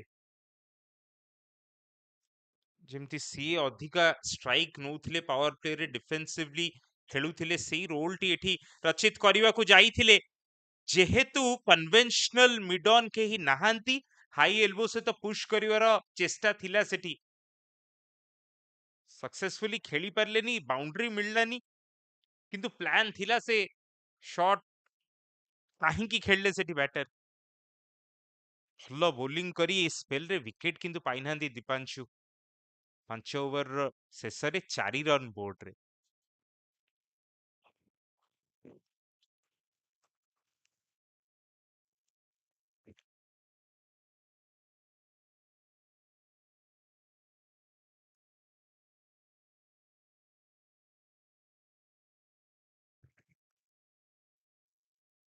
ଶେଷରେ 83ଟି ball ଖେଳି Jagdish out ହେଇଥିଲେ 50 run କରି, କିନ୍ତୁ power play ସାରା ସିଏ ଏନସିଓର କରୁଥିଲେ କି ନୂଆ ବଲଟି କେମିତି ଭଲରେ ଭଲରେ ବାହାରି ଯାଉ। ଗୌରବ ପୁଣି ଥରେ ତାଙ୍କ ମ୍ୟାଚଅପକୁ ଭଲ ଭାବରେ ଏଠି ୟୁଜ କରିଛନ୍ତି। ସିଏ ବି 2 ଓଭରରେ ମାତ୍ର 2 ରନ୍ ନେଇଛନ୍ତି, ଆଉ ୱିକେଟଟି ନେଇ ଯାଇଥିଲେ। ଯଦି କ୍ୟାଚ୍ ସେଠି ସ୍କୋୟାର ଲେଗ୍ ଫିଲ୍ଡର ଗଳେଇ ନଥାନ୍ତେ।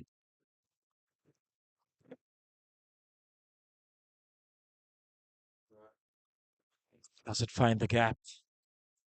Wonderful fielding there. Backward a point fielder putting his body on the line, sliding and gliding and saving 4 runs for his team.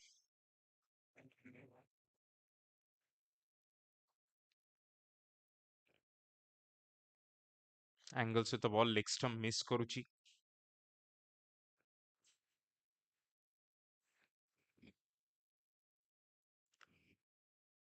ରଚିତ ବି ଭାବୁଥିବେ ରନ୍ କାଢିବି ତ କାଢିବି କୋଉଠୁ। ଗୌରବ ଜମା ଜାଗା ଛାଡୁନାହାନ୍ତି, ବଲ୍ ଭିତରକୁ ଆସୁଛି, ଷ୍ଟମ୍ପ ଆଟାକ୍ କରୁଛନ୍ତି, ଆକ୍ରସ୍ ଦ ଲାଇନ୍ ମାରି ପାରିବିନି ଏଠି ମୁଁ। ଗୋଟେ fielder already deep backward square leg ରେ ଅଛି। ଆସିକି ଫାଇନାଲି ଫିଟ୍ ୟୁଜ କରିକି ତାକୁ ମାରିଛନ୍ତି ମିଡ୍ ଅନ୍ ଉପରେ। ଅଲ୍ଟିମେଟଲି ରିସ୍କ ନେଇଛନ୍ତି ଆଉ ସେଇଟା ପେ ଅଫ୍ ହେଇଯାଇଛି। Yes, advancing down the pitch, breaking the shackles a bit for himself and for his team. Is the first boundary of this innings as well. Has come on the 6th over inside the power play. ଗୌରବ ଭାବୁଥିବେ କି ଆପଣ ଆସନ୍ତୁ ଆଗକୁ, ବାରମ୍ବାର ଆସନ୍ତୁ। ହେଲେ ଏଇ ଯୋଉ ବଲଟି ଯୋଉଟା କେବଳ ସ୍କିଡ୍ କରିବ ଆଉ ଟିକେ ଭିତରକୁ ଆସିବା ଆଙ୍ଗେଲରେ, ସେଇ ବଲଟି ବହୁତ ଇଫେକ୍ଟିଭ ହେଇଯିବ। Gaurav hasn't offered any spin, but the varieties, point of release at times. And this time it's a short delivery. Nice weight transfer onto the back foot and punches in front of square towards wideish long on for 4. ଯୋଉ ପୂର୍ବ ବାଉଣ୍ଡ୍ରିଟି ମିଳିଥିଲା ସେ boundary ପରେ ପ୍ରଥମ ଥର ପାଇଁ ଗୌରବ ଟିକେ short ପକେଇଥିଲେ ଆଉ ତା ପାଇଁ ରେଡି ଥିଲେ ରଚିତ। ବ୍ୟାକଫୁଟରେ ମାରିଲେ ପୁଲ୍।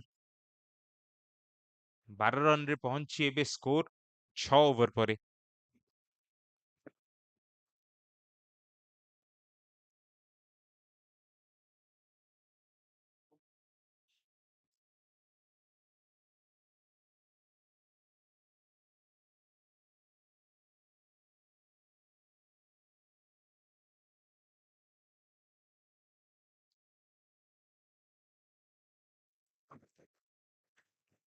ପୁଣି ଦୁଇଟି ସ୍ଲିପ୍ ଅପେକ୍ଷା କରିଛନ୍ତି ଦିୟୁଷ।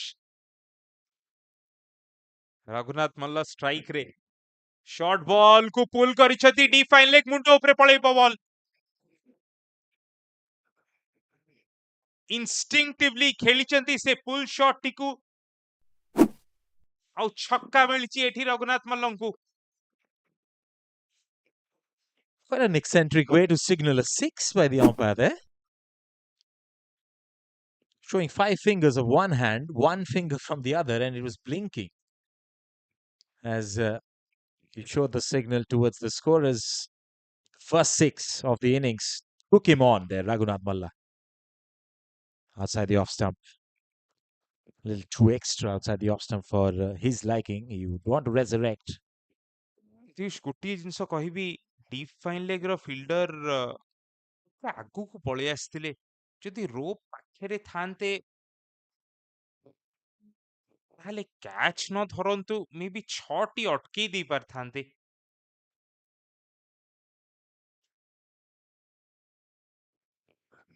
ଯେତେବେଳେ ରଘୁନାଥଙ୍କ ବ୍ୟାଟରେ କନେକ୍ସନ ହେଲା ସେତେବେଳେ ପାଖାପାଖି ସ୍କୋୟାର କଟ୍ ଟି ଖୁବ୍ ଜୋରେ ଖେଳିଛନ୍ତି, ଗ୍ୟାପ ରେ ଖେଳିଛନ୍ତି।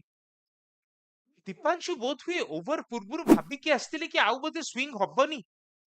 ସର୍ଟ ପକେଇଛନ୍ତି ଏଠି 3ଟି ବଲରେ ଆଉ 10 ରନ୍ ଦେଲେଣି। A lovely shot that. On the rise as he plays that square cut.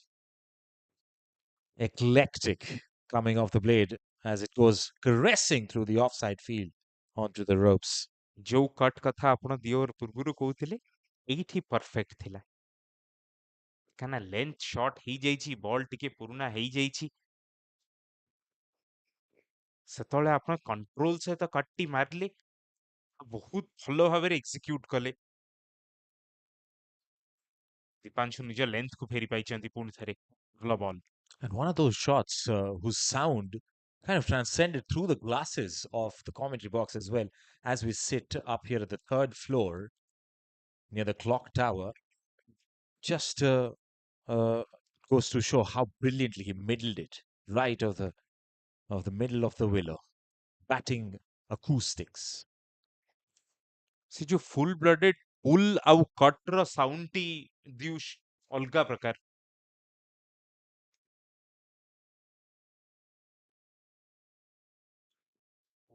Leg stump ର ବହୁତ ବାହାରେ, ଭଲ କିପିଂ ସେଠି।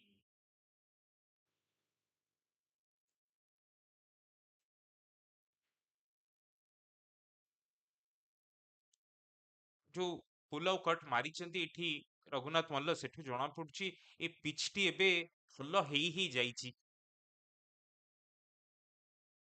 ଲାଟରାଲ ମୁଭମେଣ୍ଟ ଦେଖିବାକୁ ମିଳିଛି, ଆଉ ସେଟା ଆମେ ସବୁଦିନ ଦେଖିଛେ ଟୁର୍ଣ୍ଣାମେଣ୍ଟର, ସେଟା ଖାସିୟତ ବାରବାଟୀ ଷ୍ଟାଡିୟମର।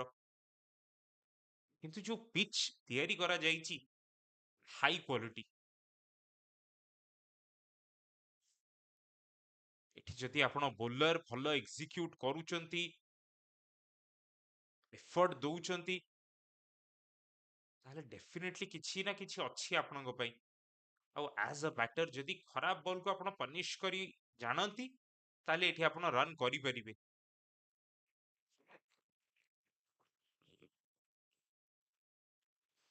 I think Dipanshu Singh kind of missed out on that little bracket of time when he was bowling to Rachit to bowl slightly more attacking. After that, he's probably lost his confidence. And this over, he's been mauled for runs. That's picked up off his legs. Flicks ever so nicely. Handsome shot for four. Bowler ଯେତେବେଳେ ball ନେଇକି ଆସୁଥିଲେ ଦୌଡ଼ି ଦୌଡ଼ି, ରଘୁନାଥ ମଲ୍ଲ leg stump ବାହାରେ ଠିଆ ହେଇଥିଲେ। ଜାଣିଥିଲେ କି ଇନସୁଇଙ୍ଗ ଆସିବ, ନିଜ ଫ୍ରଣ୍ଟ ପ୍ୟାଡ କୁ ପ୍ରୋଟେକ୍ଟ କରିବି, ଆଉ ବଲ୍ ସ୍ୱିଙ୍ଗ ହେଲା ପରେ ସ୍ୱିଙ୍ଗ ସହିତ ଫିଲ୍ଡର କଡରେ ମାରିବି। ନିଜ ଏକ୍ସପିରିଏନ୍ସକୁ ଏଠି ୟୁଜ କରିଛନ୍ତି ରଘୁନାଥ ମଲ୍ଲ। 9ଟି ବଲରେ 16 ରନରେ ପହଞ୍ଚନ୍ତି। ଟିକେ ଛୋଟ କାଉଣ୍ଟର ଆଟାକ୍, 27 ରନରେ ପହଞ୍ଚି ଏବେ ସ୍କୋର 7 ଓଭର ପରେ।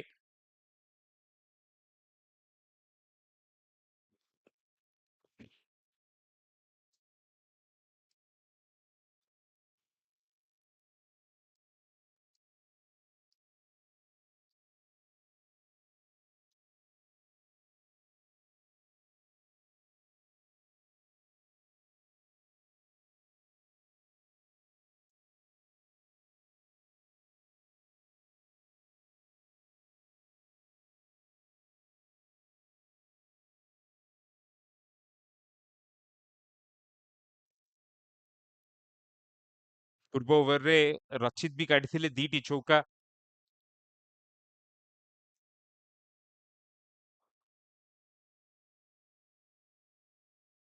ଏବେ ଗୌରବ ଜାଣିଛନ୍ତି କି ଶର୍ଟ ପକେଇ ପାରିବିନି, ପଛେ ଯେମିତି ସେ ଡାଉନ ଦ ଟ୍ରାକ୍ ଆସିକି ମିଡ ୱିକେଟ ମୁଣ୍ଡ ଉପରେ ମାରିଥିଲେ, ପଛେ ସେଇ ଶଟଟି ଆଉ ଥରେ ମାରନ୍ତୁ, କିନ୍ତୁ ପୁଲ ନ କରନ୍ତୁ। ଏଠି ଚଙ୍ଗଚଙ୍ଗ ହଉଛନ୍ତି, ଆଉ ସେଥିଲାଗି ଗୌରବ ନିଜ ଲାଇନ ଏଠି ମିସ୍ କରିଛନ୍ତି। ଏମିତି ଲାଗିଲା ଦିୟୁଷ ସେଠି ରଚିତ ଟିକେ ଚମକେଇଲେ ଗୌରବକୁ। Yes, early trigger movements, and he was trying to unsettle the rhythm of Gaurav. Definitely managed to do so. Goes astray, goes down the leg side, and it's 5 wides. Umpire ନିଜ decision ତାପରେ change କଲେ, ବୋଧହୁଏ leg ବାଇଜ ଦେଇଛନ୍ତି ଏବେ। Yes, you're right.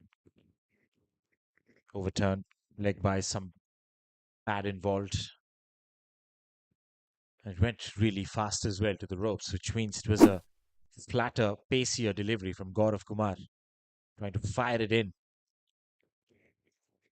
ଲଙ୍ଗନ ଆଉ deep mid wicket ପଛରେ ରଖିଛନ୍ତି, ଏୟାରରେ ଥିଲା ବଲଟି।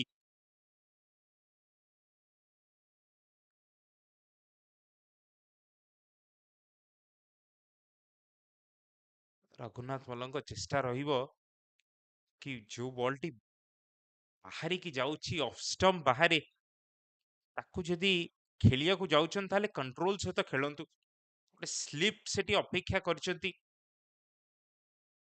ଆଉ ଗୋଟେ ଫିଲ୍ଡର ବି ଅଫ ସାଇଡରେ ପଳେଇ ଆସିବ ରାଇଟ ହ୍ୟାଣ୍ଡର ପାଇଁ।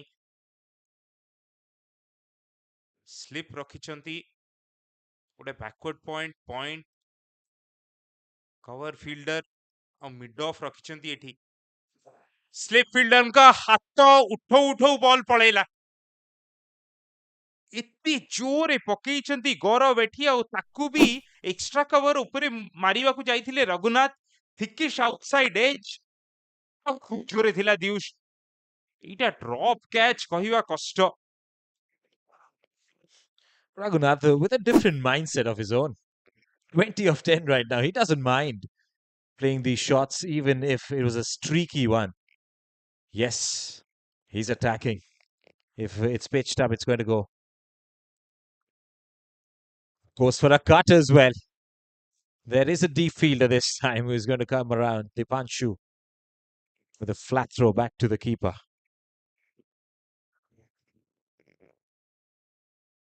गौरव को भी भाविया पड़ियो जो भली भाबे रे रघुनाथ मल्ल स्ट्राइक करूचंती पुनी से टैक्टिक राउंड द विकेट जाई फेरिबे कि नाही राउंड द विकेट ऑलरेडी भलो पकाउचंती लेफ्ट हैंडर को किंतु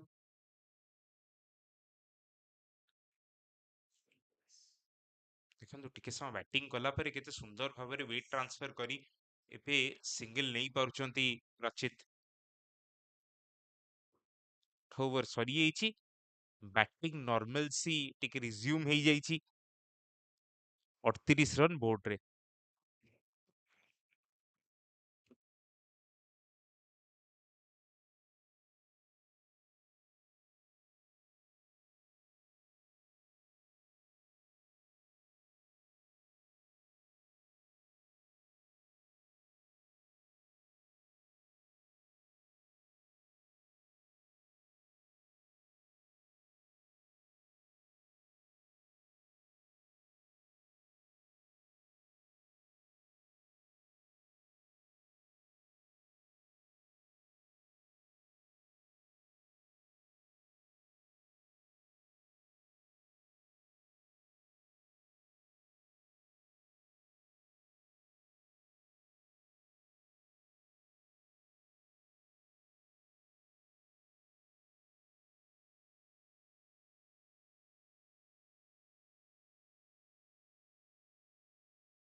दीपांशु को तांको मौका मिलला नुआ बॉल सहित एबे आछंती साई सुब्रत जेना बामहाती पेसर बहुत भला एक्शन लेग स्टंप मिस करूची बॉल टी देई देइचंती umpire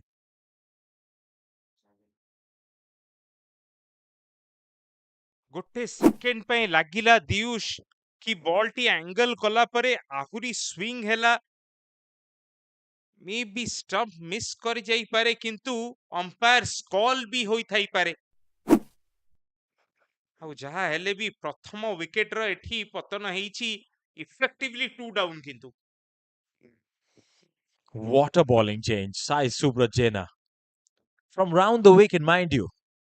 The ball swinging into the left-hander. Slanting down towards the leg stump. The umpire thought, yes, it is going to brush. And it is going to give them a wicket. The finger came up. Excited, exulted. The bowling team celebrate.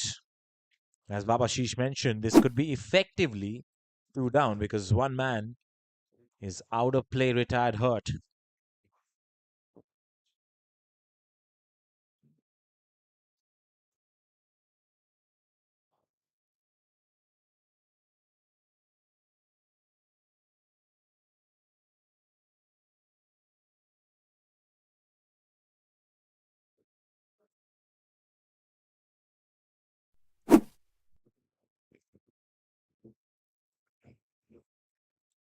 Shubhankar is the man in. And he's going to be in the firing line straight up.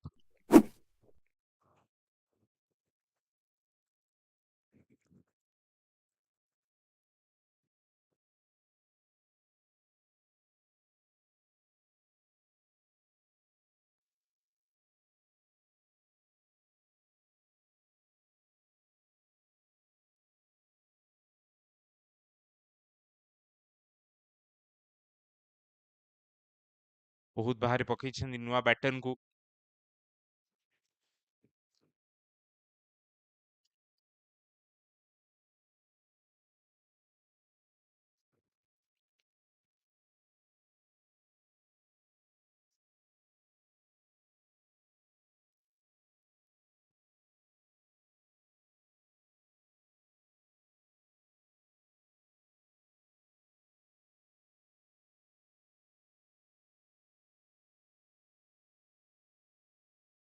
ଏଥର ଇନସୁଇଙ୍ଗ ହେଇଥିଲା ball, ଏଠି ଖୁବ୍ ସୁନ୍ଦର ଭାବରେ ନୂଆ ବଲଟି use କରିଛନ୍ତି Visva Bharati club.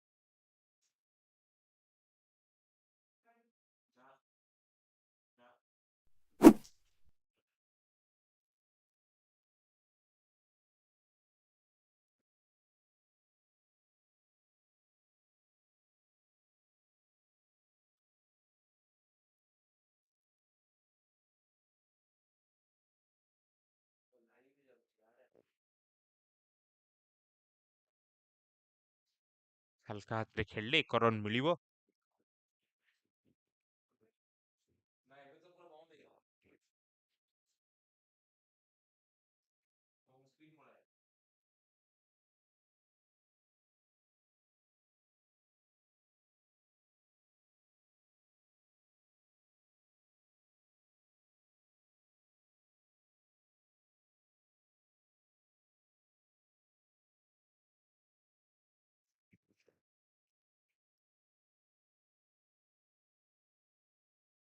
ଶୁଭଙ୍କର ବି leg stump ବାହାରେ ଠିଆ ହେଇଛନ୍ତି ନିଜ ଫ୍ରଣ୍ଟ ପ୍ୟାଡ୍ କୁ ଏଠି ଜଗି ରଖି ଖେଳିବାର ଚେଷ୍ଟା ଥିଲା।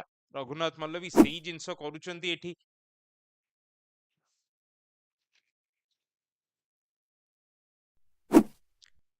ଯେହେତୁ Sai Subrat Jena right arm fast ପକଉଛନ୍ତି ଆଉ ଓଭର ଦ ୱିକେଟ ପକଉଛନ୍ତି, ଷ୍ଟମ୍ପ ଭିତରେ ଠିଆ ହେଇପାରିବେ ରଘୁନାଥ ମଲ୍ଲ। ଦେଖନ୍ତୁ ଅଲମୋଷ୍ଟ ଷ୍ଟମ୍ପ 3ଟି ଷ୍ଟମ୍ପ ଛାଡିକି ଠିଆ ହଉଛନ୍ତି।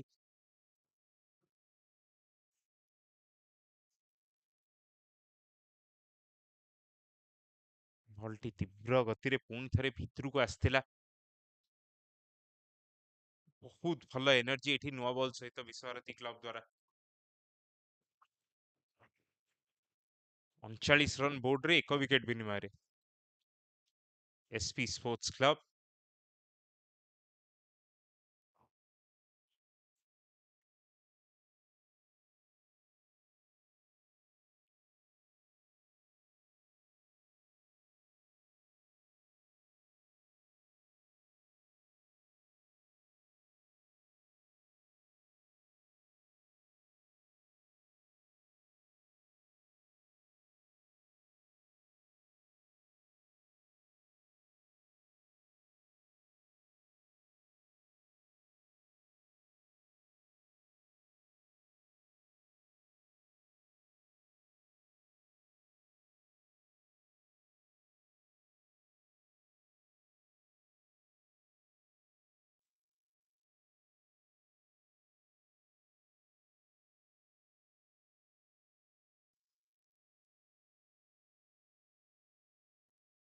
ଚାରି ଓଭର ସେପଟୁ ପକେଇଲେ ଦୀପାଂଶୁ, ଏବେ କ୍ଲକ୍ ଟାୱାର ଏଣ୍ଡରୁ ପକେଇବେ ନିଜ ଦ୍ୱିତୀୟ spell.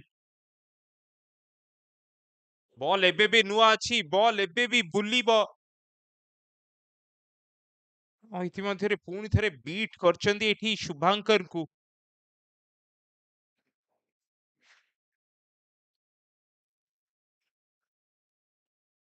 17 of his 4 overs doesn't justify his bowling today. It's looked like he can pick up wickets. That's why he's changed ends. Coming from the City and Clock Tower end to Shubhankar, who's the new man in. ଏଠି wind bridge ball କୁ ବାହାରକୁ ନେଇକି ଯିବ, ତାପରେ କନଭେନସନାଲି ଭିତରକୁ ଆଣିପାରିବେ ଦୀପାଂଶୁ। ସେଥିଲାଗି ଏପଟ ଏଣ୍ଡରୁ ବି ଅଲଗା ପ୍ରକାରର ଚ୍ୟାଲେଞ୍ଜ ଦୀପାଂଶୁକୁ ଖେଳିବା। ଏଇଠି ଦେଖିବାକୁ ହବ ରଘୁନାଥ ମଲ୍ଲ କଣ ଷ୍ଟ୍ରାଟେଜି ୟୁଜ କରୁଛନ୍ତି ପୁଣି ଥରେ। କାହିଁକିନା ଏପଟ ଏଣ୍ଡରୁ ଯଦି ପୁଣି ଥରେ ଲେଗ ଷ୍ଟମ୍ପ ବାହାରେ ଠିଆ ହଉଛନ୍ତି, ତାହେଲେ ବଲର ଲାଇନରୁ ବହୁତ ଦୂରକୁ ପଳେଇବେ ସେ।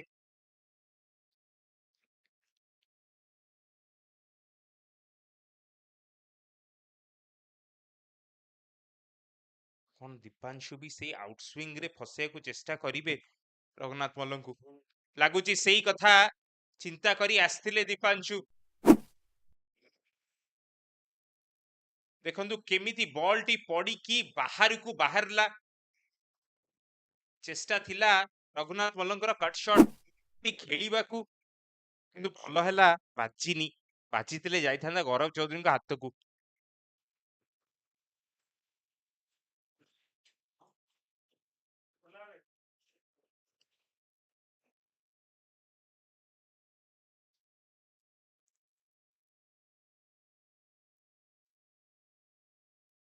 This time, just the bat swaying out of the way at the last second as he watches the ball go into the keeper's glove.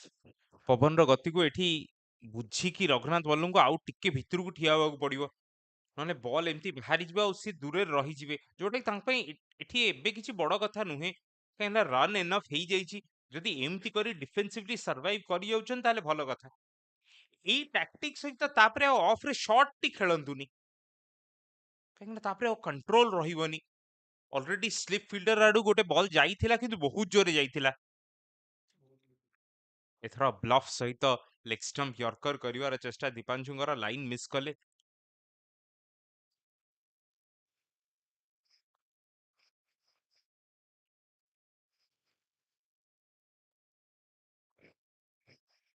As the last ball of the power play comes up now. It's been fascinating to see this little exchange in the second innings. Not too many runs to be chased once again in the same very conditions here at Barabati Stadium. Dipanshu, last ball of this over. Raghunath on strike.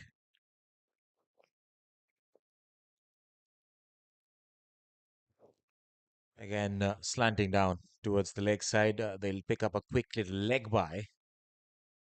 And that will be that. 10 overs done. It's 41 for 1.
Oh, he was brilliant in that first over. He bowled as well, shy at the striker's end.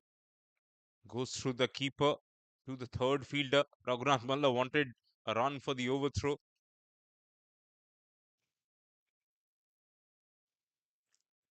Biswabharati doing their bit to make this new ball talk. They've created a few opportunities as well. Somehow, XP Sports Club, they've gone through that first phase, having just lost one wicket, which means they give themselves a really good opportunity to get the remaining 130 runs of that must be 129 with that single being taken.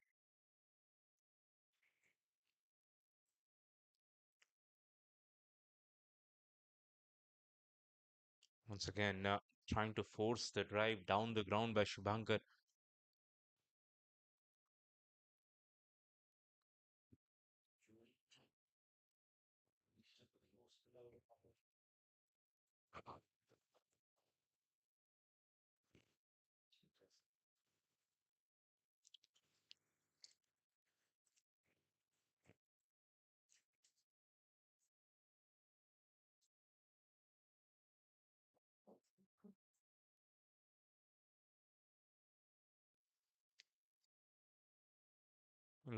Shot outside the off stump there.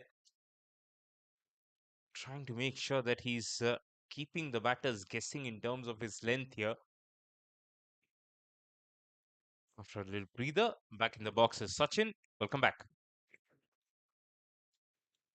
ଭାବାଶିଷ ଭାଇ ବିଶ୍ୱଭାରତୀ ପାଖରେ points ଟେବୁଲରେ ସେମାନେ ଉପରେ ଅଛନ୍ତି କିନ୍ତୁ ଆଜି ଯଦି ବଳ ଲଗେଇବାକୁ ପଡ଼ିବ ଯାହା ବାକି ଅଛି ସବୁ କିଛି ସମର୍ପଣ କରିବାକୁ ହବ ତାକୁ SB ସ୍ପୋର୍ଟସ କ୍ଲବକୁ ଆଉ ଏହାରି ଭିତରେ ଗୋଟେ ସୁନ୍ଦର ଡ୍ରାଇଭ୍ 4 ରନ୍ ବ୍ୟାଟ୍ରୁ ଯେଉଁଭଳି ଭାବରେ ବଲ୍ଟି ବାହାରିଛି ନିଶ୍ଚିନ୍ତ ରୂପରେ ବ୍ୟାଟ୍ସମ୍ୟାନକୁ କନଫିଡେନ୍ସ ଦବ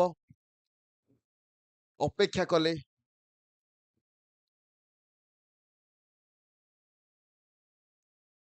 He has allowed the ball to swing and then played the shot in the gap. Pretty good batting that.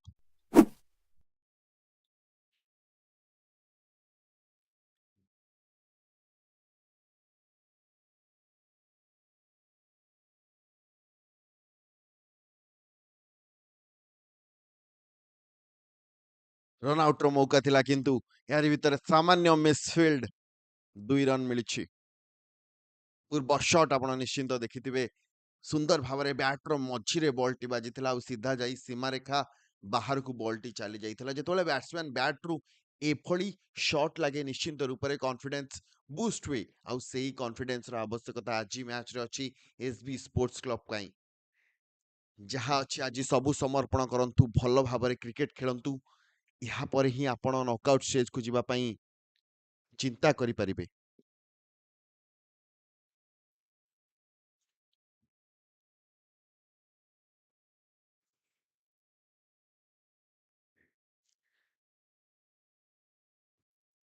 11 ଓଭରର ପରିସମାପ୍ତି SB ସ୍ପୋର୍ଟସ କ୍ଲବ 49 ଗୋଟିଏ ୱିକେଟ ବିନିମୟରେ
पुणी थे दीपांशु बॉल को एंगल करी बाहर को नहीं गले से एंगल सहित कि रघुनाथ मल्ल को ट्रबल करथिले पूर्व ओवर रे सेटा एथिलागी करथिले सचिन जहां में डिस्कस करथुलु दिवस सहित कि रघुनाथ मल्ल स्टार्ट करूछथि लेग स्टंप बाहर और तापरे बॉल पड़ी की ब्रीज सहित जतले एंगल करी की बाहरुची सेतले से बॉल टू टिके दूर रही जाउछंती सेथिलागी मौका मिली पारे स्लिप का हाथ रे कीपर का हाथ रे एथरक टॉपेज फाइन लेग फील्डर दौड़ी की हरिले कैच तापरे तंका हाथरू पड़ी जाइछि बॉल केवल 4 रन अटकेबे किंतु अपॉर्चुनिटी मिली थिला पुणी थरे दीटा कैच एटी हाथ छड़ा करिसेंती बाउंड्री रे संपूर्ण समर्पणर आवश्यकता थिला चेष्टा मध्य करथिले कैच धरी मध्य देइथिले किंतु सेई रन अप रे हातरू बॉलटी खसी जाइथिला आउ महत्वपूर्ण कैच हातरू खसी जाइछि जहा लागिला सेठी बाउंड्री रोप टी कोठी अछि सेटा देखिवा लागि एतले बॉल रु नजर थरे हटेइले तापरे ताकठु ड्रॉप टी हेइची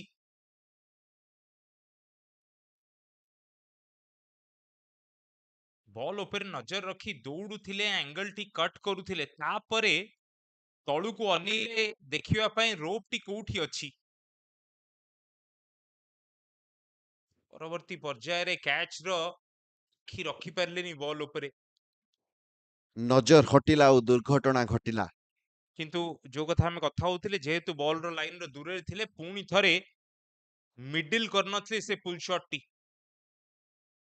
ଟପ୍ ଏଜ୍ ଥିଲା, ବଞ୍ଚିଗଲେ ପୁଣି ଥରେ ରଘୁନାଥ। ପୁଣି ଆସିବେ ଷ୍ଟ୍ରାଇକ୍ କୁ। ମତେ ଲାଗୁନି ସେ ତାଙ୍କର ଟେକ୍ନିକ୍ ଏଠି ଚେଞ୍ଜ କରିବେ। ଟେକ୍ନିକ୍ ନ ଚେଞ୍ଜ କରନ୍ତୁ, କେବଳ ନିଜ ପୋଜିସନ କ୍ରିଜ୍ ରେ ଯାହା ଅଛି ସିଚୁଏସନ ଅନୁଯାୟୀ ସେଟାକୁ ବଦଳେଇ ପାରିବେ ଆପଣ।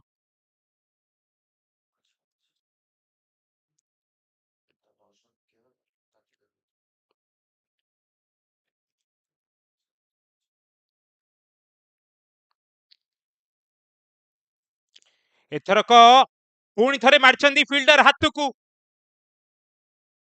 ଡିପ୍ ଫାଇନ୍ ଲେଗ୍ ହାତରେ ଧରା ପଡିନାହାନ୍ତି, ଡିପ୍ ସ୍କ୍ୱାର ଲେଗ୍ ହାତରେ ଧରା ପଡିଛନ୍ତି ଏଠି ରଘୁନାଥ।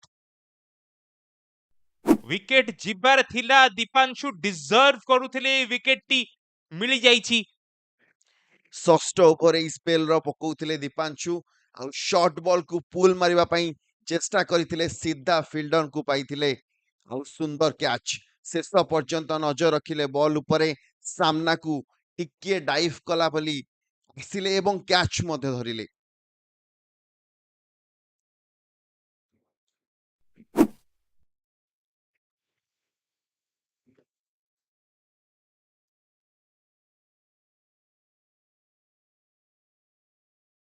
ରଘୁନାଥ ମଲ୍ଲ ଭଲ ବ୍ୟାଟିଂ କରୁଥିଲେ, କିନ୍ତୁ ଶେଷରେ ଫିଲ୍ଡରଙ୍କୁ ଖୋଜି ପାଇଲେ ଏବଂ ନିଜ ୱିକେଟ୍ ହରାଇଲେ।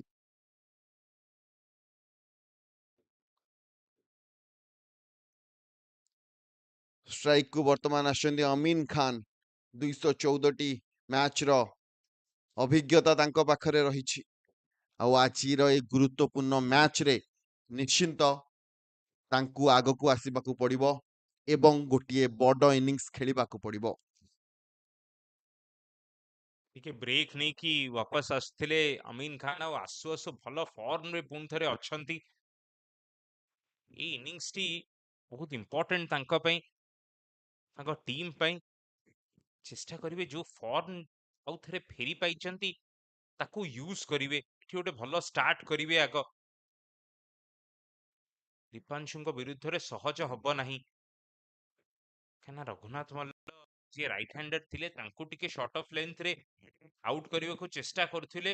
ଅମିନ ଖାନଙ୍କ ପାଇଁ ଏଠି ପୁରାପୁରି ଉପରେ ପକେଇବେ, ସେଥିଲାଗି ପୁଣି ଥରେ ଦୁଇଟି ସ୍ଲିପ୍ ବି ରଖିଛନ୍ତି।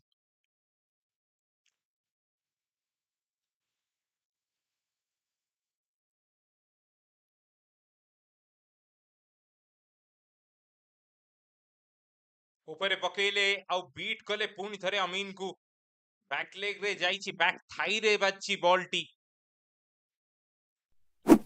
ପ୍ରଥମ ବଲ୍ ରେ ହିଁ ଆଘାତ ପହଞ୍ଚାଇଛନ୍ତି ବ୍ୟାଟରଙ୍କୁ।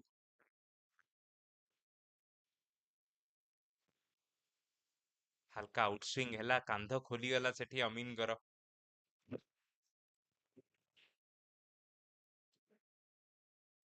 ବଲରେ ସାମାନ୍ୟ ହାଇଟ୍ ମଧ୍ୟ ଥିଲା ଆଉ ଟିକେ ତଳେ ବାଜିଥିଲେ ବୋଧହୁଏ ଅମ୍ପାୟାର ମଧ୍ୟ ଏଥିରେ ସାମିଲ ଥାନ୍ତେ, କିନ୍ତୁ ବଲରେ ବାଉନ୍ସ ଥିଲା ଯାହା ଫଳରେ ଷ୍ଟମ୍ପକୁ ମିସ୍ କରିଥାନ୍ତା। 12 ଓଭରର ପରିସମାପ୍ତି, 52ରେ 2 ୱିକେଟ୍।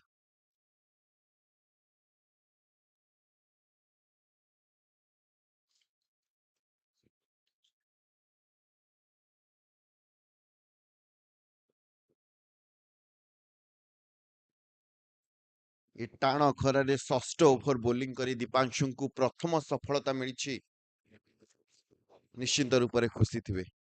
ଆଉ ସେପଟୁ ସାଇ ଭଲ ଏଫର୍ଟ ଦଉଛନ୍ତି।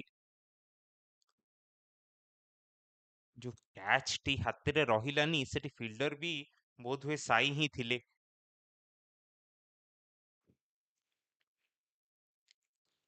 ଆଉ ଯେହେତୁ ଯେହେତୁ କ୍ୟାଚ୍ ଟି ତାଙ୍କ ହାତରେ ରହିନି, ସଚିନ ଏଇ ଓଭରରେ ଟିକେ ଏକ୍ସଟ୍ରା ପ୍ରୟାସ ଟିକେ କରିବେ, ଏକ୍ସଟ୍ରା ଏଫର୍ଟ ଦେବେ ସାଇ ଏ ଓଭରରେ ୱିକେଟ ଟି ନିଜେ ନିଜ ବୋଲିଂ ରେ କାଢିବାକୁ। राउंड द विकेट पकेबे अमीन खान को चेष्टा करिवे पुणी थरे स्टंप लाइन रे बॉल टी फिनिश हो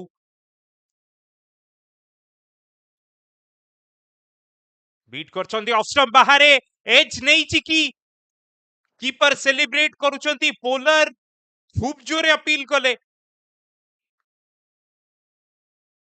अंपायर कहउछंती किछि बाजिनी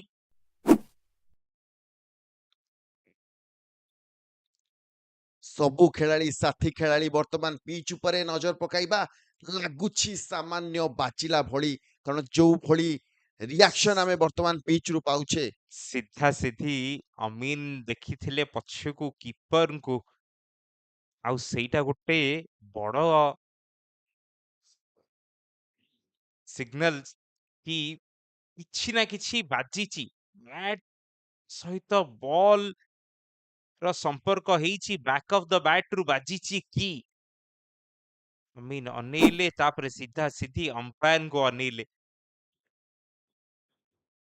बहुत फाइन निक ହେଇଥିବ साई सुब्रत जेना कंसिस्टेंटली सेही प्रश्न पचारुछंती ऑफ स्टंप बाहरे एंगल सहित कोउटा भितरु को आसीबो कोउटा बाहरु को जीवो फसेई ଦେଇଥିଲେ ସେଠି अमीन को ବେଳେ ବେଳେ ଯେତେବେଳେ ଏମିତି ଏଜ୍ ନେଇଥାଏ କିପରଙ୍କ ହାତକୁ କ୍ୟାଚ୍ ଯାଇଥାଏ, ଅନେକ ସମୟରେ ବୋଲର ଭାବନ୍ତି କି ଯଦି ବାଜିଛି ତମେ ବ୍ୟାଟ୍ସମ୍ୟାନ୍ ହିସାବରେ ଜାଣିଛ, ତମେ ପଭିଲିୟନକୁ ଫେରିଯାଅ। ବେଳେ ବେଳେ ବ୍ୟାଟ୍ସମ୍ୟାନ୍ ଅପେକ୍ଷା କରନ୍ତି ଅମ୍ପାୟାରଙ୍କ ନିର୍ଦ୍ଦେଶ ପାଇଁ। କଣ ଲାଗେ କି ବ୍ୟାଟ୍ସମ୍ୟାନ୍ ଛାଡ଼ିଦବା ଦରକାର, କି ବ୍ୟାଟ୍ସମ୍ୟାନ୍ ନିଜ ଜାଗାରେ ଠିଆ ହେବା ଦରକାର ଆଉ ଅମ୍ପାୟାର ତାଙ୍କ କାମ କରିବା ଦରକାର? बैट्समैन निज जगह ठिया हवा कथा अंपायर तां काम करिया कथा कोउटा बाजिची कोउटा बाजिनी मु एज अ बैटर मो डिसीजन नुह सेटा ଆଉ ସେଥିଲାଗି ଆମେ ଦେଖୁ एज अ बैटर बहुत थर ଆପଣ ଏଜ୍ କରିନଥାନ୍ତି ବଟ୍ ଆପଣଙ୍କୁ ଅମ୍ପାୟାର ଆଉଟ୍ ଦିଅନ୍ତି ଆଉ ଆପଣଙ୍କୁ ପଭିଲିୟନ ଯିବାକୁ ପଡେ ତ ଇଟ୍ ୱାର୍କସ୍ ଆଉଟ୍ ବୋଥ ୱେଜ୍ କାଲି ମଧ୍ୟ କିଛି ଏମିତି ସ୍ଥିତି ଥିଲା, 50-52 ରନରେ ଗୋଟିଏ କିମ୍ବା ଦୁଇଟି ୱିକେଟ୍ ଯାଇଥିଲା। ସମ୍ବିତ ବରାଳ ବୋଲିଂ କରିବାକୁ ଆସିଲେ ଏବଂ ମ୍ୟାଚର ରୂପରେଖ ବଦଳେଇ ଦେଇଥିଲେ। ଫଳାଫଳ କିଛି ଅଲଗା ଥିଲା ସତ, କିନ୍ତୁ ଚେଷ୍ଟା ସେ ସମ୍ପୂର୍ଣ୍ଣ କରିଥିଲେ। କିନ୍ତୁ ସଚିନ ମୁଁ ଯୋଉ ଜିନିଷଟି ଆପଣଙ୍କୁ କହିଲି ମୁଁ ବିଲିଭ୍ କରେ କି ମେ ବି ଟପ୍ ଫ୍ଲାଇଟ୍ କ୍ରିକେଟରେ ସେଇ ଜିନିଷଟି ଆପ୍ଲିକେବଲ୍ ଯେତେବେଳେ ଆମେ କହୁ ଡୋମେଷ୍ଟିକ କ୍ରିକେଟ ଯୋଉଥିରେ ଆପଣଙ୍କର ମେ ବି ସେତେ ବଡ ଲେଭେଲରେ ଆପଣଙ୍କ ପାଖରେ ସେଟଅପ୍ ନାହିଁ କି ଆପଣ ଅଲ୍ଟ୍ରା ସ୍ଲୋ କରି ସବୁ ଜିନିଷ ଚେକ୍ କରିପାରିବେ ସେଠି ଆମକୁ ଅମ୍ପାୟାର୍ସ ମାନଙ୍କୁ ସେ ପାୱାରଟା ଦବାକୁ ପଡିବ କି ସେ ତାଙ୍କ ଇନଷ୍ଟିଂକ୍ଟରେ ଯୋଉ କଲ୍ କରୁଛନ୍ତି ସେ ଇନଷ୍ଟିଂକ୍ଟକୁ ଆମକୁ ବି ସପୋର୍ଟ କରିବାକୁ ପଡିବ ଆଉ ସବୁ ଜାଗାରେ ସବୁ ଫ୍ୟାସିଲିଟିଜ ଆଭେଲେବଲ ନଥାଏ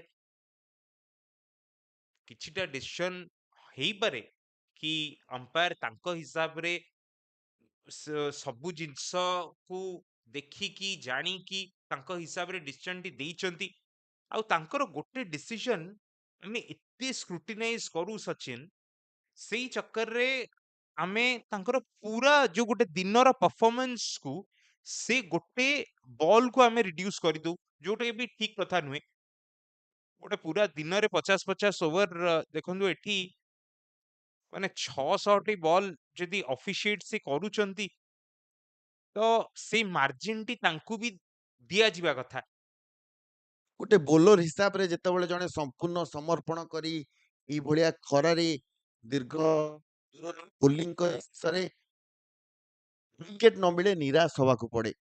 ଆଉ ଏହାରି ଭିତରେ ବ୍ୟାଟ୍ର ଏଜ୍ ବାଜିଥିଲା ଅମିନଙ୍କ ବ୍ୟାଟ୍ରୁ। ଦୀପାଂଶୁ ସପ୍ତମ ଓଭର ନେଇ ଆସିଥିଲେ ଆଉ ଥାର୍ଡମ୍ୟାନ୍ ଅଞ୍ଚଳରେ ଚୌକା ମଧ୍ୟ ମିଳିଛି। ଖାଲି ଗୋଟେ ଅଲଗା ପ୍ରକାରର ଏଫର୍ଟ ଆମେ ଦେଖିଥିଲୁ ସମ୍ବିତ ବରାଳଙ୍କ ପାଖରୁ ଆଜି ସେଇଭଳି ଭାବରେ ଏଫର୍ଟ ଦେଇଛନ୍ତି ଏଠି ଦୀପାଂଶୁ ସିଂ କାଲି ସମ୍ବିତ ସଫଳତାର ସ୍ୱାଦ ଚାଖିଥିଲେ, କିନ୍ତୁ ଆଜି ଦୀପାଂଶୁଙ୍କ ଖାତାରେ ମାତ୍ର ଗୋଟିଏ ବୋଲି ୱିକେଟ୍। ଏପର୍ଯ୍ୟନ୍ତ ଯଦି କଷ୍ଟ କରିଛନ୍ତି ତା ରିୱାର୍ଡ ଆପଣଙ୍କୁ ମିଳିବ ରିୱାର୍ଡ ମିଳିପାରେ লিডিং এজ কেহি নাহান্তি সেটি পছরে अमीन खान आजी बड़ पर्व आउ पर्वरे दुई दुईटी सेठी ଭଲ ରନ୍ ତାଙ୍କୁ ମିଳିଛି ଆଉଟସାଇଡ ଏଜ୍ ରୁ।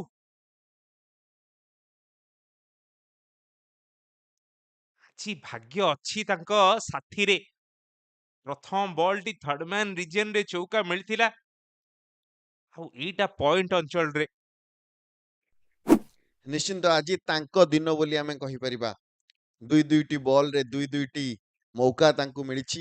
ଏବେ ସେଇ ଫିଲ୍ଡରଟିକୁ ପଛକୁ ନେଇଯାଇଛନ୍ତି, ଡିପ୍ ପଏଣ୍ଟ ରଖିଛନ୍ତି, ଏକ୍ସଟ୍ରା କଭର ମଧ୍ୟ କହିପାରିବା। ଯଦି ପୂର୍ବ ବଲରେ ଥାନ୍ତା ବୋଧହୁଏ ୱିକେଟ ମିଳିପାରିଥାନ୍ତା।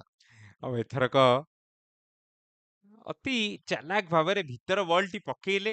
ଅମିନ କିନ୍ତୁ ରେଡି ଥିଲେ।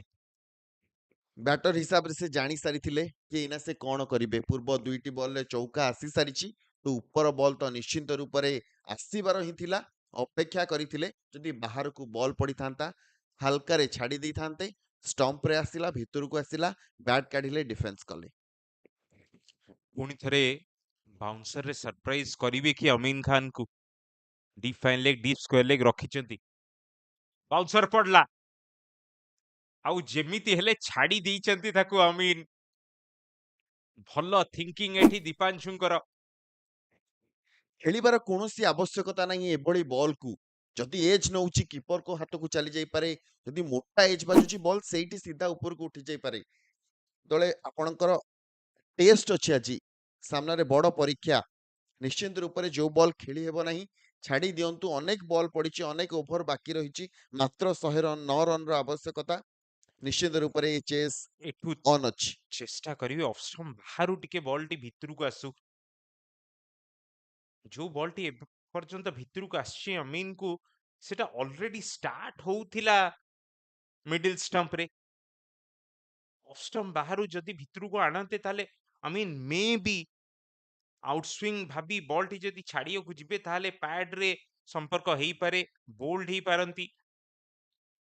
ଦେଖିବାକୁ ପଡ ଦୀପାଂଶୁ କଣ ପ୍ଲାନ କରୁଛନ୍ତି ଏ ଶେଷ ବଲ ପାଇଁ।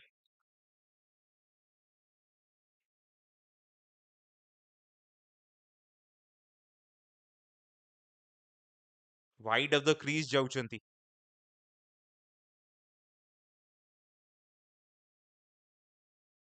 ଅମିନ ହଟିଗଲେ ଶେଷ ମୁହୂର୍ତ୍ତରେ।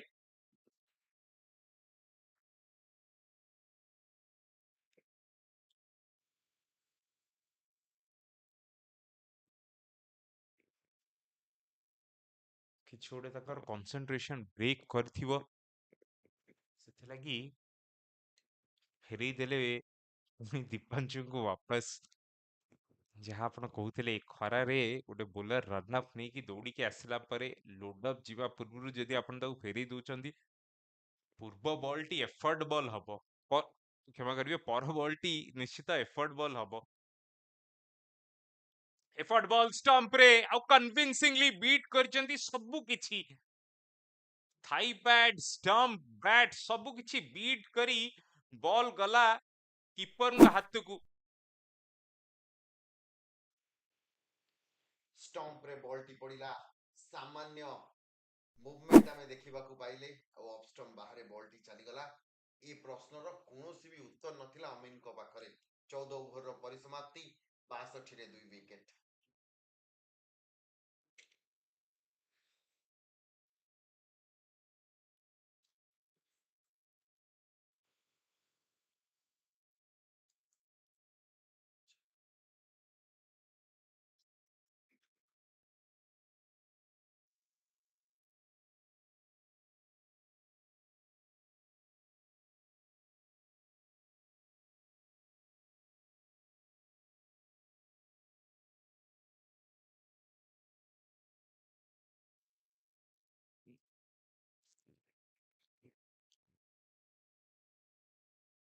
ଏବେ ବି ଆହୁରି 109 ରନର ଦରକାର ଏଠି ଏସପି ସ୍ପୋର୍ଟସ କ୍ଲବ। ମଷ୍ଟ ୱିନ୍ ଗେମ୍ ତାଙ୍କ ପାଇଁ।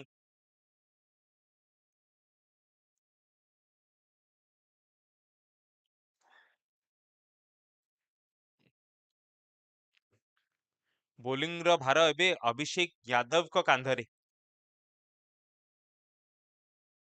ବାମ ହାତୀ ଅଫ ସ୍ପିନର କିନ୍ତୁ ଗୋଟେ ଅଲଗା ପ୍ରକାରର ରିଲିଜ ପଏଣ୍ଟ କ୍ରିଏଟ କରନ୍ତି ଅଭିଷେକ, ଟିକେ ରାଉଣ୍ଡ ଆର୍ମ ରିଲିଜ, ତ ସେ ଆଙ୍ଗଲ ସହିତ ବଲ୍ ଯେତେବେଳେ ପଡେ ଆଉ ସିଧା ବି ହେଇଯାଏ ସେତେବେଳେ ବି କଷ୍ଟ ହୁଏ ରାଇଟ ହ୍ୟାଣ୍ଡର ବ୍ୟାଟର୍ସ ମାନଙ୍କୁ। ଏଇ ଦେଖନ୍ତୁ ସେଇ କଥା, ବଲ୍ ଆସିଲା ଆଙ୍ଗଲ ରେ ଭିତରକୁ ପଡିକି ବାଉନ୍ସ ହେଲା, ଟର୍ନ ହେଲା, ଆଉ ଆଉଟସାଇଡ ଏଜ ନେଇ ଯାଇଛି, ଭଲ କିପିଂ ସେଠି, ଆଉ ଗୋଟେ ୱିକେଟ। ଏ ୱିକେଟର ଆବଶ୍ୟକତା ଥିଲା। ପୂର୍ବ ଓଭରରେ ଯେଉଁ ଚେଷ୍ଟା ପ୍ରଚେଷ୍ଟା ଚଲେଇଥିଲେ ତାର ଫଳାଫଳ ପରବର୍ତ୍ତୀ ଓଭରରେ ଆମେ ଦେଖିବାକୁ ପାଇଛେ।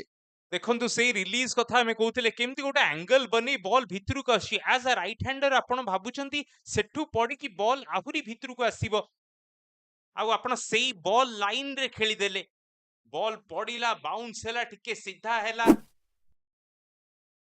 କ୍ୟାଚ୍ ନେଲେ ସେଠି ୱିକେଟ କିପର। ୱିକେଟ କିପରଙ୍କର ବି ପ୍ରଶଂସା ଯେତେ କଲେ ବି କମ ହବ, କାରଣ ଏ ବଲରେ ସାମାନ୍ୟ ରାଇଜ ଆମେ ଦେଖିବାକୁ ପାଇଲେ। ଆଙ୍ଗେଲରୁ ବଲ୍ ଷ୍ଟମ୍ପ ଆଡକୁ ଆସୁଥିଲା, ସାମାନ୍ୟ ବାହାରିଲା, ବ୍ୟାଟର ଏଜ୍ ହେଇଥିଲା, ଆଉ କ୍ୟାଚ୍ ଧରିଥିଲେ ୱିକେଟ କିପର। ବର୍ତ୍ତମାନ ଡ୍ରିଙ୍କ୍ସ ବ୍ରେକ୍ର ସମୟ।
ମହାନଦୀ ପଟରୁ ସ୍ପିନର୍ସ ମାନେ ଟର୍ନ ଆଉ ବାଉନ୍ସ ପାଇଛନ୍ତି, ଆଉ ଅଭିଷେକ ଯାଦବ ବି ତାଙ୍କ ପ୍ରଥମ ୱିକେଟରେ ସେଇ ଟର୍ନ ଆଉ ବାଉନ୍ସ ସହିତ ୱିକେଟ ପାଇଛନ୍ତି। ନୂଆ ବ୍ୟାଟର ଖେଳିଲେ ପ୍ରଥମ ବଲଟି ଆତ୍ମବିଶ୍ୱାସ ସହିତ ଫ୍ରଣ୍ଟ ଫୁଟରେ। ନବାଶିଷ ଭାଇ, ବର୍ତ୍ତମାନ ସ୍ପିନର ଆସିଗଲେଣି, ଭଲ ଟର୍ନ ମଧ୍ୟ ଆମେ ଦେଖିବାକୁ ପାଇଲେ ପୂର୍ବ ବଲରେ। ଏବେ ପରବର୍ତ୍ତୀ ଓଭର ପାଇଁ କ୍ଲକ୍ ଟାୱାର ଏଣ୍ଡରୁ ଦୀପାଂଶୁଙ୍କର ଆଉ ଗୋଟେ ଓଭରର ଆବଶ୍ୟକତା ଅଛି, ଅନ୍ୟଥା ସ୍ପିନର ଆଉ ଗୋଟିଏ ଆମେ ଦେଖିବାକୁ ପାଇବା। ଆଉ ଗୋଟେ ଓଭର ଚେଷ୍ଟା କରିପାରିବେ।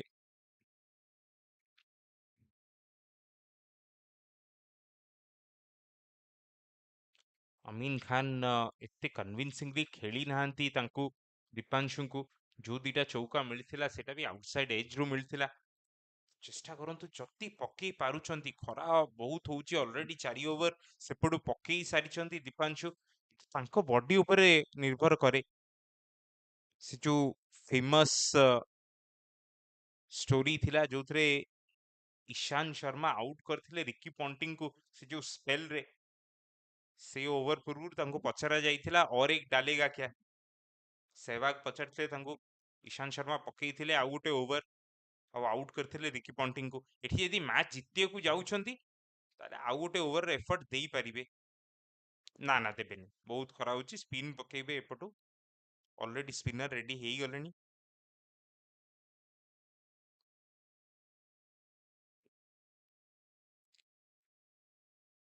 ନିଜ କାମ କରିଦେଇଛନ୍ତି ସିମର୍ସ, ଆଉ ଏବେ ସ୍ପିନର୍ସଙ୍କ ଉପରେ ନଜର ରହିବ କେମିତି ଦୁଇ ପଟ ଏଣ୍ଡରୁ ଲେଗ ସ୍ପିନ୍ ଦେଖିବାକୁ ମିଳିବ। କ୍ଲକ୍ ଟାୱାର ଏଣ୍ଡରୁ ଜର୍ସି ନମ୍ବର 18 ସାର୍ଥକ ପଣ୍ଡା।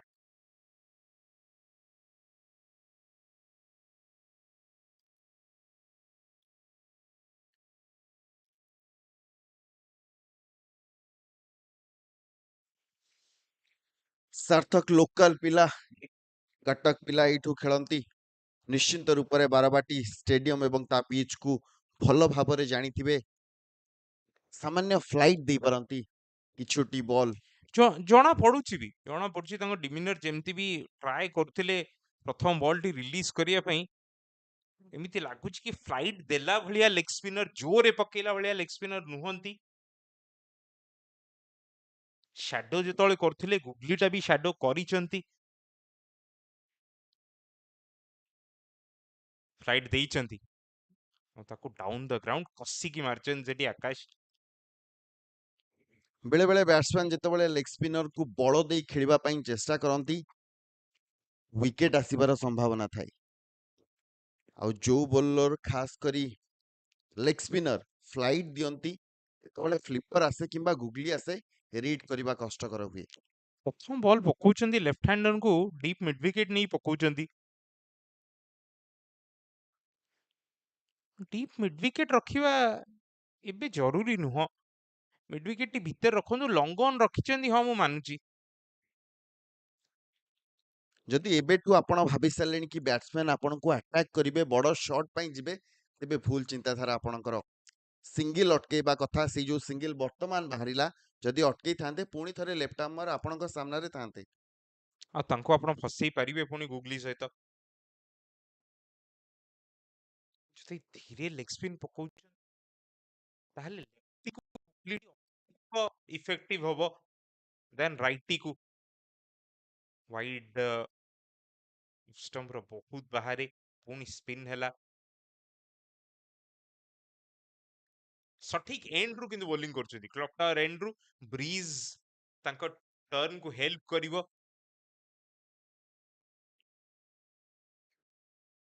ଏକ ରନ୍ ମିଳିବ, ପୁଣି ଥରେ ଆସିବେ ବାମହାତୀ ବ୍ୟାଟର ଷ୍ଟ୍ରାଇକରେ। ଯେହେତୁ ଓଭର ଦ ୱିକେଟ ପକଉଛନ୍ତି ସଚିନ, ଚାହିଁବେ ବାମହାତୀ ବ୍ୟାଟର ତାଙ୍କର ଅଧିକରୁ ଅଧିକ ବଲ୍ ଖେଳନ୍ତୁ ଏଇ ଓଭରରେ। ଯାହା ଜଣା ପଡୁଛି ଆଉ ଗୋଟେ ଫିଲ୍ଡର ଆସିଯିବେ ଲେଗ ସାଇଡରେ। ଭଲ କ୍ୟାପ୍ଟେନ୍ସି ଏଠି। ଗୋଟେ କ୍ୟାଚିଂ ମିଡ୍ ୱିକେଟ ଆଣିଛନ୍ତି, ଯୋଉ ଚର୍ଚ୍ଚା ଆମେ କରୁଥିଲେ କି ଅମିନ ଖାନ ଖେଳନ୍ତୁ ସେପଟକୁ ସଟ୍। ତାଙ୍କୁ ଫୋର୍ସ କରିଛନ୍ତି କିଛି ଅଲଗା କରିବା ପାଇଁ, ଆଉ ଅମିନ ଅଲଗା କରିଛନ୍ତି ବି। ଚମତ୍କାର ରିଭର୍ସ ସୁଇପ ସେଠି। ବାহ, ଚେଷ୍ଟା କଲେ ଆଉ ସଫଳତା ବି ମିଳିଲା। ଭଲ ସଟ୍ ଥିଲା, ବୁଦ୍ଧିର ବ୍ୟବହାର କଲେ, ରିଭର୍ସ ସୁଇପ୍ ଖାଡ଼ିଲେ ଏବଂ ଚୌକା ମଧ୍ୟ ପ୍ରାପ୍ତ କଲେ। ସେଇ ଗୋଟେ ସଟ୍ ରେ ଦେଖନ୍ତୁ ପୁଣି ଥରେ ଫିଲ୍ଡ ବଦଳିଯିବ। ଏବେ ରିଭର୍ସ ସୁଇପ୍ ପାଇଁ ଗୋଟେ ଫିଲ୍ଡର ଆସିଯାଇଛି। ବ୍ୟାକୱାର୍ଡ ପଏଣ୍ଟ ରଖିଛନ୍ତି। ଅମିନ ମାରିବାକୁ ଚାହିଁଲେ down the ground, long on fielder miss କରି ଯାଇଛନ୍ତି ବଲକୁ। 7 ଓଭର ପକେଇଛନ୍ତି, ପାଖାପାଖି ଗୋଟେ ସ୍ପେଲରେ ସେଠି ଦୀପାଂଶୁ। ସେଥିଲାଗି ଏତେବେଳେ ଯେତେବେଳେ ଦୌଡ଼ିକି ଆସିଲେ ଆଉ ସେଇ ଫ୍ଲୋ ସହିତ ବଲ ରଖି ପାରିଲେନି। ସାର୍ଥକଙ୍କ ପ୍ରଥମ ଓଭରଟି ଏକ୍ସପେନ୍ସିଭ ହେଇଯାଇଛି।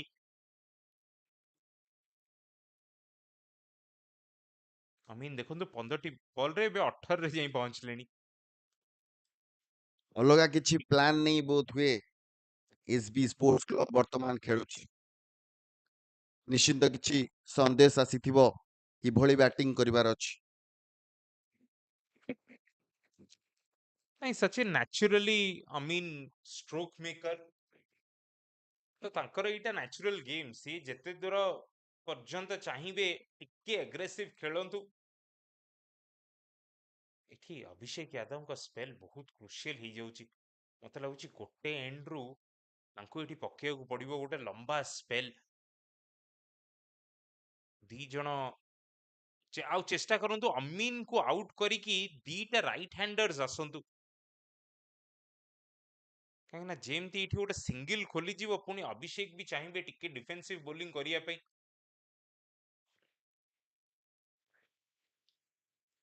ପ୍ରଥମ ଓଭରରେ ଗୋଟିଏ ୱିକେଟ୍ ସହିତ ମାତ୍ର ଗୋଟିଏ ରନ୍ ଦେଇଥିଲେ ଆଉ ଏ ଓଭରରେ 2ଟି ଡଟ୍ ବଲ୍ ଆସିଛି। ବ୍ୟାଟ୍ର ଏଜ୍ ବାଜିଥିଲା ଆଉ ହାଲକା ହାତରେ ସିଙ୍ଗଲ ମଧ୍ୟ ନେଇ ସାରିଛନ୍ତି। ଷ୍ଟ୍ରାଇକ୍ରେ ମଧ୍ୟ ପରିବର୍ତ୍ତନ ହେଇଛି।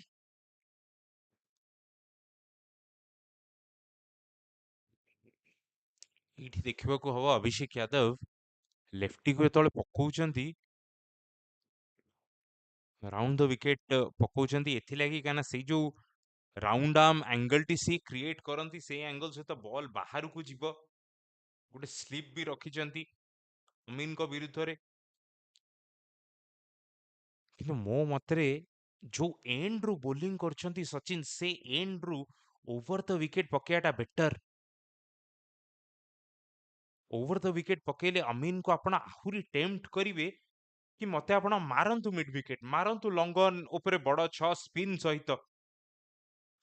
ସହିତ ସତ୍ତ୍ୱେ କିନ୍ତୁ ବ୍ରିଜ ଅଗେନଷ୍ଟରେ ହେଇଯିବ ସେ ସଟଟି। କିନ୍ତୁ ଅମିନ ସେଠି ଭଲ ବୁଝାମଣା ଦେଖେଇଲେ ଆଉ ଆଙ୍ଗଲ ସହିତ ଖେଳିଲେ ବଲଟିକୁ 1 ରନ୍। ନିଶ୍ଚିନ୍ତ ଚତୁରତାର ସହିତ ବ୍ୟାଟିଂ କରୁଛନ୍ତି ଅମିନ। ଆବଶ୍ୟକ ଥିଲା ତ ରିଭର୍ସ ସୁଇପ୍ କାଢିଥିଲେ, ଯେତେବେଳେ ଦରକାର ନାହିଁ ଗ୍ୟାପରେ ଖେଳି ସିଙ୍ଗଲ ବାହାର କରିଛନ୍ତି। ଅଭିଷେକ ଯାଦବ ବି ଭାବୁଥିବେ ସେ ବିଷୟରେ।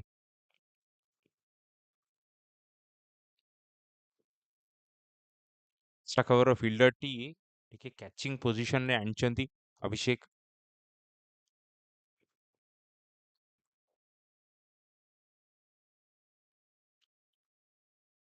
17 ଓଭର ସରିଯାଇଛି ଏଠି। 3ଟି ୱିକେଟ୍ ନେଇଛନ୍ତି ବିଶ୍ୱଭାରତୀ କ୍ଲବ, କିନ୍ତୁ ଏସବି ସ୍ପୋର୍ଟସ କ୍ଲବ ଭାବୁଥିବେ ଯେହେତୁ ଅମିନ ଆଉ ଆକାଶ ଏଠି ଗୋଟେ ଛୋଟ ପାର୍ଟନରशिप କ୍ରିଏଟ୍ କରିସାରିଲେଣି, ସେ ଦୁହେଁ ହିଁ ବ୍ୟାଟିଂ କରିଚାଲନ୍ତୁ। ଲମ୍ବା ଖେଳିବା ଦରକାର।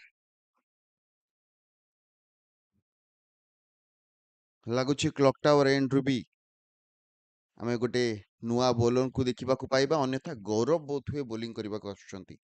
ଗୌରବ ପକେଇବେ। ପ୍ରଥମ ସ୍ପେଲରେ ବହୁତ ଗୁଡେ ବଲ୍ ସେ ରଚିତକୁ ପକେଇଥିଲେ। ରଚିତ ଯଦିଓ ଷ୍ଟାର୍ଟ କରିଥିଲେ ଡିଫେନ୍ସିଭଲି, ତାପରେ ଗୋଟେ ଦିଟା ଚୌକା ବି ମାରିଥିଲେ ଗୌରବକୁ। ରାଇଟ ହ୍ୟାଣ୍ଡର ବିରୁଦ୍ଧରେ ସେମିତି କିଛି ବାନ୍ଧିକି ରଖିନାହାନ୍ତି ଏପର୍ଯ୍ୟନ୍ତ।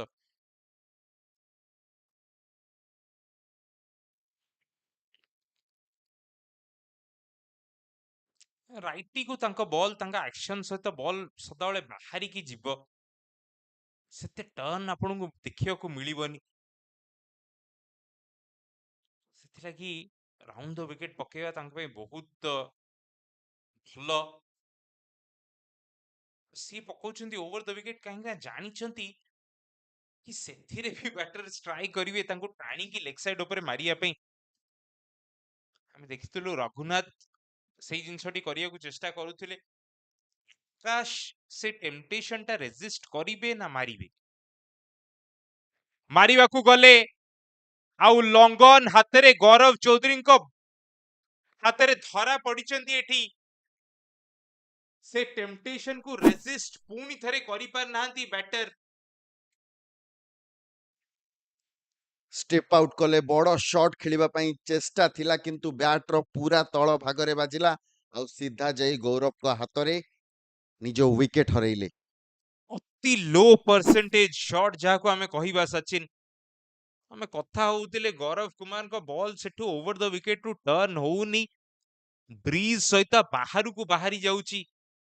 ଆପଣ ଷ୍ଟେପ ଆଉଟ୍ କରି ତାକୁ ସେଇ ଲାଇନ ର ବଲ୍ ଟିକୁ ଟାଣିବାକୁ ଚେଷ୍ଟା କରୁଛନ୍ତି ଲଙ୍ଗ ଅନ୍ ଉପରେ, ଆଉ ବ୍ରିଜ ଅଗେନ୍ଷ୍ଟ ଅଛି ଆପଣଙ୍କର। ବହୁତ ହି ଲୋ ପରସେଣ୍ଟେଜ ଶଟ୍ ଆକାଶ ମହାପାତ୍ର ନିଜ ଭୁଲ ଯୋଗୁଁ ପଭିଲିୟନ ରେ ବାପସ। ଚେଷ୍ଟା କରିଥିଲେ ଲଙ୍ଗ ଅଫ୍ କିମ୍ବା ଏକ୍ସଟ୍ରା କଭର ଉପରେ ମଧ୍ୟ ଖେଳି ପାରିଥାନ୍ତେ ଆଉ ଚୌକା କିମ୍ବା ଛକା ମଧ୍ୟ ମିଳିପାରିଥାନ୍ତା, କିନ୍ତୁ ବଳର ପ୍ରୟୋଗ କରିବା ପାଇଁ ଚେଷ୍ଟା କଲେ। ଟାଇମ୍ କରିବା ପରିବର୍ତ୍ତେ ଏଥିସହିତ ଯୁବ କ୍ରିକେଟର ପ୍ରବୀଣ ଲୁହା ଆସିଛନ୍ତି।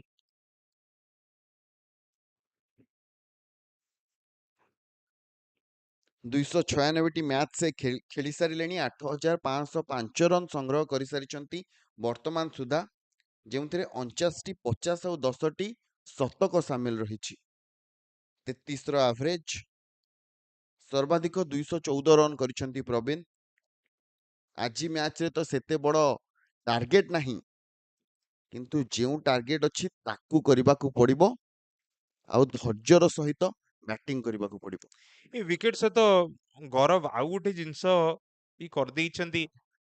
ଏ ପୁଣି ଥରେ ସେପଟ ଏଣ୍ଡରୁ ଯେତେବେଳେ ଲେଫ୍ଟ ଆର୍ମ ସ୍ପିନର ବୋଲିଂ କରିବେ, ସେ ଗୋଟେ ନୂଆ ବ୍ୟାଟର, ନୂଆ ଲେଫ୍ଟ ହ୍ୟାଣ୍ଡରକୁ ନୂଆ ରାଇଟ ହ୍ୟାଣ୍ଡରକୁ ବୋଲିଂ କରିବେ। ପୁଣି ଥରେ ମୌକା ମିଳିବ ତାଙ୍କୁ।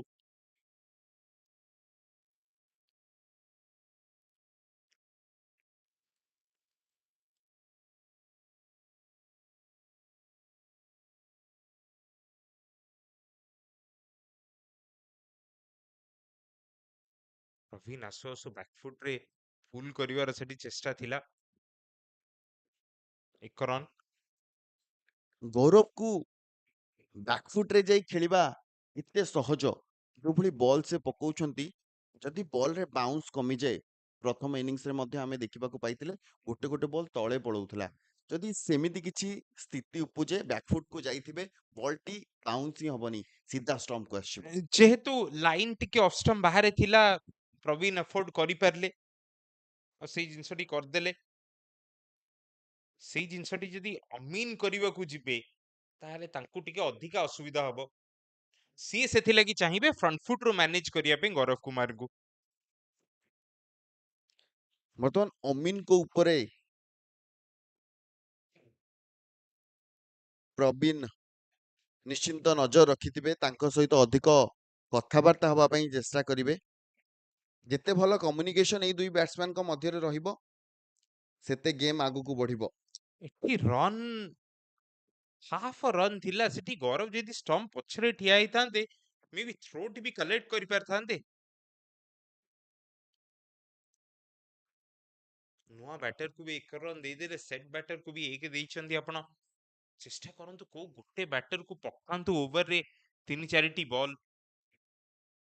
4ଟି ୱିକେଟ ନେଇ ସାରିଛନ୍ତି, ଆଉ 2-3ଟି ୱିକେଟ ନେଲେ ଯଦି ଲୋଅର ଅର୍ଡର ବ୍ୟାଟର ଆସିଯିବେ, ସେତେବେଳେ ମ୍ୟାଚ୍ ବନିଯିବ ପୁଣି ଥରେ ବିଶ୍ୱଭାରତୀ ଖାତାରେ। 18 ଓଭର ଶେଷ, 80 ରନ୍ ବୋର୍ଡରେ, 4 ୱିକେଟ ବିନିମୟରେ ଏସବି ସ୍ପୋର୍ଟସ କ୍ଲବ।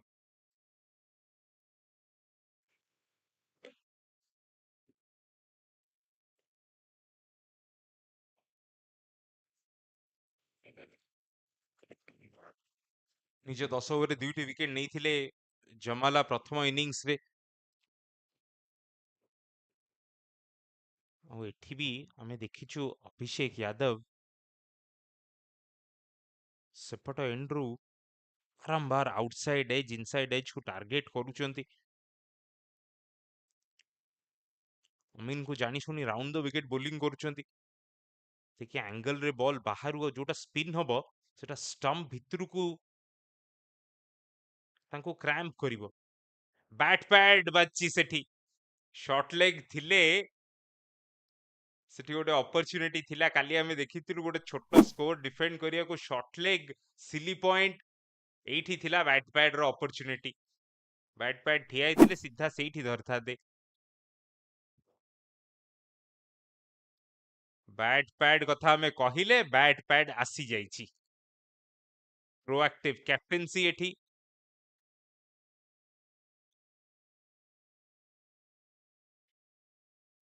ବର୍ତ୍ତମାନ ଅମିନ କଣ କରିବେ? ସୁଇପ୍ କାଢିବାକୁ ଚେଷ୍ଟା ନିଶ୍ଚିନ୍ତ କରିବେ, କିନ୍ତୁ ସ୍କୋୟାର ଖେଳିବା ପାଇଁ ଚେଷ୍ଟା କରିଥିଲେ, କଟ୍ ଖେଳିବା ପାଇଁ ଚେଷ୍ଟା କରିଥିଲେ। ବ୍ୟାଟ୍ ଆଉ ବଲର କୌଣସି ସଂଯୋଗ ନାହିଁ। ଟିକେ ଜଗି ରଖି ଖେଳିବାକୁ ପଡିବ, କାହିଁକିନା ଲେଗ୍ ସାଇଡରେ ଯୋଉଟା ତାଙ୍କର ଫେଭରେଟ ସଟ୍, ସେଇଟା ଏବେ ଟିକେ ରିସ୍କି ଅଛି।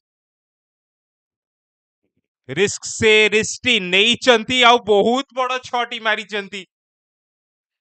ଅମିନ କହିଲେ କଣ ରିସ୍କି? ଦେଖନ୍ତୁ କେମିତି ଏକ୍ସିକ୍ୟୁସନ ଟି ହଉଛି। ରିସ୍କରେ ଇସ୍କ କରିବାକୁ ଭଲ ପାଆନ୍ତି ଅମିନ, ଆଉ ସେଥିପାଇଁ ଷ୍ଟେପ୍ ଆଉଟ୍ କରି ଆସିଲେ।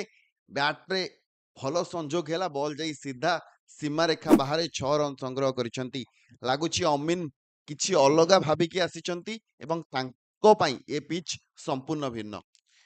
ଅଭିଷେକ ଯାଦବ ଦେଖନ୍ତୁ ଏବେ ମିଡ ୱିକେଟ ଟି ବାଉଣ୍ଡ୍ରି କୁ ପଠେଇ ଦଉଛନ୍ତି, ଗୋଟିଏ ଶଟ୍ ବାଜିଛି, ଆଉ ଗୋଟେ ମାରିବାକୁ ଦିଅନ୍ତୁ ଏଠି। ଅଷ୍ଟମ ବାହାରୁ ସୁଇପ୍ କରିଛନ୍ତି, 1 ରନ୍ ମିଳିବ।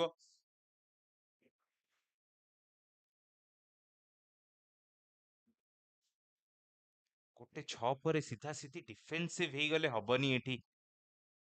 ଚେଷ୍ଟା କରନ୍ତୁ କି ଅମିନ ବାରମ୍ବାର ସେଇ ଆଗ୍ରେସିଭ ଶଟ୍ସ ରେ ହିଁ ତାକୁ ରନ୍ ମିଳୁ, ଇଜି ସିଙ୍ଗଲ୍ସ ନ ମିଳୁ ଏଠି। ବର୍ତ୍ତମାନ ପୁଣି ଚେଷ୍ଟା ୱିକେଟ କାଢିବା ପାଇଁ। ପ୍ରବୀଣ କିନ୍ତୁ ଫ୍ରଣ୍ଟ ଫୁଟରେ ଯାଇ ଡିଫେନ୍ସ କରିଛନ୍ତି। ଓଭରର ଶେଷ ବଲ୍, ଆଉ ସୁଇପ୍ ଖେଳିଛନ୍ତି, ଛକା ହାସଲ କରିଛନ୍ତି। ବ୍ୟାଟ୍ର ସାମ୍ନାରେ ବଲ୍ଟି ଥିଲା, ଘୁରେଇ ମାରିବାକୁ ଚେଷ୍ଟା କରିଥିଲେ, ଠିକ୍ କନେକ୍ସନ ହେଇଥିଲା, ଆଉ 6 ରନ୍ ମଧ୍ୟ ମିଳିଛି। ଛକାରେ ଓଭରକୁ ଶେଷ କରିଛନ୍ତି ପ୍ରବୀଣ। ଗୋଟିଏ ଓଭରରେ ଦୁଇଟି ଛକା ସହ ଦଳୀୟ ସ୍କୋର 93ରେ ପହଞ୍ଚିଛି 4 ୱିକେଟ ବିନିମୟରେ।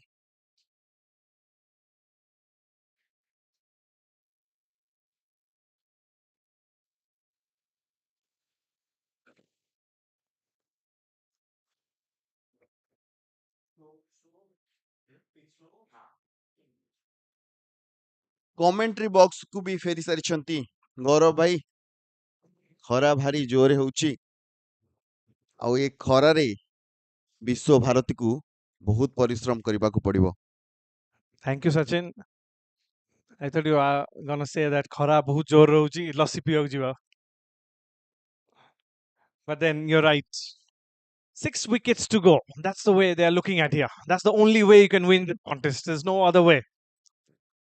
Amin batting beautifully on this surface, holding one end, 24 deliveries taken for his 27. So very aggressive in the context. Did manage to lose a few wickets. Pravin, the newer batter, has to bat with Amin now to build up that not necessarily a very big partnership, but an impactful one in the context of the game will help them. ଫିଲ୍ଡରଙ୍କ ଦ୍ୱାରା ସମ୍ପୂର୍ଣ୍ଣ ସମର୍ପଣ, dive ମାରି single ରଖିବା ପାଇଁ ଚେଷ୍ଟା କରିଥିଲେ କିନ୍ତୁ ସଫଳ ହୋଇନଥିଲେ। ଦୁଇ ଏଣ୍ଡରୁ ସ୍ପିନର ଆସୁଛନ୍ତି ଗୌରବ ଭାଇ। ପୂର୍ବ ଓଭରରେ ଦୁଇଟି ବଡ ଛକା ନିଶ୍ଚିନ୍ତ ରୂପରେ ତାଙ୍କ ମନୋବଳକୁ ଆଘାତ ଦେଇଥିବ, କିନ୍ତୁ ଏଠି ବୋଲିଂ କରିବାକୁ ପଡିବ, ତାହା ପୁଣି ଦମ୍ଭର ସହିତ। The idea has to be about picking off wickets. In that process, what is happening here is that they have considered a few runs. That's what happens when you don't score enough. But this is a fantastic shot. He's played the sweep shot really well on this occasion, Probin. No fielder at the deep on that side, and he uses that to a very good effect. Look at the way he almost like shuffle across a little bit and then plays that sweep as fine as possible. Terrific shot that. ବେଶ ଭଲ ଚିନ୍ତାଧାରା। ବଲଟି ଚତୁର୍ଥ କିମ୍ବା ପଞ୍ଚମ ଷ୍ଟପରେ ଥିଲା, ସେଠୁ ବାହାରକୁ ଆସିଲେ, ସୁଇପ୍ କଲେ, ଚୌକା ହାସଲ କଲେ। ବର୍ତ୍ତମାନ ଗୌରବ ଚିନ୍ତା କରୁଥିବେ କି କୋଉଠି ବଲ୍ ପକେଇବେ। ପୂର୍ବ ଓଭରରେ 2ଟି ବଲ୍ ଉପରେ ଥିଲା, 2 ବ୍ୟାଟ୍ସମ୍ୟାନ ବଡ ବଡ ଛକା ଲଗେଇଲେ, ବର୍ତ୍ତମାନ ଆଉଟସାଇଡ ଅଫ ଷ୍ଟମ୍ପ ବଲ୍ ପକେଇଲେ, ଚଢିକି ସୁଇପ୍ ଖେଳିଲେ। ଆଉ କଣ ବାକି ଅଛି ତାଙ୍କ ପାଖରେ? କଟ୍ ଶଟ୍ ମଧ୍ୟ ଅଛି, ହେଲେ ତା ପାଇଁ ଫିଲ୍ଡର ଅଛନ୍ତି, ମାତ୍ର ଗୋଟିଏ ରନ୍ ମିଳିବ। What they have done so well, Sachin, is that they have made sure that the current run rate never goes down with those boundaries, with those important sixes that you're mentioning. The idea always is to be with the run rate, to be above. And if you not become very dominant on this surface, then at one point in time you're going to be getting out too. So 100 comes up with that single for SB Sports. 120 overs with a loss of 4 wickets. They'll take that. At the end of 20, yes, it's 100 for 4.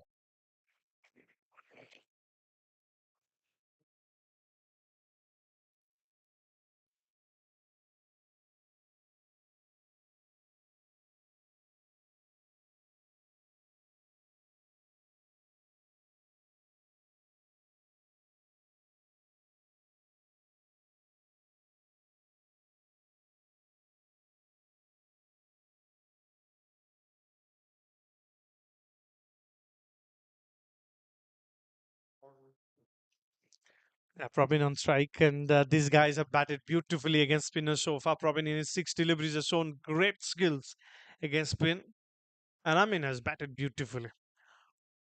In a context like this, you don't need a big score like 50, 60, 100. If you stay there, do your job, 30s, 40s will do, but it has to be a little more impactful.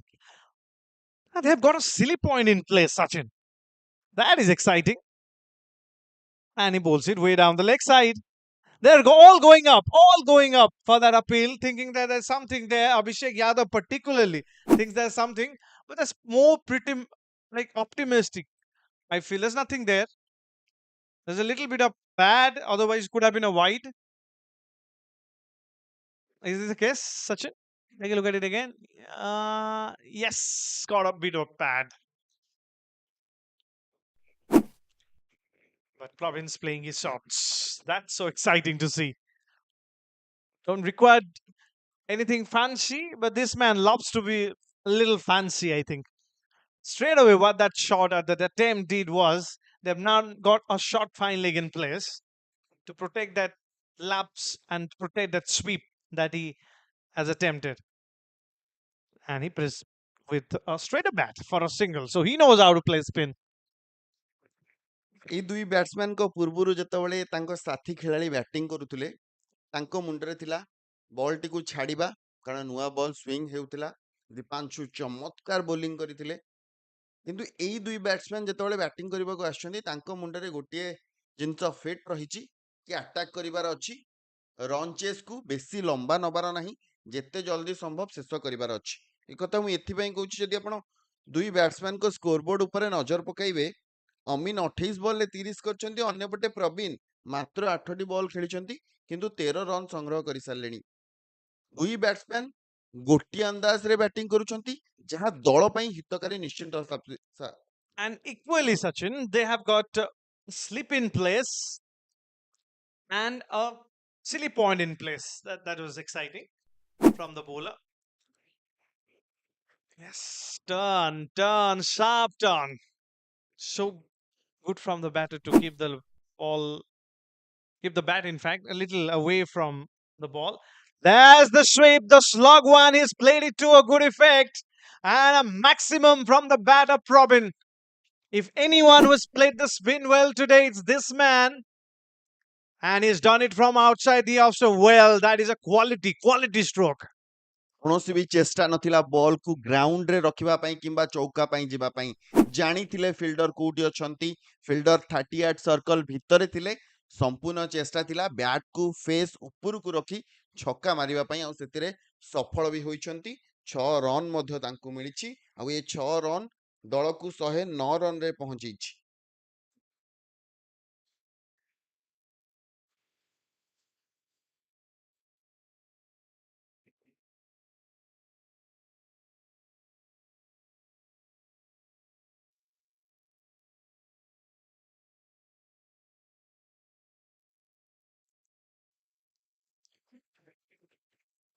Pretty aggressive approach from the batting side.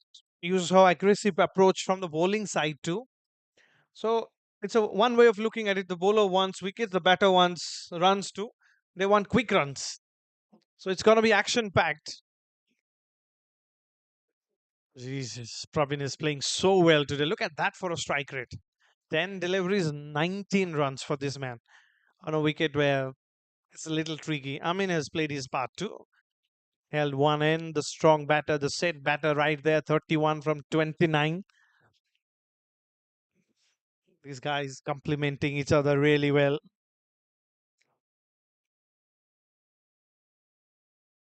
There we go. This is where they're so good. I mean, Sachin, there's no single there. Just manufacture that from Rajinikanth Das, the bowler. ଦୁଇ ଜଣଙ୍କ ଭିତରେ communication କେତେ clear ଅଛି ଏ ସିଙ୍ଗଲରୁ ଆମେ ଜାଣିପାରିବା। କିଛି ସମୟ ପୂର୍ବରୁ ମଧ୍ୟ ଆମେ ଆଲୋଚନା କରୁଥିଲୁ କି କେତେ ଭଲ ସେମାନେ ଆଲୋଚନା କରୁଛନ୍ତି ପରସ୍ପର ଭିତରେ, କେତେ ଭଲ କମ୍ୟୁନିକେସନ ଅଛି, ସିଙ୍ଗଲ କେତେ ସହଜରେ ହାସଲ କରୁଛନ୍ତି ଆଉ ଅନ୍ୟପଟେ ବଡ ସଟ୍ ଖେଳିବା ପାଇଁ ମଧ୍ୟ ଡରୁ ନାହାନ୍ତି।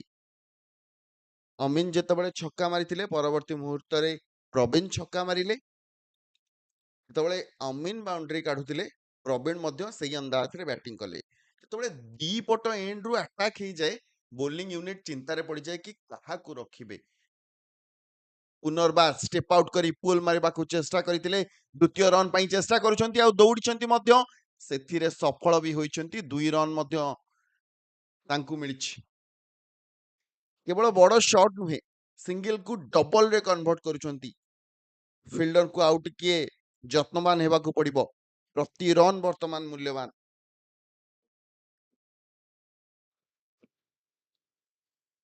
ଅନ୍ୟପଟେ ଗୌରବ ଭାଇ, ବିଶ୍ୱଭାରତୀ ସାମାନ୍ୟ ଚିନ୍ତାମୁକ୍ତ ଅଛି, କାରଣ ଟେବୁଲ ଟପର ସେମାନେ।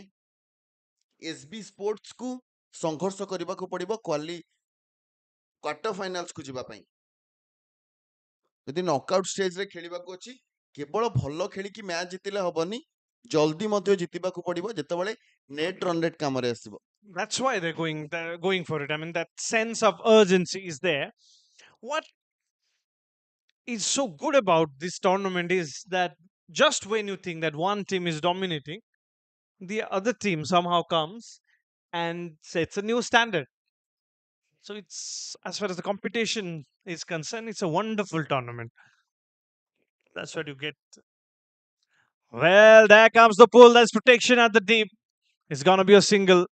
Sachin, very much from each and every delivery they're playing, you see a sense of urgency for them for going for it because they need that net run rate to be on the higher side at any cost. And now let's look at the field set. Now, what they've got a cover in place, which is almost like a sweeper cover. Third man in place, fine leg, and a square leg. These are the fielders deep outside. So he really can go a little outside the off stump on the shorter side on both sides of the wicket. Outside the off stump, fine. Even straight, no problem with that. But he can't really go full and wide on this office.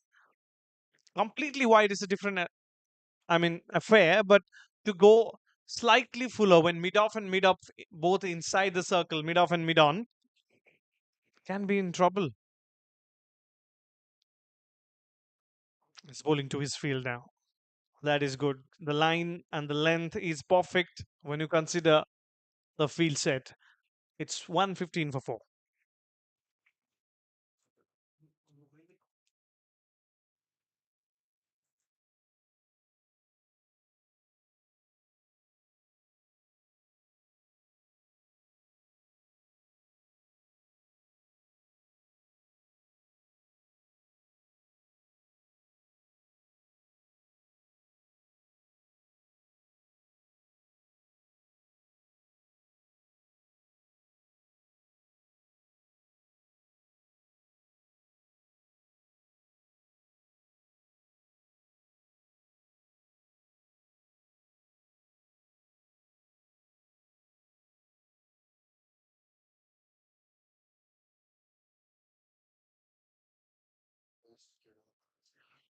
One 15 for 4, 56 needed from 168 deliveries.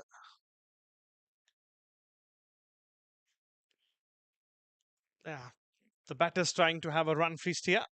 Another single added to the total, a little risky one. Oh, but he survives. Of course, we all know that 3 more matches been played today. Particularly if I talk about the Sunrise Club versus Union Sporting Club. 43 for 6 in 12.4 for Sunrise Club there. Well, they're really struggling here, almost inching closer to the lowest total of the tournament. And of course, 251 for 8 for Side Sporting Club. LIC chasing that, 83 for 3.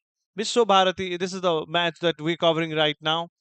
Bundle out on 170 and SB scores 115 for 4. Very comfortable. 225 for Sunshine up against Amateur Cricket Club, who are also 91 for 4.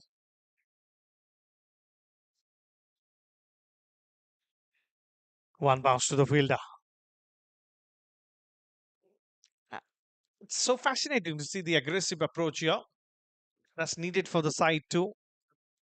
And I'm particularly look at Abhishek Yadav. I mean, he also understands the fact that there's only one way of going for it, and that is by picking off wickets. No close-in fielders this time. In fact, one is put just one shot mid-off, shot cover almost, which is a little wider. Let's see what sort of a line he has got. No protection on the offside apart from long off. So clearly can't go way outside the off stump. Has to be off. No, he's gone a little off stumpish, outside the off stump. In fact, well taken by the wicket keeper there. Imagine deliveries like this. If you can just help it along. I know there's a short third, but he's gonna get the boundary if he hits that fine. That is a better delivery according to the field. 3 runs from this over. 119 for 4.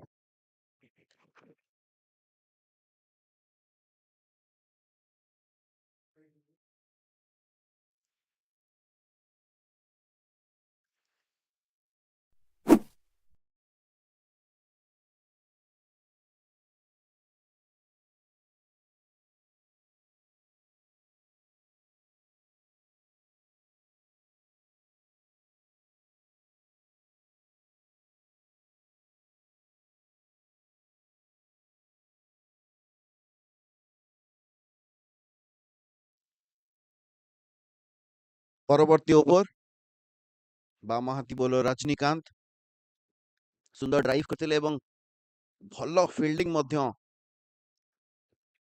Visva Bharati ଦ୍ୱାରା 2 run ଚୋରେଇ ନେଇଛନ୍ତି। ତେବେ ଗୌରବ ଭାଇ ଦୁଇ batsman ଏଭଳି batting କରୁଛନ୍ତି ଲାଗୁଛି ପୁରା set ଅଛନ୍ତି। ଯଦି ୱିକେଟ୍ ଯାଏ ସେମାନେ ନିଜେ ନିଜେ ଆଉଟ୍ ହେବେ। ଯେଉଁଭଳି ବ୍ୟାଟିଂ କରୁଛନ୍ତି ବର୍ତ୍ତମାନ ଦୁଇ ଜଣ ଭଲ ସଟ୍ସ ଖେଳୁଛନ୍ତି, ବଲ୍କୁ ରିଡ୍ କରିକି ବ୍ୟାଟିଂ କରୁଛନ୍ତି। ଯଦି ୱିକେଟ୍ ହରାନ୍ତି ନିଜ ଭୁଲ ପାଇଁ wicket ହରାଇବେ। I like the aggression from Rajnikant Das there. That's what a fast bowler should be. Little aggressive. Picks up the ball straight away. Plenty of sign of aggression. Knowing Pravin, I think he will try to go over cover. Go over cover, go over mid-off. That's the shot he's trying here. This time on the back foot, plays very safely, no run in that. Again, the square of the wicket is pretty much protected and not the V. Tells you that he's going to be on the shorter side. So for a batter like Probin, who is a cheeky batter, I feel that he can come down the track, and if he even gets the short of line deliveries, he can go over the top. I know that the run rate doesn't demand that, but that's the way he plays. This time he's playing very differently. Outside the option, just easily helping it along to get a single on that occasion. But that big shot is round the corner. And it's a little different for someone like Amin. 34 from 35. You see straight away the long on comes in. Long on, that's this deep in wicket. In fact, the deep mid wicket goes way wider, almost like a square leg. Pretty different. No fine leg for him at the deep. And he bowls it close to the stump. Doesn't matter what the situation is. This man, Rajnikant Das, is bowling to his field and is doing it as accurately as ever. Might see a change of pace. You might see something different, something extraordinary from the bowler. So far, it's all traditional stuff.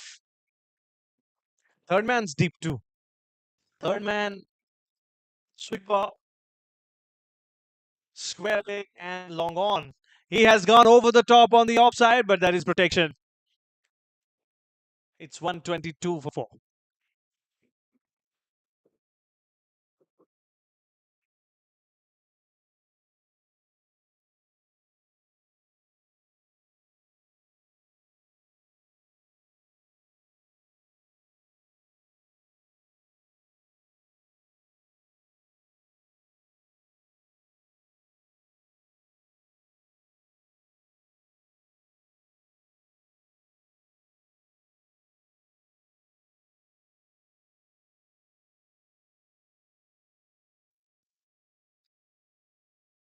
171 ରନର ବିଜୟ ଲକ୍ଷ୍ୟକୁ ପିଛା କରୁଥିବା ବେଳେ ଆଉ 49 ରନର ଆବଶ୍ୟକତା ଜିତିବା ପାଇଁ SB sports କ୍ଲବକୁ।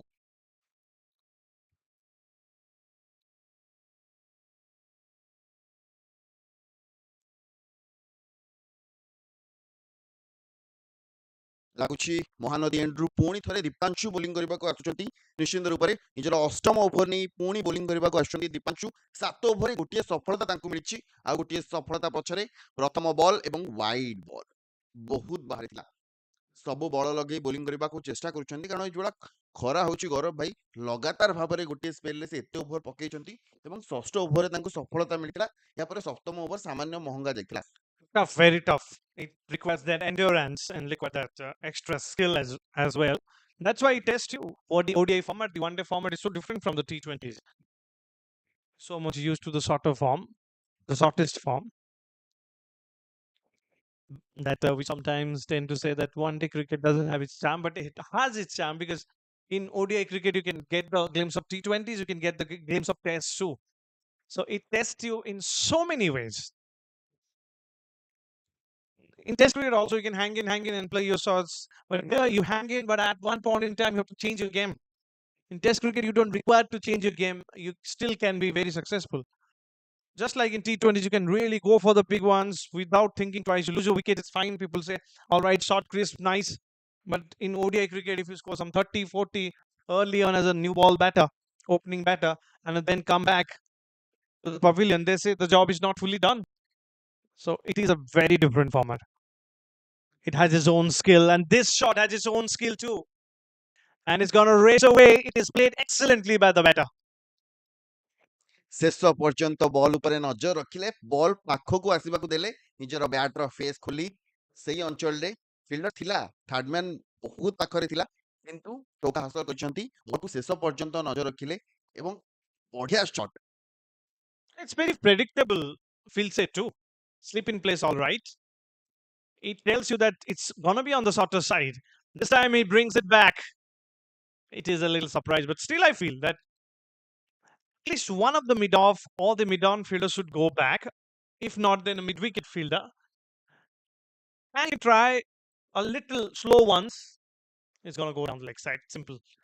Little slow ones or mixed-off deliveries, because these guys are playing their shots too. So it can be a little fuller, but at the same time, mixed up deliveries. Can't be bowling on the same pace, more of some predictable bowling. You could have done that when you have 142 to defend, but you have just 42 to defend. So they're not doing anything good for themselves. With each and every single, it's easy. It's easy the way they're going here. ଦୁଇ batsman short ଖେଳୁଛନ୍ତି, ବଡ short ଉପରେ ନଜର ରଖୁଛନ୍ତି। ଯଦି patient କଥା ଆପଣ ଯୋଉ କହିଲେ, ବଲରେ ସେ ସାମାନ୍ୟ ହାତ ବୁଲାଉଛନ୍ତି କିମ୍ବା ବଲରୁ ନକର ବଲ୍ ହଉ କିମ୍ବା ଅଫକଟର ହଉ, କିଛି ବି ଚେଷ୍ଟା କରୁଛନ୍ତି। ବ୍ୟାଟ୍ର କନେକ୍ସନ ଯଦି ଠିକ୍ ନ ହୁଏ, ବୋଧେ ଫିଲ୍ଡରଙ୍କ ହାତକୁ ବଲ୍ ଯାଇପାରେ ଆଉ ୱିକେଟ୍ ମଧ୍ୟ ମିଳିପାରେ। ମାତ୍ର 41 ରନର ଆବଶ୍ୟକତା। ଗେମ୍ରେ ଏତେ ଆଉ କିଛି ମସଲା ବାକି ନାହିଁ, କିନ୍ତୁ ଛୋଟିଆ ଗୋଟିଏ ନିଆଁ ପୁରା ଜଙ୍ଗଲକୁ ଜଳିପାରେ। So brilliantly fielded. I think imagine them losing one wicket, and one wicket can bring two, two can bring three. Here we've already seen that. Then we can have an interesting match. Yesterday, you look at the match. Eventually, of course, Sunrisers managed to win that. But the kind of performances that is put by Rajesh Mahanti and his team was superb. Would have thought that they'll make this interesting. It was so one-sided at one point. Brings out the pull, and again it's going to be a single. Another over where the batting team will be absolutely happy about what they're doing. 131 for 4 at the end of 25.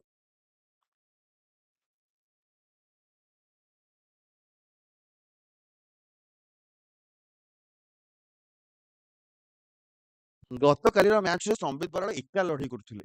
ସାଥୀ bowler କେହି ତାଙ୍କୁ ଏତେ ଭଲ support କରିନଥିଲେ, ଯାହାର ଫଳସ୍ୱରୂପ ଶେଷ ପର୍ଯ୍ୟନ୍ତ ମ୍ୟାଚ୍ ଯାଇଥିଲେ ମଧ୍ୟ ପରାଜୟର ସାମ୍ନା କରିବାକୁ ପଡ଼ିଥିଲା ସାହିଦ ସ୍ପୋର୍ଟିଂକୁ। କିନ୍ତୁ ଆଜି ବିଶ୍ୱଭାରତୀର ବୋଲର ମାନେ ଭଲ ବୋଲିଂ କରୁଛନ୍ତି, କିନ୍ତୁ କାହାକୁ ୱିକେଟ୍ ଏତେ ଖାସ୍ ମିଳିନାହିଁ। ଗୋଟେ ଦୁଇଟି ୱିକେଟ୍ ସମସ୍ତଙ୍କୁ ମିଳିଛି, ଖାସ୍ କରି ଦୀପାଂଶୁ ଗୋଟିଏ ୱିକେଟ୍ ପାଇଛନ୍ତି।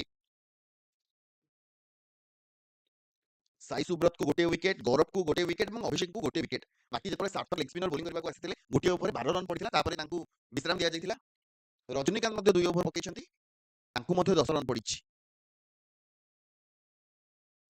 ରନ୍ ରେଟ୍ ଉପରେ ଆମେ ନଜର ପକାଉଛେ, ବର୍ତ୍ତମାନ 5.24 ସେମାନେ ବ୍ୟାଟିଂ କରୁଛନ୍ତି ଆଉ ମାତ୍ର 1. 6-0 ରନ୍ ରେଟ୍ର ଆବଶ୍ୟକତା ବର୍ତ୍ତମାନ ଜିତିବା ପାଇଁ। ତେବେ ବହୁତ ଗେମ୍ରେ ଆଗରେ ଅଛନ୍ତି କାରଣ ଦୁଇ ବ୍ୟାଟ୍ସମ୍ୟାନ୍ ଭଲ ବ୍ୟାଟିଂ କରୁଛନ୍ତି। Shaw has been given the chance for the first time and been dealt with a brilliant sweep shot, something that Propin has done so well. We've seen his batting for so many times. He's a good player, spin bowling, particularly because he also plays the sweep well. It's about using the feet. All right, no problem with that.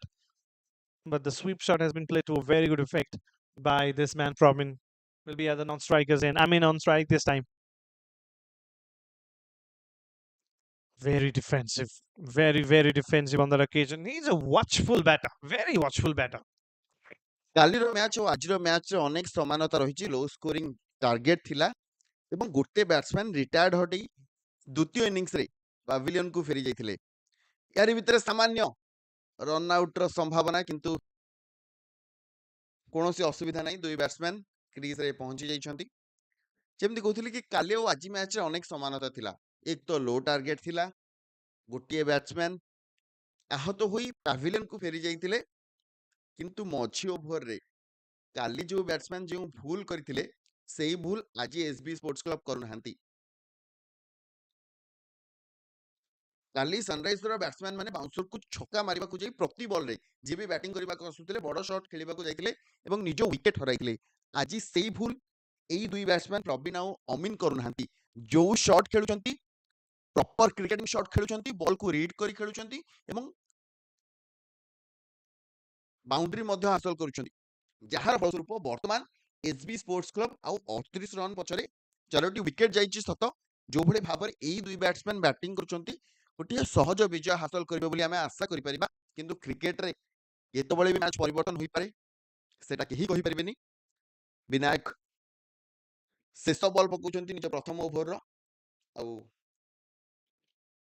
ମାତ୍ର 3 run ପ୍ରଥମ ଓଭରରେ ଦେଇଛନ୍ତି। 26 over ଶେଷ ସୁଦ୍ଧା 134 run, 4 wicket SB sports club.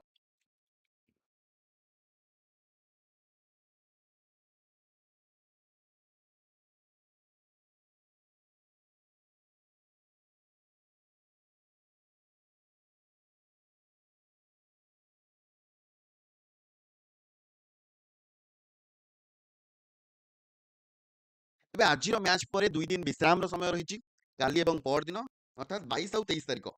ଏହାପରେ ଆଉ 2ଟି ନୂଆ ଗ୍ରୁପର ମ୍ୟାଚ୍ ରହିଛି, ଯେଉଁ ଗ୍ରୁପରେ ଅନେକ ବଡ଼ ବଡ଼ ତାରକା ଆମେ ଦେଖିବାକୁ ପାଇବା। ଅନେକ ଖେଳାଳି ଅଛନ୍ତି, ଟୋଟାଲ 20ଟି ଦଳ, ଅନେକ ଷ୍ଟାର ଖେଳାଳି ଓଡ଼ିଶାର, ଯେଉଁମାନେ 20ଟି ଦଳରେ ସାମିଲ ଅଛନ୍ତି।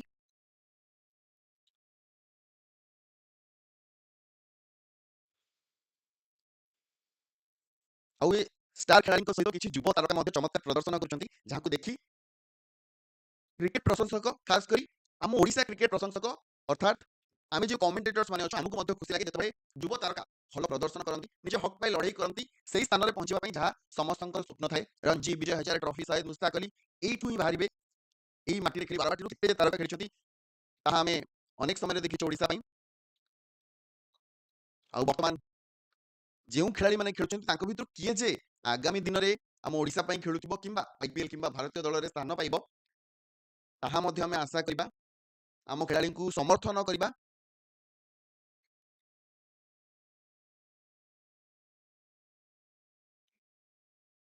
ନିଶ୍ଚିତ ରୂପରେ ଆଶା କରିବା କି এই ମ୍ୟାଚ୍ରେ ଆଉ ଗୋଟିଏ ୱିକେଟ୍ ଆସୁ, ଆଉ ଟିକେ ରୋମାଞ୍ଚ ବଢ଼ୁ। 35 ରନ୍ ଆବଶ୍ୟକତା, 141 ବଲ୍ ବାକି। ସପ୍ତମ ଓଭର ନେଇ ଆସୁଛନ୍ତି ଗୌରବ କୁମାର, 3ଟି ବଲ୍ରେ 2 ରନ୍ ଖାଇସାରିଲେଣି। ଚତୁର୍ଥ ବଲ୍, ସୁନ୍ଦର ସଟ୍, ବ୍ୟାକଫୁଟ୍ରେ ଯାଇ କଟ୍ ସଟ୍ ମାରିଲେ ଫିଲ୍ଡର ଅଛନ୍ତି, ମାତ୍ର ଗୋଟିଏ ରନ୍ ମିଳିବ। ଭଲ ଚେଷ୍ଟା କରୁଛନ୍ତି ବିଶ୍ୱଭାରତୀ, ପଏଣ୍ଟସ୍ ଟେବୁଲରେ ଶୀର୍ଷରେ ଅଛନ୍ତି। 3ଟି ମ୍ୟାଚ୍ରୁ 3ଟି ୱିନ୍। ସବୁଠୁ ଗୁରୁତ୍ୱପୂର୍ଣ୍ଣ କଥା, ନେଟ୍ ରନ୍ ରେଟ୍ ବହୁ ଭଲ ରହିଛି, 3.8 ରହିଛି। ଟିକେ ସିଙ୍ଗଲ ହାଲକା ହାତରେ ଫେସ୍ କରି ସିଙ୍ଗଲ ନେବା ପାଇଁ ଚେଷ୍ଟା କରିଥିଲେ ଆଉ ସଫଳ ମଧ୍ୟ ହୋଇଛନ୍ତି ଅମିନ। ଏବେ ଦୁଇ ଖେଳାଳିଙ୍କ ମଧ୍ୟରେ ରେସ୍ ଚାଲିବ, କିଏ ଜଲ୍ଦି ଅର୍ଦ୍ଧଶତକ ପାଖକୁ ପହଞ୍ଚିବେ। ଗୋଟେ ପଟେ ଅମିନ 40ରେ ପହଞ୍ଚିଲେଣି, ଅନ୍ୟପଟେ ପ୍ରବୀଣ 37 ରନ୍ରେ ଅଛନ୍ତି।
व्यक्तिगत नवम ओभर नहीं पुणी लकटाबार एंड्रू बोलिंग कर दीपांशु आउ 33 रन आवश्यकता जहाँ मुझे पूर्व कहती कि दुई बैट्समैन मध्य गोटे कंपिटिशन चलो कि किए आग 50 रे पहुंचे किए आग अर्धशतक करेंगे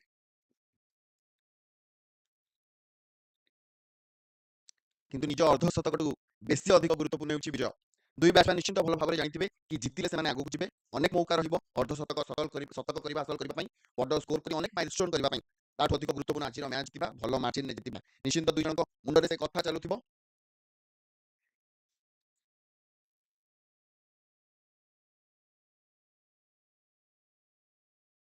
आ जहाँ को देखा जो अर्धशतक कथा कहती आमको अपेक्षा करने पड़ो तारी चेष्टा बर्तमान अच्छा दुई बैट्समैन प्रवीण बाहर को भारी छक्का मारने चेष्टा करते कारण मिडन आउ मिड विकेट भितर थे बर्तमान मिड विकेट पलैंट बाहर को बाउंड्री रो पाखे अच्छा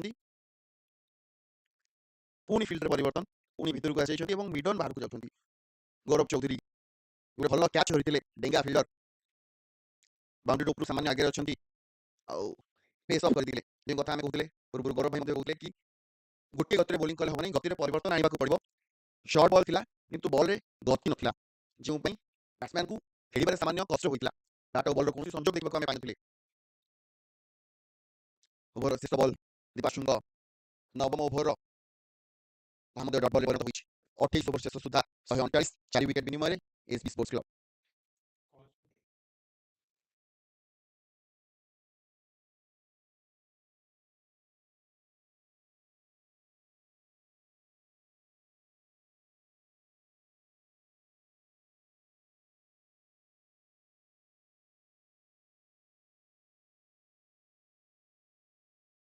Yes, 32 runs to go. This has been a match-winning almost in the context of the game, the way we're looking at this. Abhishek Yadav प्रथम बॉल सिंगल होगा चेष्टा करते सामान्य दुई फिल्डर मध्य धक्का देखा पाइले दुईज बल को नजर कर दौड़ी दौड़ी आसते और दुईज परस्पर मध्य धक्का किंतु बल हाथ में जहाँ कौन बड़ क्षति देखा मिलना सिंगल संतुष्ट होगा पड़ो अमीन को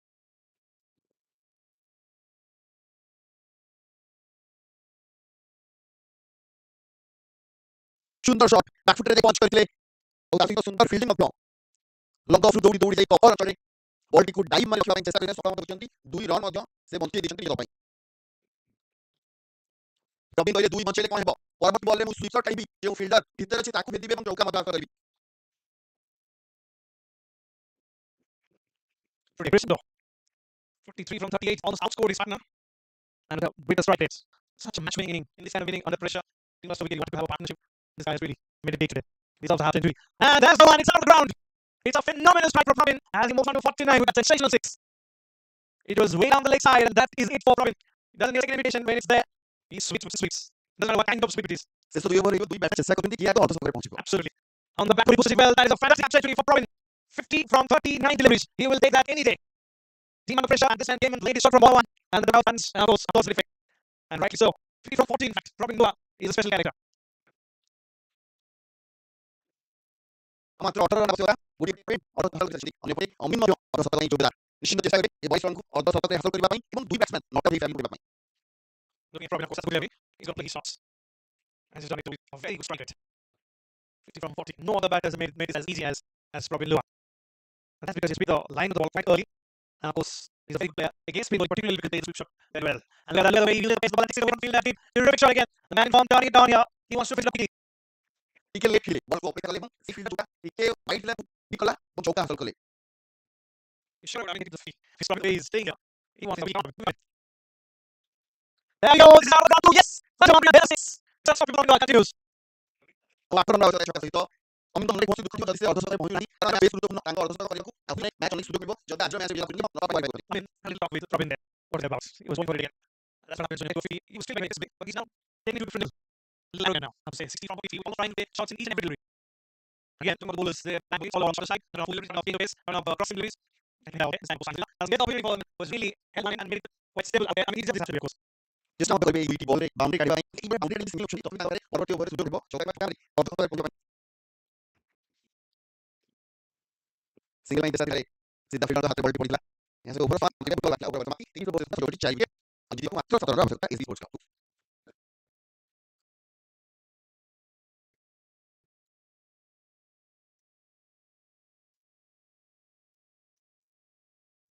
61 from 58, right? And run again.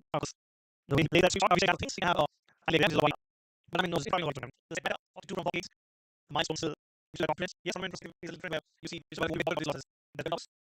And he's just beauty of matches. And the best of the tournament, I'm pretty sure, I guess, the team has not performed that well. No person. That's why the Scott Killing has very especially just over the fielder there. Yes, just one over. No, it's all over. There you go. With a fantastic strike, the SB Sports Club managed to win this match by 6 wickets. Amazing, not out of 48, but he'll take that any day. From the amazing 62.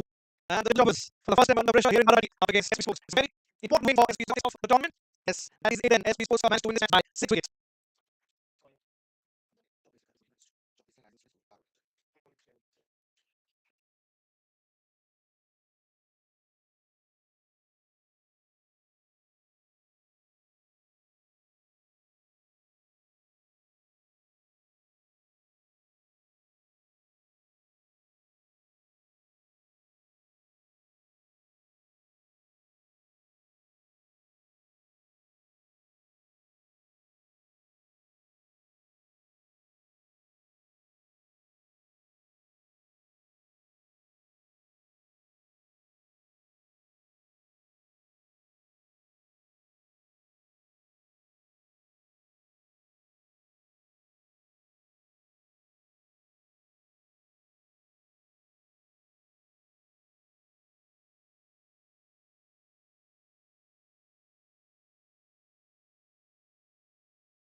One, two, three, one, two, two, three. Check, check, check. Hello, hello. One, two, three, one, two, three. Check, check, check. Hello, hello.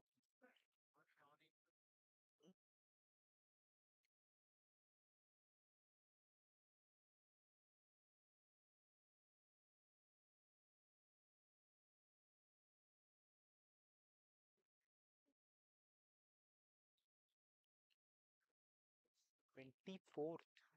Next game, 24th. 6 wickets. ଆପଣ guest ଏଇଠି ready ରହିବେ ମୁଁ start କରିବି presentation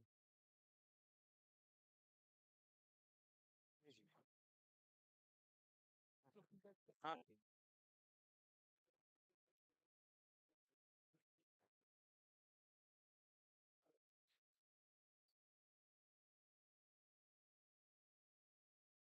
ସେପଟ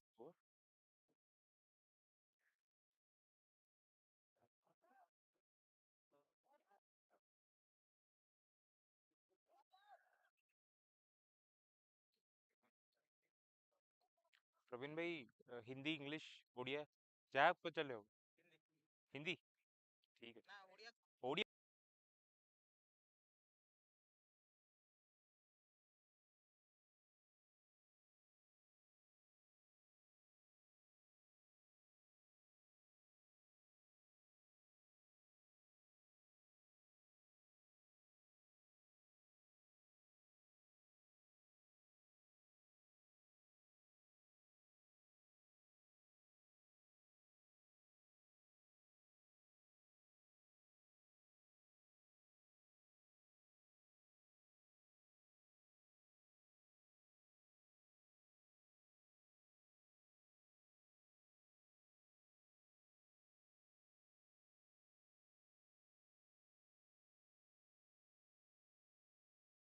begin once again. Welcome back to the post-match presentation party here at the OCA Club League. This was a pretty important fixture because we were coming to the end of league stages for Group A and Group C, and SV Sports Club really needed that win. They ensured right at the very end in that run chase, they kept their nerves and got the points their way.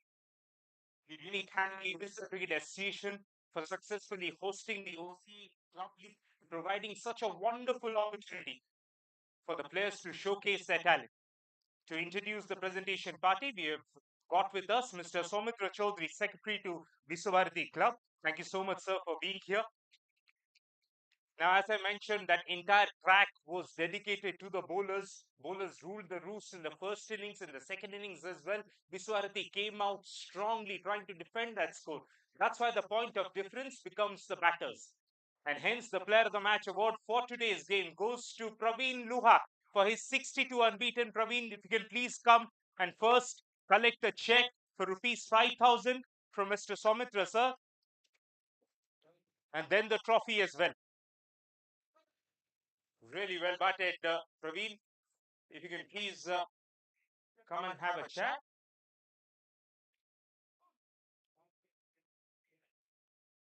Thank you, sir. Hope your team qualifies and it will play well in the. Thank you. Praveen, ଯେତେବେଳେ innings start କରିବାକୁ ଯାଇଥିଲେ ସେତେବେଳେ ଅପୋଜିସନଙ୍କ ପାଖରେ ମୋମେଣ୍ଟମ ଥିଲା, bowlers ଭଲ bowling କରୁଥିଲେ, ଭଲ ଏରିଆସକୁ hit କରୁଥିଲେ, କଣ ଗେମ୍ ପ୍ଲାନ୍ ଥିଲା, କୋଉ ହିସାବରେ ଆପ୍ରୋଚ କଲେ?